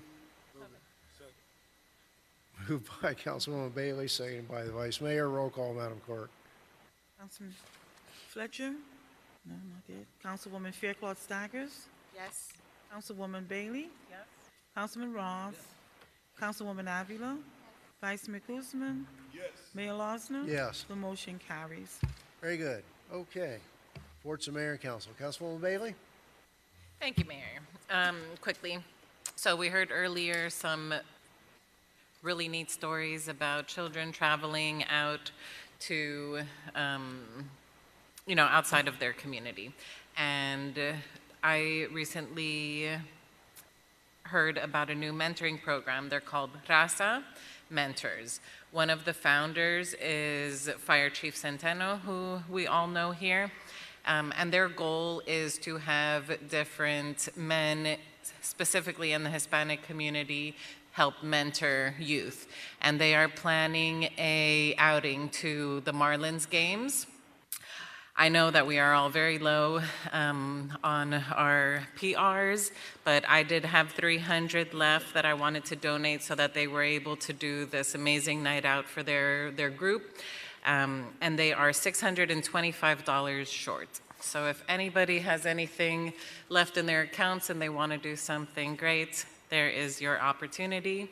I will forward an email tomorrow that has some more details to everyone. He tried to make it, but he was on call. He wasn't able to come in tonight. Second, real quick, tomorrow night at City Hall Bistro, South Dade Connections is hosting a Hispanic Heritage Mixer. Obviously, does not have to be anything specifically with Hispanic businesses, but a great opportunity to get to know some of the local business owners and network. And if you have not eaten at City Hall Bistro, then you're definitely in for a treat. And lastly, tomorrow as well, there is a new gallery, art gallery and antique shop opening, and it is called Etc., ETC, and it's at 257 North Chrome Avenue. So in lieu of our SWAC meeting, we're going to be going on a little field trip and visit the gallery first and then head over to City Hall Bistro and have SWAC be present with some of these great opportunities in our district. Thank you, Mayor. Thank you. Councilman Roth. Just want to tell Councilwoman Bailey, count on me to help you out with the Chief Centeno request. Thanks. Councilman. All right, very good. Councilwoman Fairclough-Staggers. Yes, thank you. I just have two questions for some updates. Can you provide us with an update on the quotes or bids for the shade structure at Lochner Park? Yes, ma'am. So we have reached out to two different vendors. They are both a few weeks away from generating their final proposals. The way that these shade structures are most easily procured is through design bid on a piggyback contract. So both of the vendors we've been talking with have valid piggybacks in South Florida. We're just now waiting for them to finish some of their site visits and measurements to get us a good price. Okay, thank you. And I continue to ask because the residents are asking me, and in order for them to enjoy the amenities in our community, it has to be comfortable. And that is a park where we want people to convene, but it's very uncomfortable because of the high heat index. So I continue to ask about the shade structure. Absolutely, and our plan is to bring it to the next council meeting, the latest. Perfect. My next question is there an update on Freebie? This has been something I've been trying to give birth to for a couple years now, so where are we with that? Yes. So actually, today, Freebie held an informational session, which is part of the requirement for our agreement with the county for offering the on-demand service. And we will be bringing them to the COW meeting, the Committee of the Whole meeting in October, for an update presentation with their timeline of rollout and a preview of when we expect to start. Oh, perfect, thank you. And my final question is there an update, well, two, is there an update on the installation of In God We Trust, as well as an update on the installation for Chief Roll's name going on the police department? Yes, so the answer to both of those questions, the In God We Trust, we are on track to have that installed before the next council meeting. And as well for the installation of the Chief Roll sign, we have permits issued, we're in manufacturing, and the vendor has assured us that it will be in place prior to our Halloween event at the end of October. Oh, great, great. Thank you. Thank you so much for those updates. I have nothing further, Mayor. Thank you. I understand Councilman Fletcher's online. Councilman Fletcher, any items of business? No, thank you, Mayor. I'm sorry I had to leave, but I have nothing additional for tonight. It was good to see everybody today. Thank you. Very good, thank you. Okay, Councilwoman Avila. Thank you, Mayor. I have a couple things. First, I want to encourage the public, especially my colleagues, to join the Kiwanis Club of Homestead South Dade's installation banquet, which will be held at City Hall Bistro on the 29th. And as Councilwoman Bailey said, the food there has been pretty awesome, and the ambiance is beautiful, so it's sure to be a great night. And marking this event a little bit more special is that the Kiwanis Club of Homestead South Dade will be turning 75, or has turned 75 years of impacting this community. So your presence will be well welcomed, and we look forward to it. But that leads me into saying congratulations to all the new boards that are being installed this year with all of our local nonprofits. They really are the fabric of this community, serving in the background and really doing a great job with meeting needs on a local level. So the Women's Club of GFW Women's Club, the Rotary, the This is for the Kids Inc., the SWAC, all these nonprofit organizations that are doing a great job. Kudos to you, and keep up the great work. Also, I wanted to thank the manager's office for encouraging me and helping me get to the City Place in West Palm Beach. I took my entire family on the Bright Line. It was not cheap. I had to pay like $500 for us to get there. We wanted the full experience, so I made sure to go with my kids in tow and enjoy the amenities that the Bright Line hubs offer. We Ubered, we walked in the rain to get from the Uber to the City Hall, not the City Hall, the City Bistro, or not City Bistro, the City Place. It's called the Square over there, and I will tell you that with the heat index that we have been having, you could not feel it, because the amenities and the ambiance and the airflow and the shade that not just the landscaping that was perfectly placed provided, but also the shade that the buildings around provide it was just perfect. My kids are asking, when can we go back? And we did not spend a lot of money while we were there. We were able to just really enjoy our time in the courtyards. We picked up a few mementos at the garden store. We had dinner. We took a ton of pictures. They had this awesome water feature that was similar to what we were trying to have at Losner Park. So if there's any way we can get that back at Losner Park, that'd be amazing. But it really did open up my eyes and see how amazing this type of construction and development could be for our city, and how it would really provide an oasis and a relief to our families here in Homestead. They would not have to leave to find something as awesome like that if we had something similar, whether it's the related group or otherwise. But I still think that there is opportunity for us to capture the essence of what the square, what the City Place, and what that overall concept is meant to provide. It's happening in places already. So I really encourage us to not lose faith on being able to bring that type of concept to Homestead. But thank you to the manager's office for encouraging me to go. With that, I'll rest. Thank you all. Thank you, Vice Mayor. All right, thank you.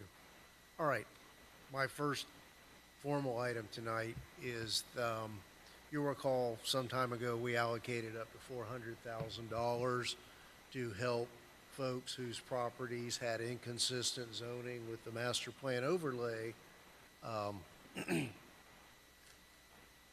to help those folks out with some of the cost recovery.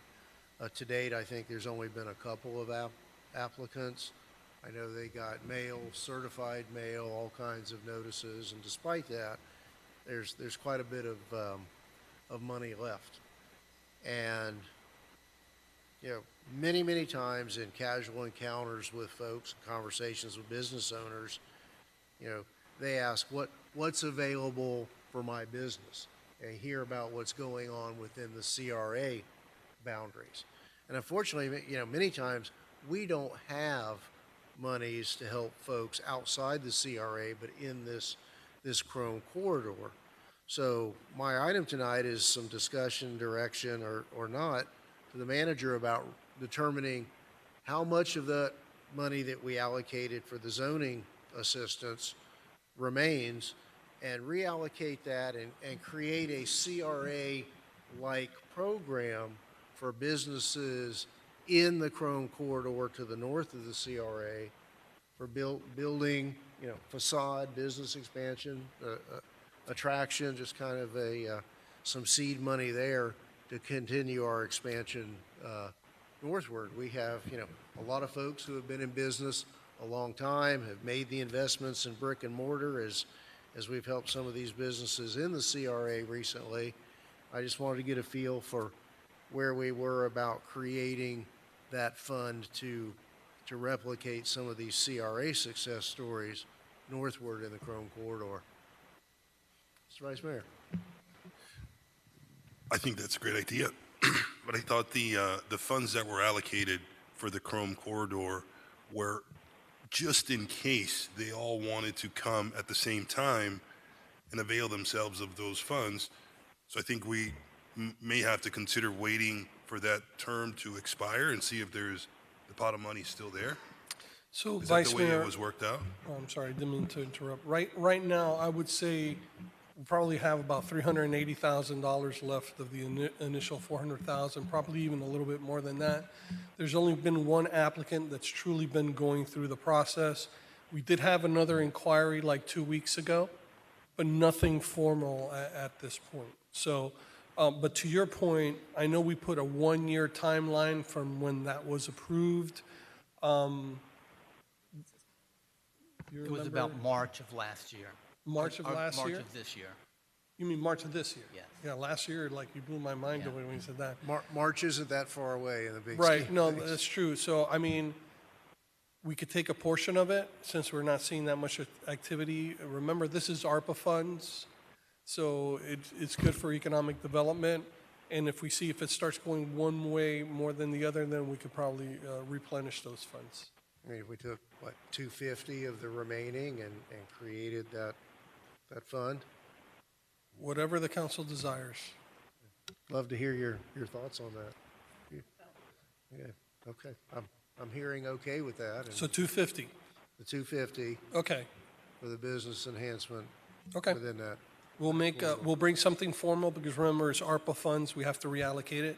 So we'll bring something formal to the next committee of the whole meeting, and we'll sit down and put something similar type of program that the CRA is currently doing for the business incentive grants. So it mimics it, so there isn't too much confusion or additional work. I have a question. Yes, Thank you, Mayor. Councilwoman. So with regards to the business development group or company that we hired, Business Flair? yes, Yes. are they aware of these initiatives that we've taken? And have This they one is commented on it? This is a new one that just got created, right? So, But the one that we have existing in March, is that, they are aware of that? yes. Okay.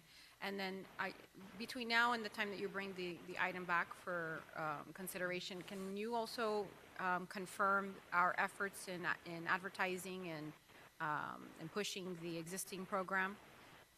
Of course. But we can remail again, send the notices to folks. Yeah, an example earlier, we've changed our policy with regards to the alcohol licenses and liquor license. That was years ago. People don't know these changes and these policies are available and these opportunities are available until, the light goes off and they are in a situation to ask or to realize that it's an option for them, even if we mailed a letter, right? Have we pushed the marketing? Have we done the social media? Have we included it in their business, in a mailer to their particular property? So just, if you can help us make sure that we've checked all those boxes before we, can't essentially cancel a program without, a full term being at play here, Well, we're not planning on canceling the program. Hearing council, we'll still have about $150,000 there. It's still to March, but yes, we'll notify those property owners again. We direct mailed them, so to ensure that they got it, but we'll be more than happy to do that again. and I know notify we them. did certified mail because somebody called me and said, what is this? Do I need to do Probably something? scare them with the certified mail. Yeah, so. exactly. Good to hear. Okay, glad we did the certification. No, they were all 38, as I understand it all, I think there were 38 properties identified, and I know, certified mail went out. Okay. To each and every one of them. Okay, so we'll bring that So back. does this corridor just include the 38, or are we gonna we going to expand who can apply? Well, there were, no. For example, in the corridor, there were 38 properties that were eligible for the $400,000 program. Okay, if you have an existing business now that's got everything, you can come in and apply. So no, it's much more than those 38 properties. It would be existing businesses. It's a with- totally within different that program. corridor. It's like the business Everything that enhancement was program. in pink, everything Commercial that was home. in pink on the map is what would be considered. Remember the It will corridor be- map that was presented to us in the past? It'll be a little bit different. It'll be north of the CRA limit. It's northern boundary, heading north until we reach the end of the city limits on Chrome Avenue. 96. Yeah, so any Well, business on that corridor can get assistance. You'll send us a new map. Yes, sir. Because remember, that corridor included part of the CRA where there were inconsistent properties as well. Okay, my next formal item was a discussion and some direction on the school zone speeding detection system. I know there was some information in the packet. I've been approached by a couple of different vendors regarding what's available to us under this brand-new state statute. It is not a red light camera. There's been additional due process built in.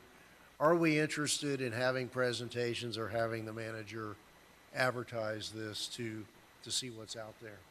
Right? It seems to be a real layer of safety for school zones. So just a little background here, how this would work. It'd be, and I'm just using the red light camera as an example, right? So these would be placed on school zone. When the school zone is active, if somebody were to drive through that school zone at 10 miles over the 15 mile per hour limit, it would be the equivalent of taking a picture of the license plate, sending them the ticket, same thing with the video. That's where it mimics kind of the red light camera. So that's really council's direction, what you all want to do. I know in the past we did have the red light cameras, but I guess it got to a point that council decided, like, we don't want to deal with this anymore because council members, not you all because it was gone, Councilwoman Faircloth was probably here, would be getting a lot of, you'd be getting a lot of When it phone calls, I ended. got a ticket, the red light camera got me, I don't like this, and so council at one point, earlier council decided, you know what, we're done with the red light cameras, we don't want them anymore. So kind of looking for direction here. Thank you, Mayor. I think obviously anything that helps keep our children safe is great. I received a phone call regarding this, and supposedly there are some new statistics showing that this is something that is increasing. So that's something that I would be interested in seeing, what those statistics are here in Homestead. And of course, that added benefit of money going to our police department, that obviously is a great plus too. It would really need to be a special type of company that was offering this to consider it. So I think that we can definitely put it out there and see what comes back and make that decision then. We could definitely look into it, and it just popped into my head. Remember, traffic control at schools are controlled by the county.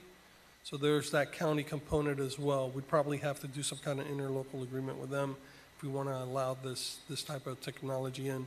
But if you all are interested, I could definitely get demonstrations set up for discussion. Some presentation, and I know that Pinecrest recently adopted a system. It's too bad Mr. Corradino left, but I think they were one of the first ones in South Florida to adopt and install the system. So if there's consensus, yes, ma'am. Sure. I definitely think this is a value add. I see it every day. Every school has a officer located there, so they help with arrival and dismissal. So you really don't see it during arrival and dismissal. But other parts of the day when the officers may be traversing the building, you tend to see it. Although the House bill does not require a collaboration with the school district, I think we should have a conversation with the school district as well as like charter school operators to have a conversation about this, to communicate this is a possibility, before we have presentations about something that we haven't even spoken to the school district about. There is an administrative director for intergovernmental affairs, and that administrative director collaborates with municipalities regarding anything that impacts schools. And then there's also an administrative director for safety, Mr. Al Palacio. So maybe we can have a conversation with them about this. This is something we're thinking about. It's a value add for the schools. What are your thoughts? The school district may be thinking about something. We want to make sure we're not duplicating efforts here. So I think, although this is great, I think we should have a conversation with those stakeholders as well prior to convening any presentations. We'll go ahead and reach out, and then we'll give you all an update, and then at that point, you And can give then- us direction which way you want to go. Just one question. Yes, Councilman? As far as the fees and the fines that they may be charged, who collects that and where does it go? Well, I mean, the company will collect it, and then it's partitioned, you know, some for the state, some for the city, some for the local schools. as There's a well as on the- statutory mechanism. Yes, the. It's not random. Yeah, the fine is $100 to be split. $60 for local public safety initiatives. That is where the revenue split also for the speed detection company would come out of. $12 towards school security and transportation initiatives, $5 to recruit and retain crossing guards, and $23 to the Department of Revenue of the state of Florida. Say that again? There's nothing to the city? $60 for local public safety initiatives. That is our portion, which is also where the speed detection system would take out their percentage. So the $60 comes to the city, and and the police department gets that? Yes, that's correct. Local public safety. Okay, all right. As long as we get something.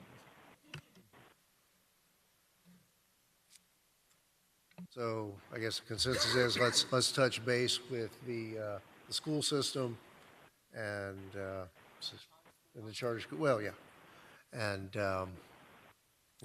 we'll go from there. Sure. Thank you. Talking about charter schools and speeding or traffic in general, I wanted to bring to the attention of staff. I know that we've had ongoing discussions with the Waterstone community and the issues that they have with the Waterstone school there. I know that there were some attempts to have meetings with the school board member. If there's anything we can do to try to push the school to at least explore what what changes could help provide relief for the traffic congestion that causes there. That just, it's every day, and it's not, it's just the school, the traffic going in. I know PD works with the school, but where are we with any of those conversations? We could try Is it it again. flatlined? No, I mean, we could try it again. I know I myself was years ago involved with multiple meetings with the police department as well and the principal of the school. We could reach out again and try to, resolve the issue. But this is something that's happening in all schools around the county. My wife and daughters work at schools, when it's dismissal or drop off, it's like the traffic is horrendous. Parents start queuing up an hour and a half before. But we could definitely reach out again and see if we could kind of come to a consensus and a plan to go ahead and address that traffic situation there. Yeah. I mean, specifically, they have land available, or it seems like there's enough land there to reconfigure their. I know exactly what you're talking about. That Right. parking lot, which is almost on the south side of the school. Correct. Right on Campbell. When we met with them, we said, listen, why don't you make this like the queuing area to alleviate the traffic, at least going into Waterstone. And they were, oh, no, that's our employee parking. We park buses there and stuff. But we could definitely reach out to them again and try to work something out with them. Let's have that conversation again. Maybe new administration, maybe new discussion on the matter might help brainstorm some solutions. I mean, if there's any grants or any monies that help, or any pots of monies that can help provide the relief, because it's impacting the east side, it's impacting our residents. So if this is something we can collaborate on to help the school get to that point of submitting plans or even exploring with engineers, that'd be a step in the right We direction. will reach out again. Thank We will you. reach out again. Council, if I may, Mr. Mayor, Councilwoman Avila, while you're on that with the school, you should ask, why is it that Waterstone still has dead zones when it comes to Wi-Fi? I mean, you just don't connect in certain areas there. And there has been recent studies, or people have said that it has nothing to do with the airbase. So I'm confused if it has something to do with the airbase or not. And if it doesn't have anything to do with the airbase, let's get whatever that tower, let's get that reorganized or reconfigured so that we don't have any dead spots. Remember, we can reach out to AT&T, but it's out of our control. There's really nothing we can force them to do. We can ask them for a propagation study, which will tell you, you know, the level of strength of the signal coming in, the 5G. We'll reach out to them, but remember, it's a private company at that point, you know. We Yeah, but can't. if enough people complain saying that they don't like the service, they may leave the service because they have dead spots, then it might. The residents can call, reach out to them. You know, I'll find you the hotline complaint line for them, and I'll give it to you all so you can give it to, we need the help. We could call them, but we're just, you know, one city calling them. If they get 1,000 customers calling them, I think that would make a difference. Or they can start a petition. And sooner or later, they're going to need another tower somewhere in Homestead. Well, that's true. Sooner or Yeah, later. the service has improved significantly. I've been living in that area since 2008, 9, and there were a ton of areas that you couldn't get service. But recently, and with the construction of the towers that went up, there were 3 that had been applied for. Only 1 was built for a long time. I think the other 2 finally were built out. They have really provided a lot of relief. But you know, I think also when you're inside the house, and you don't have your expansions inside the house, it could be challenging. But I also wanted to, I wanted to say thank you to Pedro for going with me on that ride around in the city of Homestead and identifying all those problematic areas. And I think we were able to identify some gaps in, you know, where we thought they were doing it and they thought we were doing it, but nobody was doing it.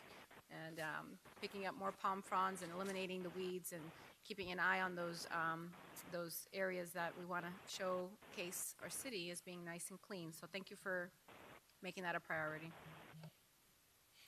Okay, no, thank you.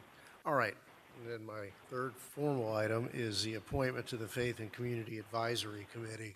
And this is amazing, we had 11 applicants and only 7 spots. Tab 33, it was what the clerk circulated later. It was the separate addendum that she circulated. These. It's here. I've got another list. But I don't know if it's in your original agenda. In any event, I'm going to reserve a slot for a nominee by Councilman Fletcher. He has not yet weighed in.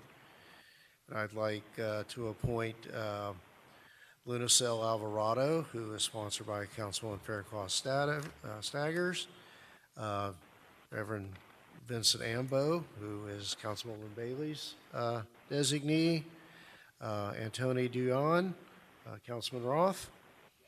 Mine is Benjamin. Right, Perez. yeah, I got that. Pastor Howard Harden is my designee, Benjamin Perez, designated by the Vice Mayor, and Reverend Dr. Denord Luckner, who is designated by Councilwoman Avila. So is there any objection to the appointment of those 6? And we'll get word to Councilman Fletcher to please get his submitted, and we will take care of that next month. One thing that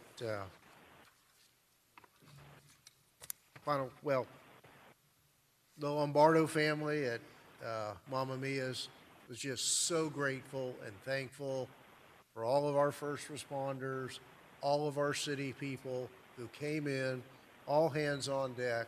They were open at 5 o'clock Monday afternoon, ready to go. We did what we needed to do to get the building inspected, to get permits issued, to get the work signed off on. So they, you know, as they said to me, we feed 48 families. Our staff is 48 people, and they view that as their family, and it was important to them that they get reopened. They were telling their folks, no, we're working, come to work. We're moving forward, and they are very, very grateful and complimentary of everyone at the city of Homestead who helped make that.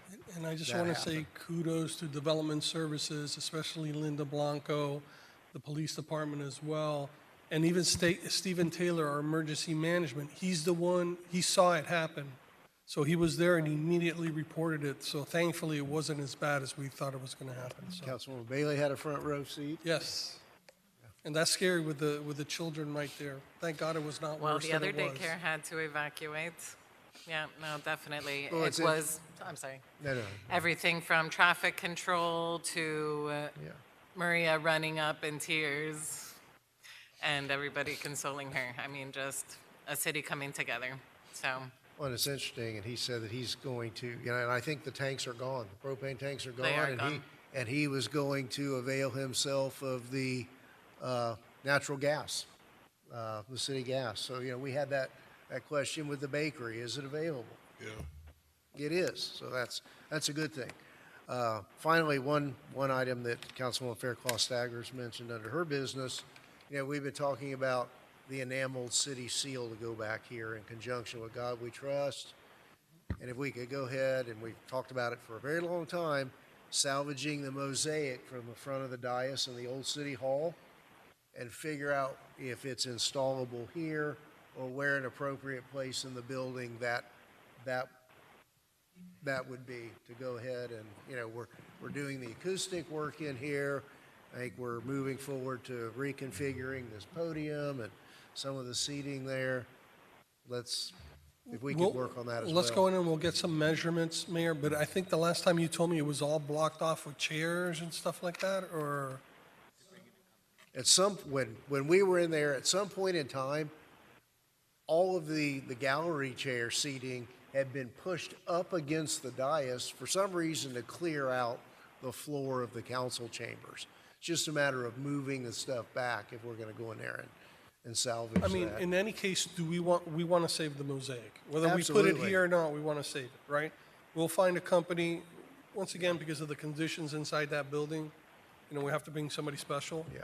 But we'll find out what it costs to actually take the Yeah, mosaic well, out that and and preserve then it. the city seal for the wall here to go with "In God We Trust," I think would be, most cities have their seal behind it. And Mayor, to clarify, that is included already, so that it will be both. Okay, very good.